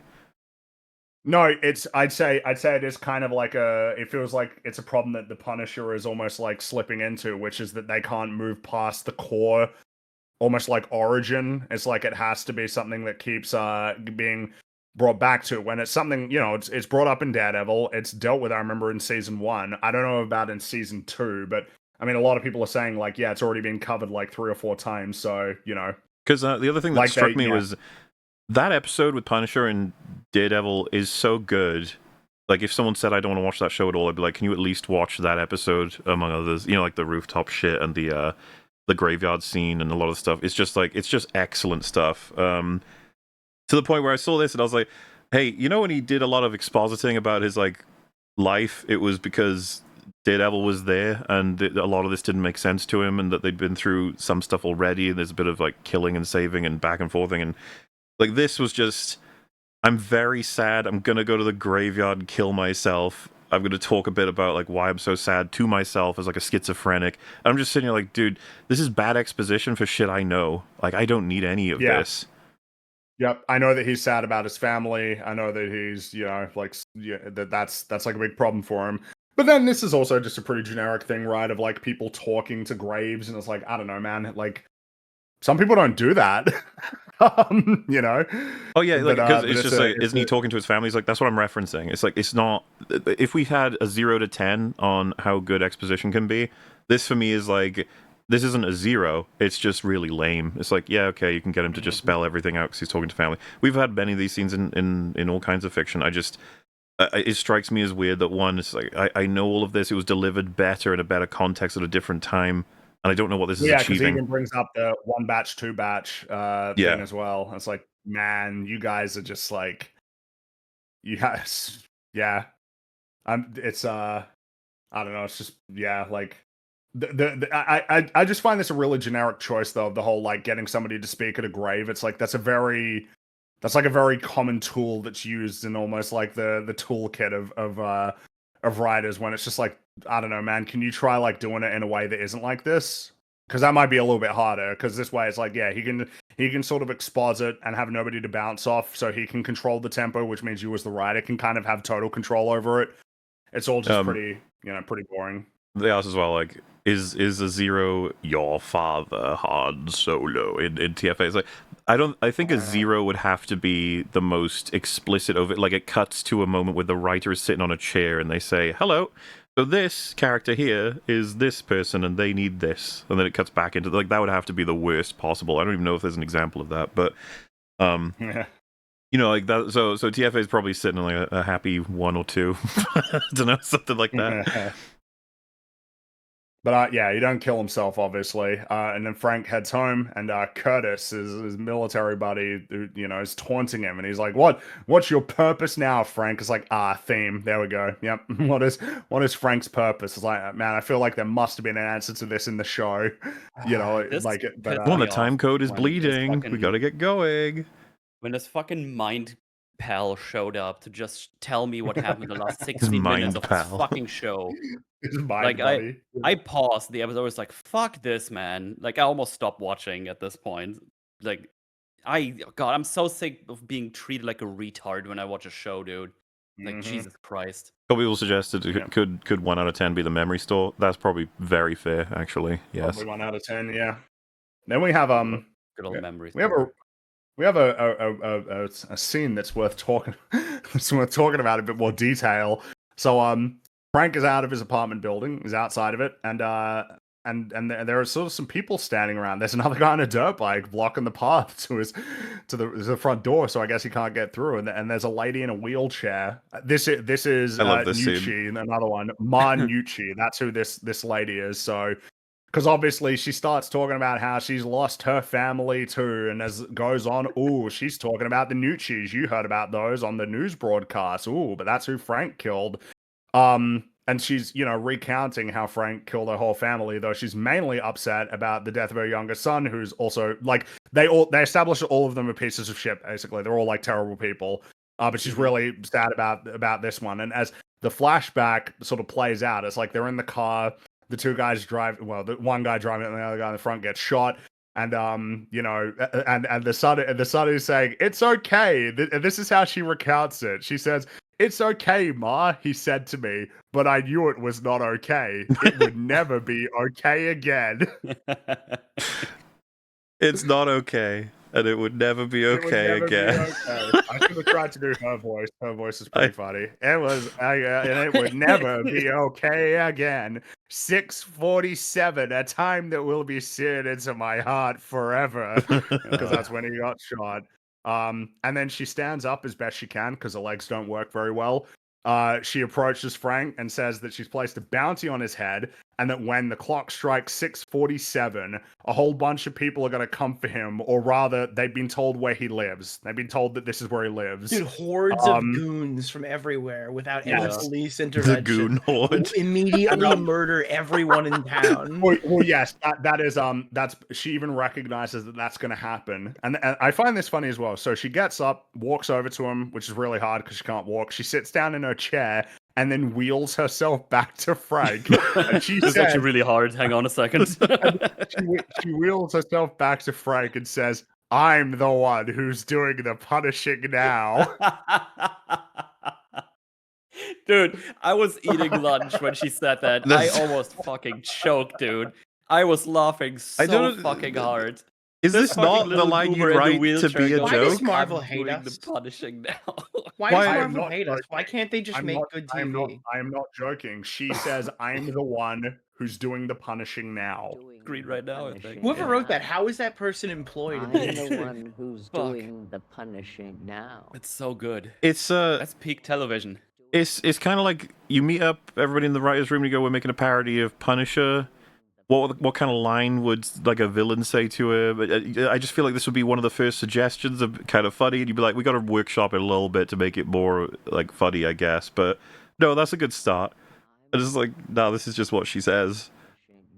I'm the one who's doing the punishing now. Well, Frank became the Punisher because he lost his family, and then the Punisher took her family, and now she has become Punisher. Yeah, but she's not punishing anyone. She's in a wheelchair. They're punishing us. Yes.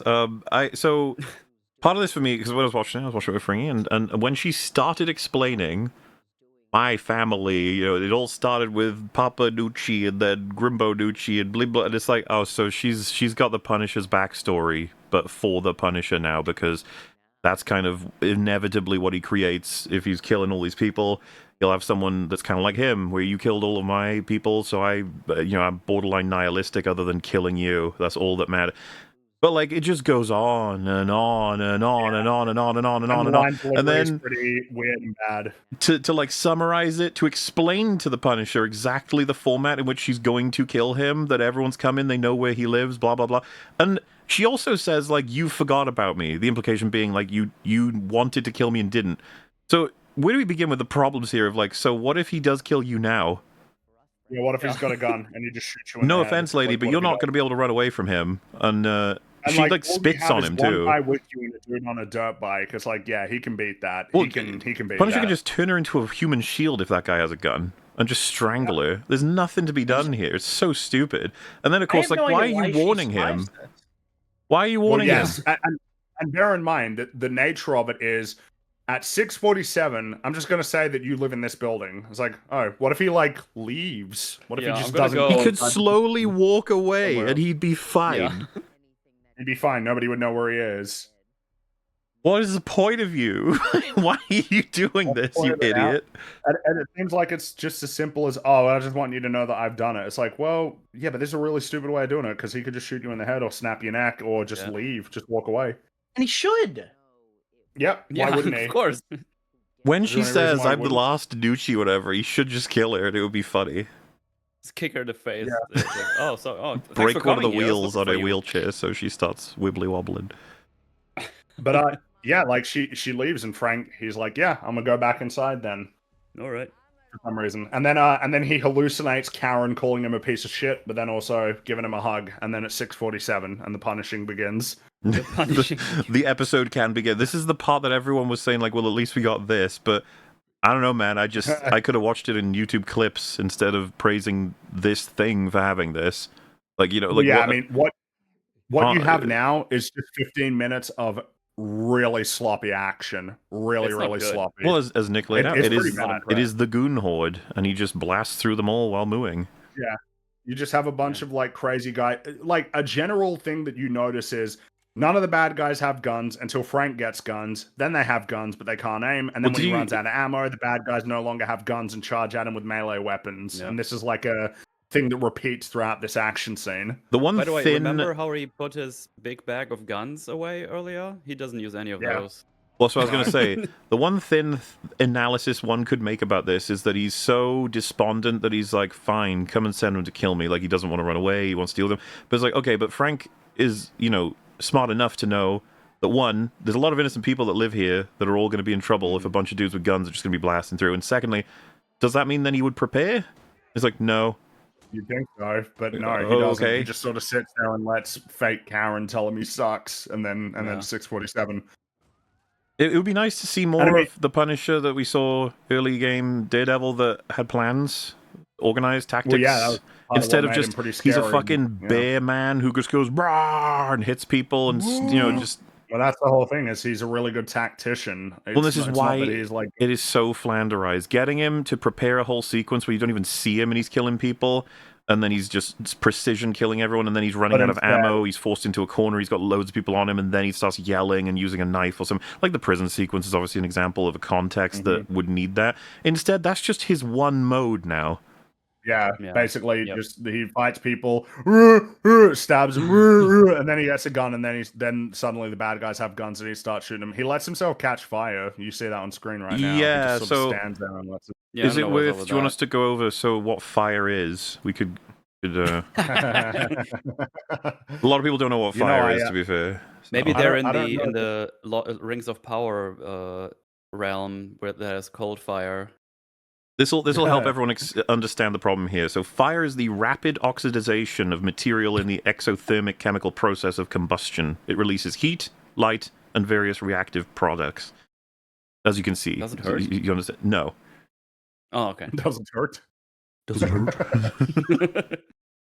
It's yeah, he just lets himself sort of catch fire, burst through the door, and then he starts fire. Like, I don't really see that it's even worth doing any analysis of the action scene broadly, because I think you guys, like, you know what this is. It's not well choreographed. He gets really, really lucky constantly.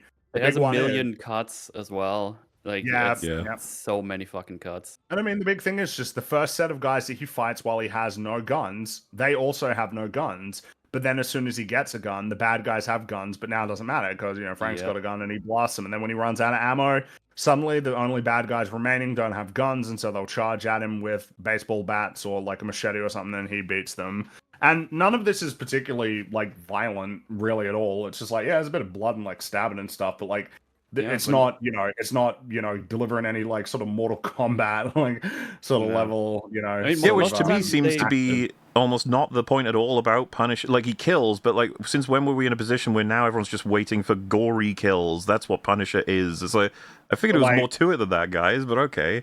That's kind of the expectation they set, and they don't even deliver on it, which is They don't really deliver. weird. It's like, you But made not- this the case.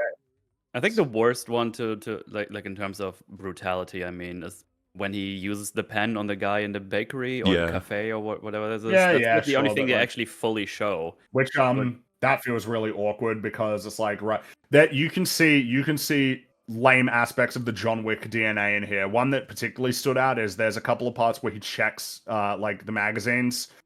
And it's like, man, you don't even know why like you do that, do you? It's just because John Wick does it. Like you don't even, you know. Yeah. Like it's not like he's actually checking his ammo because he'd want to. You put it in there because that's what John Wick does. He checks his ammo. It's like it's I don't know. It annoys me a bit. And then of course it's just generally Well, like all of this. This isn't the appeal of the Punisher to me. This is more raggedy, crazy wannabe John Wick. Which is really weird because he's the Punisher. Punisher is Punisher. It's not the same as John Wick. You don't want to have it be the same as John. But just even think about this whole. Oh yeah, the part where he like throws the cabinet in the way to block the explosion. Well, yeah. So like, just so you can see the visual here, right? The door to this place has got, I guess, a shotgun blast in it or whatever. But there's a pipe bomb that he kicks out, and then he just moves a cabinet in front of the door entrance. Like, we'll close the door and then do that, right? The door's still there, and you know, like I said, it's a bit, structurally unsound somewhat, but it's still a door. Like you could still close it and just, but it. Yeah, they do a lot of the really weak things. Like, I'm gonna use this guy as a shield for a shotgun blast. It's like, yeah, that's not really gonna work though. It's just all the lame stuff. I know, and it's all CGI blood as well. I noticed. Yeah, of It's course it like, is. man, just doesn't look great. He's not the character also, for this like- sequence. He's better than this. But I Also, guess the like, another excuse is thing he's as well- schizophrenic and insane, so whatever. You have this other problem of like none of these goons have any self-preservation instincts. A lot of them are just sort of running around causing chaos instead of like specifically seeking out Frank. That's what Nick says. And even when they do, Arkham game people. yeah, It's the freaking Frank. well, yeah, they're like, it's Frank, get him, and then they just keep losing. Franking all over the place. Just, like, what is... You need to show he does that a lot.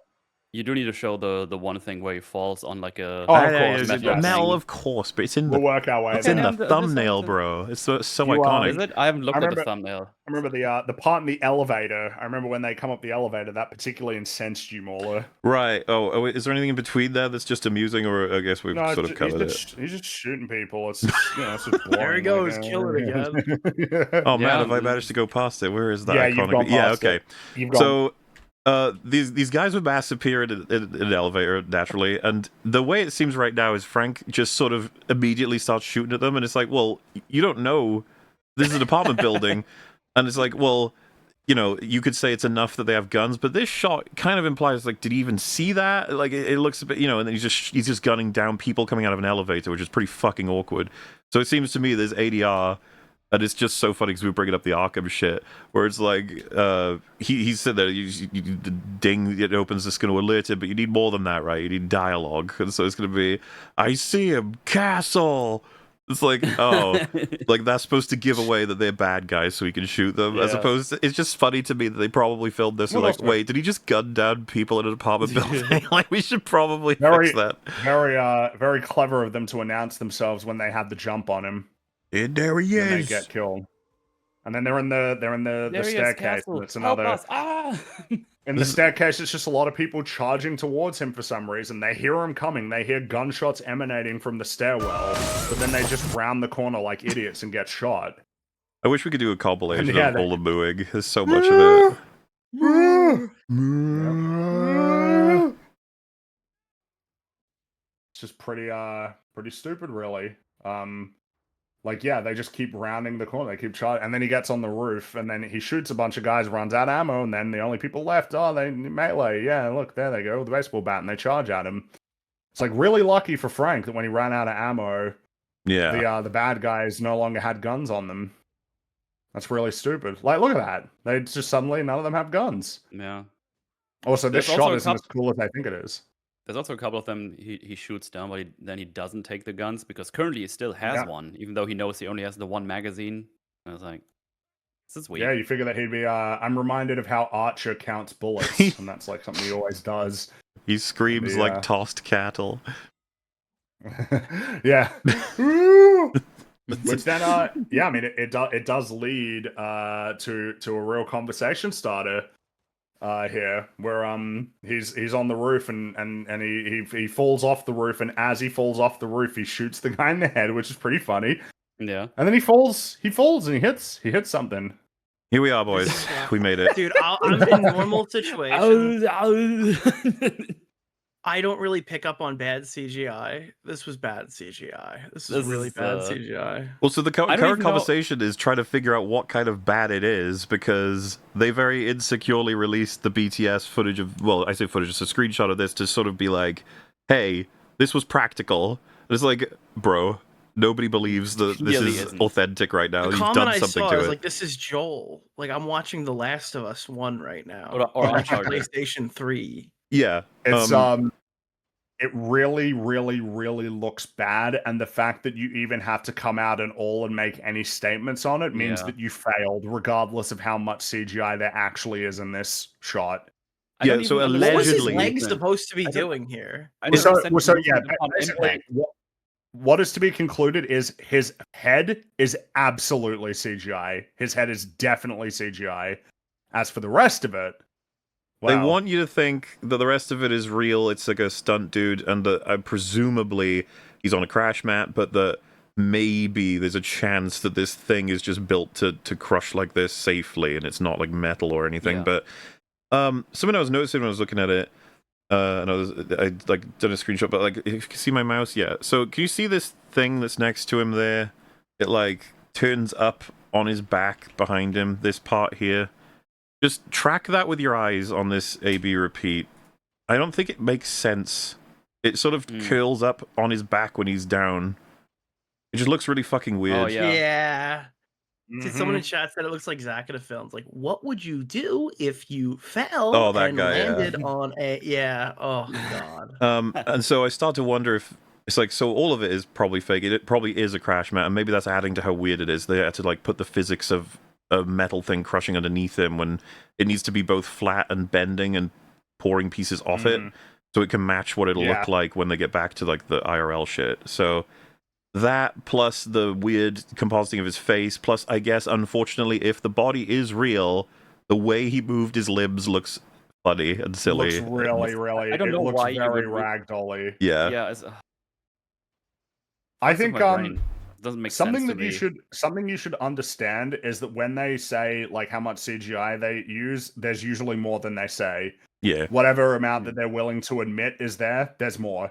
It's like when James Gunn said, "Oh yeah, when Superman's flying around, it's real." It's like, dude, basically none of that's real. Like basically none of it's real. His face is barely real. Like the amount of CGI that ends up in a lot of these things is way more than you even know, which some might say, well, that's just benefit, right? It's invisible. It's like, it's not really invisible. It's just that you don't even imagine that that's something that they would do CGI for, and then they did. Well, and no at the amount end of the day, telling us this is... If the wizard came along and said, actually, this is 100... That's John Bernthal, and it's 100% real, it'd be like, okay, well, everyone is saying it looks like shit. Well, yeah, that's where it ultimately leads to. Regardless of how much of it is or isn't CGI, the fact that you even had to come out and make like statements and show behind the scenes stuff to prove that it's not real means that you messed up. Everybody's talking about this. Everybody has a right to talk about it as well. I find it really annoying when people are like, oh, they nitpick on this little thing. It's like, dude, it's in it and it's funny. It's really funny. It's not like we're saying the whole thing is bad because of this moment. It's just this whole moment is thing very bad. because of the writing. This is very bad, and this is this is Marvel's big problem. It's one of their big problems. It's this over reliance on visual effects here, and it's like, I don't know, man. Yeah. Like this looks really bad. You would have been better. You know how like in Face Off, like the stunt doubles are really like obvious, like at the part where they go off the on the boat, like how they launch off the boat, and it's clearly like not Right. Nicolas Cage and John Travolta. I'll take that over this. Well, I don't I'll mind take an obvious stunt doubles that stunt are double obvious. who Yeah, can I'm a big fan of Buffy and Yeah, Angel. I'll Okay, and take that. they're extremely common in that show. I'll take that over this. But I can accept this too in the sense of I'll move on, but like there's no way I'm not highlighting it. I would with anything that's doing this. Sorry. I'll make fun of it, yeah. And I mean, Yeah. obviously, I'm more inclined to make fun of it when the whole I just don't- episode is pretty terrible. This is what we talk about with, like, I will only praise from now on and never criticize. It's like, well, it's not meaningful then, is it? So when we have amazing CG come along and we compliment it, we have to also say, like, yeah, that when you have amazing CG, that's really cool and it adds to your thing. If you don't, and if you have the opposite, it'll take away. This is taking away. I mean, and clearly it took away. Yeah. Everybody noticed. It distracted everybody. It started a whole conversation about something that was meant to... And I mean, this is putting to one side. This is just a bad shot. Look at this. Like, what is this framing? This looks crap. Like, even as a shot in and of itself. But the whole thing looks really lame and generic. But yeah, there he goes. There he goes flooping. Yeah. That is the and moment. So this is pretty funny because now he's on this roof and he sees Nucci watching him like with a grin on her face. Like she's pretty satisfied, like, ha, got you. And then Frank just like falls off the roof more to the point that he gets to ground level. He falls off it more. And he falls off more, and then we see her again. And she's not feeling quite so confident anymore. She didn't think he would just jump off a building.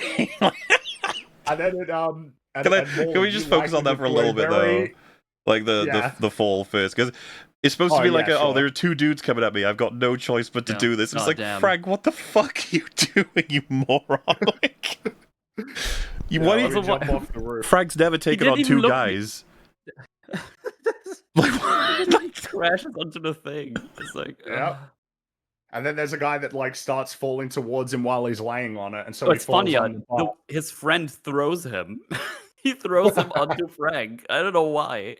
And then Frank rolls off and rolls off the bus and probably seriously hurts himself. What the? Oh yeah, it's all good. Yeah, I'll just show that too. Yeah, I saw this get shit, and people were like, "This is shit." Look how bad it looks. Yeah. And of course, it's like, so this is just like Black Widow. Yeah. Or this is just like John Wick 3. Yeah. Which is very apt. But you saw she has, look at how smug she was looking before. And how does she look now? Now that he's on ground level. Yes, let's that is the next shot, right? I hope it is. Yes, I think it is the next shot as he like stands up and looks. All right, 1 sec. Almost there, I think. I don't want to miss it at all because it is probably my favorite part, actually, thinking about it. This shit is so fucking funny to me. Just scoots away. Oh shit! Oh, fuck. So there is a boat I've come across somewhat recently that I adore. It's not like shocking or anything, but it immediately made me think of this guy. So hang on, let me open him up so chat can see this. She just walks away. Thank you. You've been a terrific audience, and then she just rolls away. Like, I think Waller showed this to me maybe 2 or 3 days before it came out. It's just the perfect timing ever. Chat, compare, okay? You see her there, and then you see it's just this me. It's the perfect combination of like, I think I'm okay, but I'm a little scared. I think you could get me. I don't know. I need to move away from you. Very amusing. She had her plan. She was really smug. He falls off the roof, and she has to slowly roll away from him. Dude, chat's right. It's Ricky Berwick in drag. Oh my god. I prefer the Pepe though. But you see, Frank, he's presented with a conundrum because either he can pursue her and get revenge, or he can save that nice guy and his family from a bunch of bad guys. And Frank, he thinks about making the choice of revenge, but then he realizes, no, he can punish and protect at the same time. And so he goes and saves the nice guy and his family very violently. Mm-hmm. I guess his arc is complete or something, even though I feel like he's... It feels so generic of like, look at him punishing, and it's like, well, you're just sort of killing him. It doesn't seem like there any kind of like... It doesn't feel as though there's anything in this other than you're just killing for killing. And then it's like, oh, but I like that family over there, so I won't kill the person fully responsible for it. You're like, sure. And then he does, and then the show just treats it as though it's over. Yeah. Which is insane. The fucking city is in chaos, and he's just like, I did it. You're like, oh, good ending, I guess. What? It's weird because I haven't seen the Daredevil shows, the Punisher shows as well, but I'm pretty sure he was already in Punisher gear in some of those, or was that in Daredevil ways No, already? he gets in Punisher gear in Daredevil in season Yeah, 2. By so the end of it, he does. I was always under the assumption he is Punisher already, like he's doing his stuff. But I guess Well- now that I've seen this, I assume that's after the Daredevil shows where he appears. Question mark? Because I'm not sure actually. Maybe now it's worth pointing out. So, a couple of people I've seen with the analysis of this. This is a very self-aware project that's trying to explore the notion that Punisher is looping. That there's only one story to tell for this character, and this character is aware of that, and this is his breaking point of realizing this is all he is. But I was like, what's the... But, like, that's all it is, though. He just becomes Punisher Dude, at the end. He's done this, like, 7 times. This whole show exists, so when he doesn't kill somebody in Spider-Man, nobody asks a question. That's what I was But he is thinking as killing well. by the end of Literally this. just to get him from Netflix to become I think Marvelized. that's actually So now he's a true, yeah. cool fucking. He's gonna start chirping. He's gonna be happier or whatever the next time we see him. And you needed somewhere in between so we can watch the transition. I think that's actually like. But he is totally killing at the correct end of that they this. wanna get him. He is, but now it's like PG-13 killing. No, isn't it like the last kill? Is it? Well, I thought it was like an it's- announcement that he's still punishing. I figure he's absolutely still doing punishing. The fact that it's called One Last Kill is almost like stupid. But I think that's still the same thing is still true. We're getting into a level of PG-13 like violence, I think. This is like how we transition him so that he can just be the Punisher, dress But up what like if the it's Punisher. true? What if that Fights was bad the guys, one but- last kill? Like, what if the last kill was killing a guy for throwing a dog into a truck? No, I figure they'll always want him to because they want to have him go, "Roo, roo," but then they can decide whether they want to have it be PG-13 violence versus like M-rated violence, or you know. Also, I He's think gonna it's start implied that shooting he- rubber bullets. He's gonna start fucking. No, I think at least if that happens, it's not gonna be after this because I'm pretty sure it's implied in the trailer for Spider-Man that he still wants to kill things and Peter is Yeah. trying Kill to stop him, things. so I don't think you can have him not do that. Well, It's like and kind hence of why my instrumental. confusion. People saying like this puts him in a place where he's done all the punishing, and now he's just left with his PTSD, his loneliness, and he's considering killing himself. But then he gets attacked, kills a whole load of people, and spots that there's still people he can kind of help.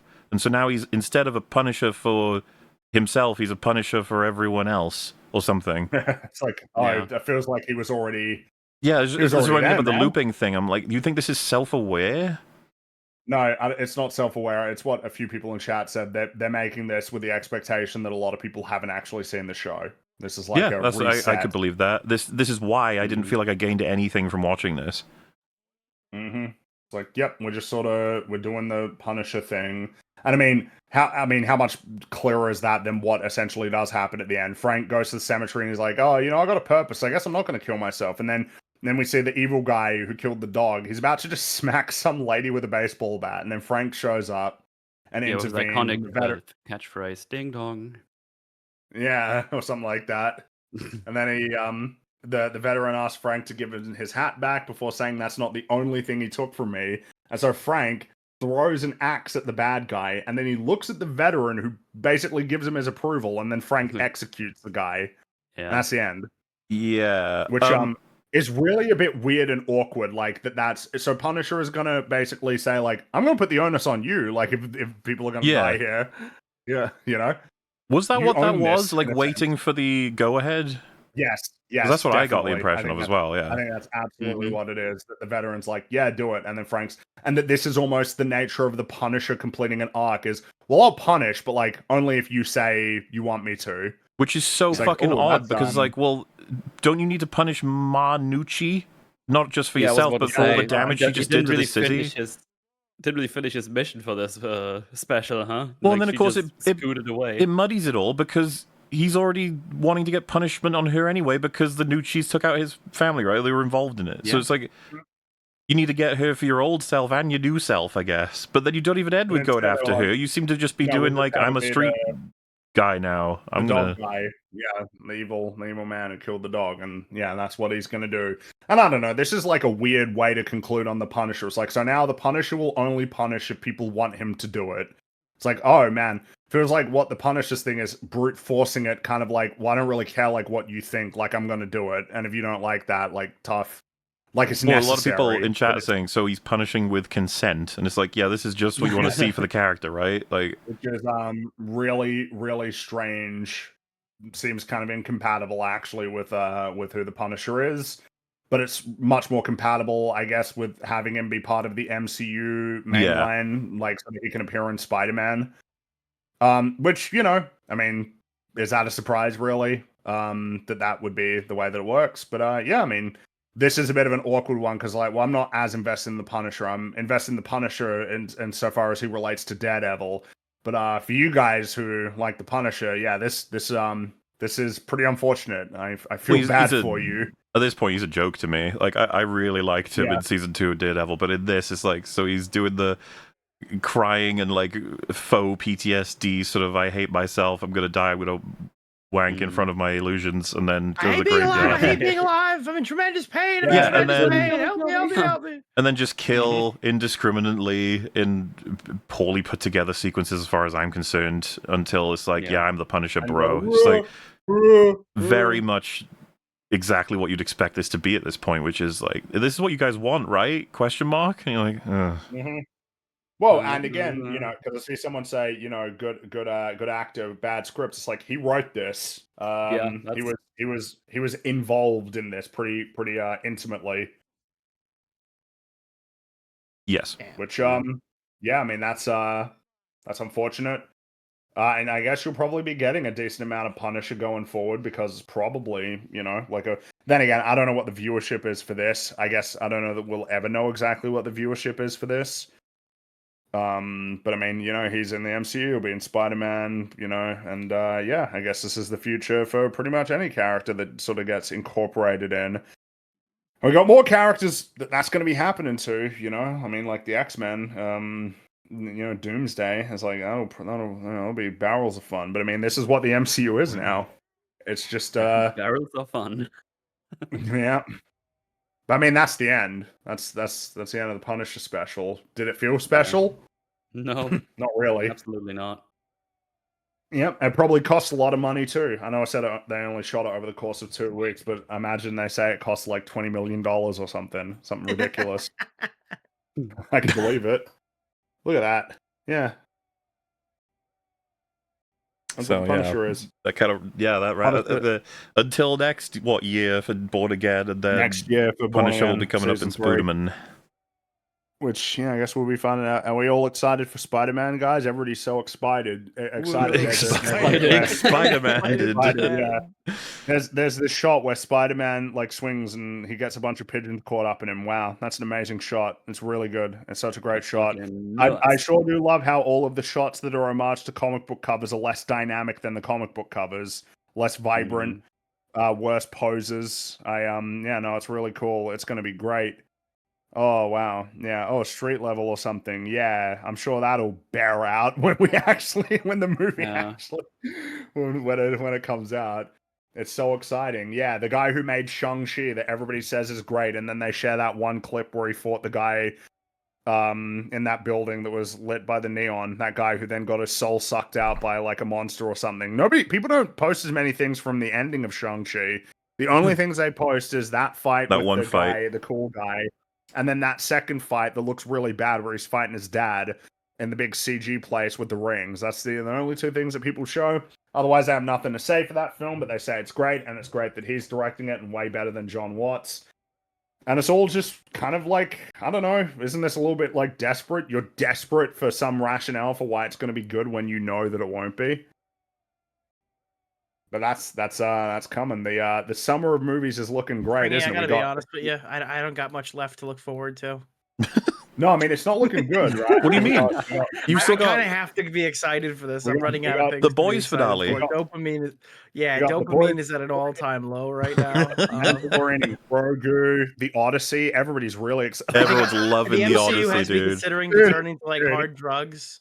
Oh, this That's is so that fucking shot. stupid. That shot where Matt Damon says, "Let's go," and then sort of waddles forward is so funny. Why are they to doing me. this? Why is this That is happening? so funny. Why The do- Why, framing, Mauler? Why have you personally done this? I read on Matt Garbo's Twitter that you've made this happen. Why have you fucking done this? the fact that he screams, "Let's go!" This is ancient Greece. Oh god. Dude, 6'7", yeah. let's fucking go, boys. Let's get in there. Whoa. Woo! There, I've made it And then perfect. you got Spider-Man, you got Supergirl, you got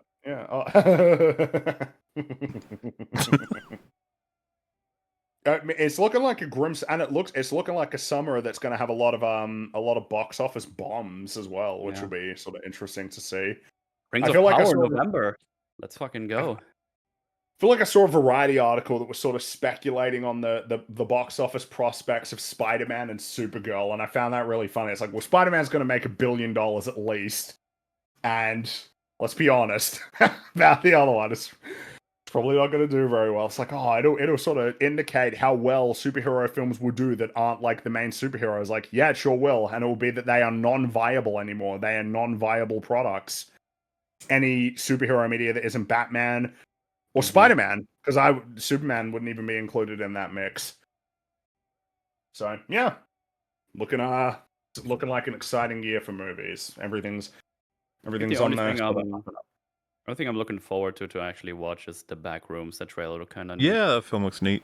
That could be cool. That could be Yeah. cool for sure. That'd be nice. But what about That's about it. who saw Mortal Kombat 2? I haven't even seen did. the first one, so no. I saw it. Mola, what did you think? I know it's not up, but what liked it more than the first one that I thought was also like. I need to see the first one again, honestly, to where I'd rate this, but like 30, 70 stuff I enjoy, stuff I don't, I think. Well, it's This- Volcano, basically. From memory, yes, and then some fatalities or whatever. But this And Scorpion. this one is an improvement. They seem to have taken criticism relatively well. It's still not where it needs to be, but I enjoyed more of it, and it made me smile slightly. But, I know that people are like, unfortunately- what's the key for that one versus like Mario? I really don't. I know that it's easy to compare them because they're both video game adaptations. I just think that Mario is a fucking fever dream of random scenes that are shoved together with nothing. Meanwhile, Mortal Kombat, there's stuff in there. There's like they are trying to tell a story. They need to do the conventional story. You know, Johnny Cage, maybe you're a hero after all, and Katana, you're going to be like the leader of Edenia. You know, There's story. embrace that. You know, That movie just And then got you you have- like, get over here. he does, Just and did that. does. and yeah, they there we they go. made the correct decision to have it be Ed Boon. Yeah. Because in the first movie, it's not Ed Boon's voice, but what makes it funny is that Scorpion doesn't sound anything like himself when he says "Get over here." That's what makes it funny. It's obviously not him.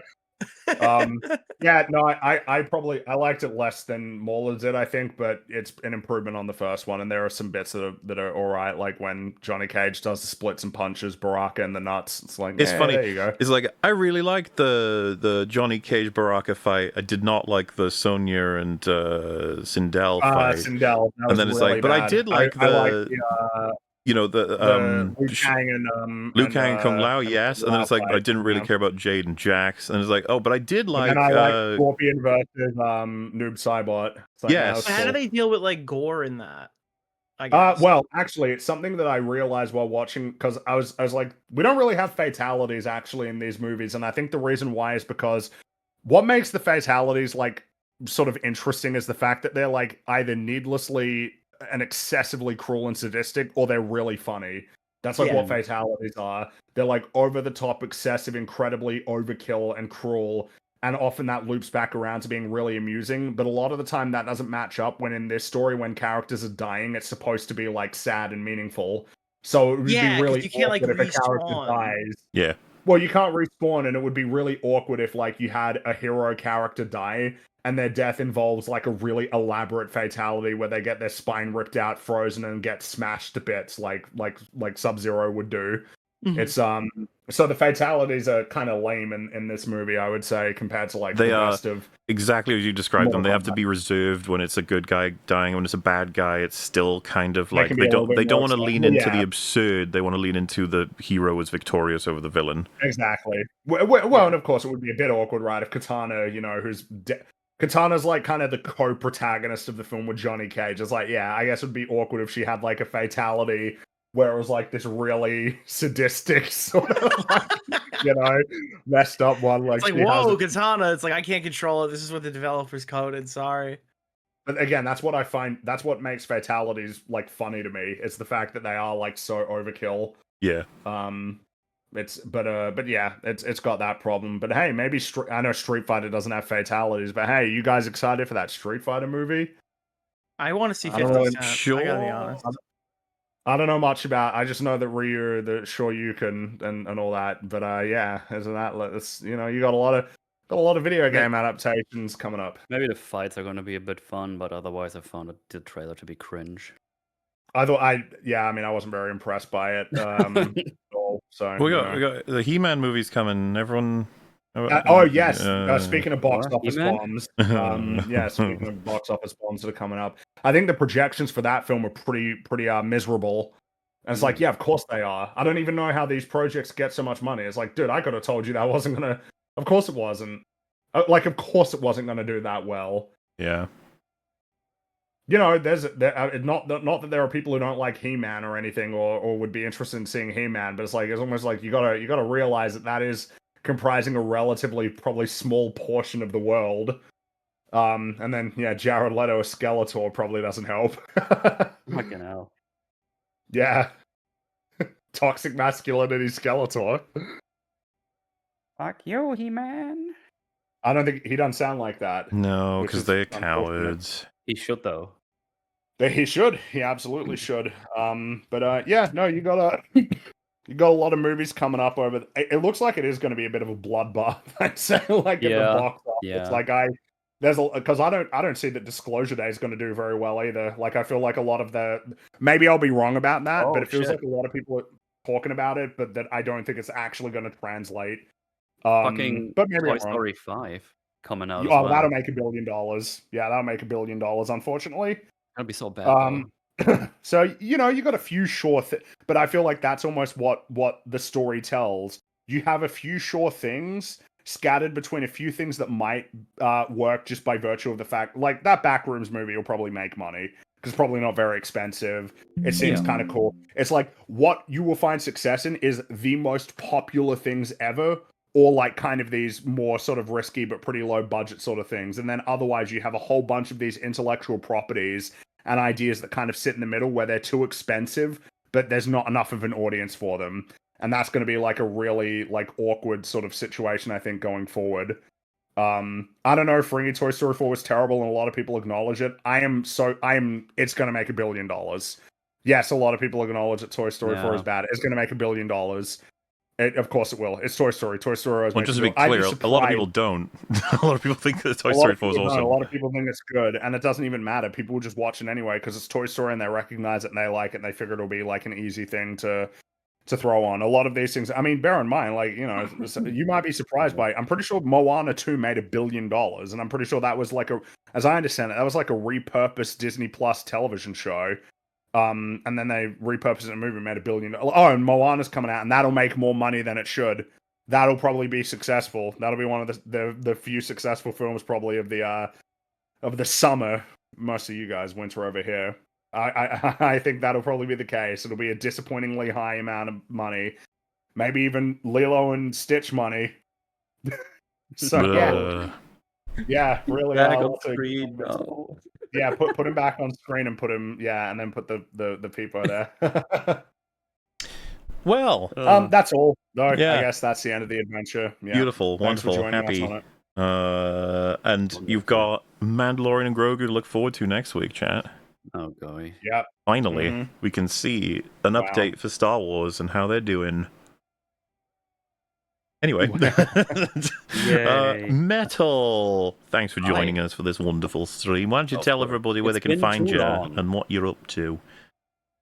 Oh, all kinds of things. I've been streaming all the newer games recently, and we did Forges on those, so you can check all the Forge podcasts out over there that I do with good old Mark the Cyborg, my trusty companion over there. But also, I have released my Forspoken / Dustborn video Rando Rampage, which is over 3 hours long, and you should definitely go watch that because I think it turned out pretty alright. So that's up there. Go check it out. That's good stuff. And also, most likely next Friday will be the supercut, as Joe Danger already put in chat. The Dustborn and Forspoken supercut, that's going to be on Friday, which is going to be very long. Joe, correct me if I'm wrong, but I think it's like over 6 hours, if I remember correctly. Jesus. Yeah, it's a long boy. So yeah, that's hopefully going to happen unless YouTube copyright is going to, floop up again as it already did before. So yeah, things are coming your way. I'm already editing my MCU Phase 1 Rando Ramble because I'm also doing a rewatch of all the MCU phases leading up to Doomsday. At least that's the plan. We'll see if I actually have the time to watch all of those because it's a lot of movies. Mm-hmm. But yeah, things coming your way. All kinds of things in the works. And currently streaming Look Outside. I think I'm like part 9 now because that game fucking rules. And I think in 2 weeks the new Bond game comes out, and I'm going to be streaming that. Wow, that looked awesome. I love the on rails garbage that I saw. Yeah, Hey. violent. How dare you? How dare you? Dude, it works Yeah. for Bond, bro. It works for Bond. I swear to God. Yeah. So yeah, all kinds of things coming your way. Come check it out. All tons of fun. Beautiful. Nicholas, the goat. The goat. Thank you.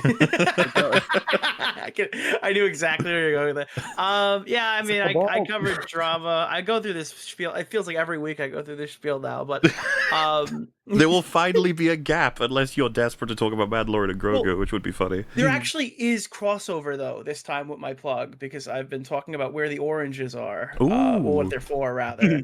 I've been like laying into Chrissy Mayer, so I've got a lot of comments recently being like, I hate drama, but I'm from like Mahler's community, so thank you for explaining it. That is, so, you're yeah, right. That that's is what I've been up to. strange but valid crossover. And you have to take the W on that. It's very valid. But no, yeah. If those in chat don't know, there's just been crazy shit happening. It all starts with the quartering, and it moved to people like his co-hosts, and now it's somehow getting to Chrissy Mayer. If you wanted a look through all of that, Nick has been covering a lot of it, from what I understand. You've been jumping in. And I just figured I'd mention here, there's probably more Otterly Noah drama on the way. So if you're interested he's in got a that, different. He's that's not his name anymore, is it? No, well, yeah, it's guys, he's rebranded. You'll Well, never but wait. guess. So it people rebranded to the old made me name aware now? of this, and I was like, oh, I'll change the titles, and then I looked at it again like a day ago, and he's back to Otterly Noah again. Wait, he changed it back to Otterly. Dude, wait, are you fucking kidding me? Yeah, because I had to update the titles again because he's trying to slither out of it. Oh my god, this motherfucker. Hold on. So wait, because I can give you the full order of events now. Where is his channel? Otterly Noah. Because Yeah, I saw 'cause someone he's- asking he's that. currently That Otterly is Noah, smaller- yeah. that- So yeah, that he is smaller changed in to my Noah the voice Otter. on your super chat voice thingy. So yeah, that. Oh yeah, that- you're a that super is- chat metal. Yeah, dude, whatever. It's me doing the fucking impression that you just say, "Suck my balls." I think that's when we were playing like Battlefront 2 or something. Yeah.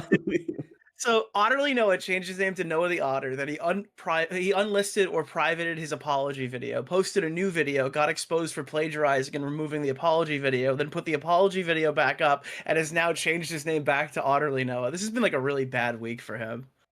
I think, yeah, and he's torched. His audience don't like him anymore. Like, there's no one left. I mean, I haven't caught up he on is all the like- things He's yet. also threatening to make a Griffly Bears video on me. Yes, finally. So here's a fun little thing. On my current Look Outside playthrough, I am using the Rat Child, and we called it Griftly on the chat. Oh, So- you should have called it Noah. But yeah, the top comment, at least as I'm reading it right now, is who'd you steal this one from? Bike helmet. What are the oranges for? What are the oranges for? It's a Noah video. He can't help No, himself, it seems. He, like, actually so cannot awful. help but It is. Oh yeah, my I guess. god. Don't worry, Grifter, we haven't forgotten about you. Yeah, like, you can't... What does he think he's gonna do? Like, there's no options here. Best of luck, No, but Noah. he'll start talking about autism or something. Well, he is, for sure. My assumption is that he changed it to Noah the Otter, released the video, saw there was less traction on it than anything he's released ever, so he probably thought, oh god, the rebrand is a bad idea, go back to Otterly Noah. Dude, go back. Which, I'm just saying, man, typing in Otterly Noah, it's not helpful for him, you know? Sounds like they're having a great time over there. What a legend. Well, you know, and if you want coverage of that and the prior things we're mentioning, the connections all over the place, you got it on Nick's channel. Also your channel, you uploaded the raw now for like content creators to go through as well, right? Oh yeah, if they want to use it, it's I think it's called like Otterly Noah context resource thing. So there's a lot in there. If you're a content creator, I'm talking to you. You should go and download that and make a video on it now. Okay, I'm on it right now. I'm doing it. But yes, Fringy, is there anything you want to mention? I'm just in the dungeon at the moment. Mm-hmm. You know, I venture out of the dungeon to talk about Daredevil. I'm gonna crawl back into it. Yay! As soon as we're done, pretty much. Just working. Yeah, I mean, I'm pretty much the same. We got Monday. I'll be doing Resident Evil 2 OG. Probably going to be quite the long stream, I would imagine, if I can make sure I organize sleep accordingly. Then Tuesday, as expected, would be Real BBC. With Wednesday, should be me and Gary doing the second third of Buffy Season 2.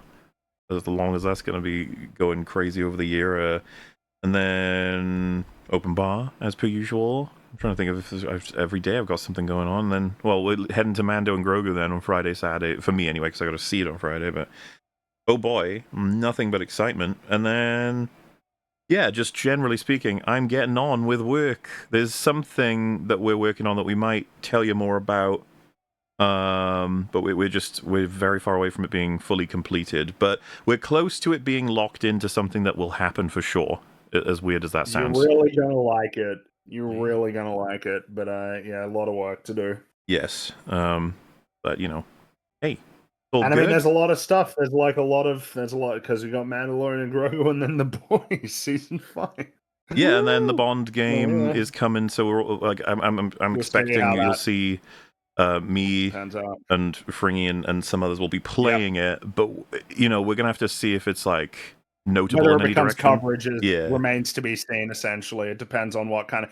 You know, it looks like that game is ramping up to be considered like Game of the Year contender. I doubt it's going to be that good, but as for whether or not it's like really mediocre or like really bad or something, that remains to be seen. A lot of people are sharing Bond like gameplay clips as though, like, I've seen people describing some of the mechanics as like this is going to change, you know, the format, the genre. And I was just like, fucking hell, I've seen this so many times. But okay. I played this in the PS3 days. That kind of gameplay. It's just, it seems like it's kind of it's like Hitman Absolution. It's like Hitman Absolution is not many people's favorite Hitman game. You know, like it's you know, we'll see, and maybe it'll have a great story as well. I'd be shocked if that was the case. As for the gameplay, that'll be another conversation. But yeah, you know, we'll see. Well, yeah, you know what? And that's probably the update, I suppose. What a great season of TV with a great cap-off special. Love it. We're leading into the first Star Wars film released in theaters in 7 years. My God, storytelling is on the rise, you know? Mm-hmm. Directed by Dave Favreau, I was about to say. Dave Favreau. They do blend together. Might as well be. Written and directed by Dave Favreau, pretty much, yeah. Pretty much, yeah. I built the Lego sets for it. I thought the fucking Razor Crest was fun. I went to I bought some Lego recently, and I noticed that they didn't have much stuff for the sequel trilogy. No, that's crazy. Stuff, lots of OT stuff, but they had the Naboo Starfighter though for our Mandalorian, which won't be appearing presumably in the movie, unless maybe the beginning or whatever. Practical ship. Yes. Because we hate the Razor Crest. We were so glad when it blew up, but like the Razor Crest is a we much got a more new one. practical Well, yeah, ship than the Naboo Starfighter. Mando's season 2 and 3, there's a whole set of EFAP TV episodes for it if you want to watch them before the movie comes out to get nice and caught up. Yeah, but other than that, I guess we're in for a fun adventure, I'm sure. But yeah, anything else you guys want to mention before we head out? No, that'll be all. Alrighty. Well, thank you everyone for watching, and we'll sure see you in the future, whenever that may be. But for now, bye-bye. See you later, everybody. Bye-bye.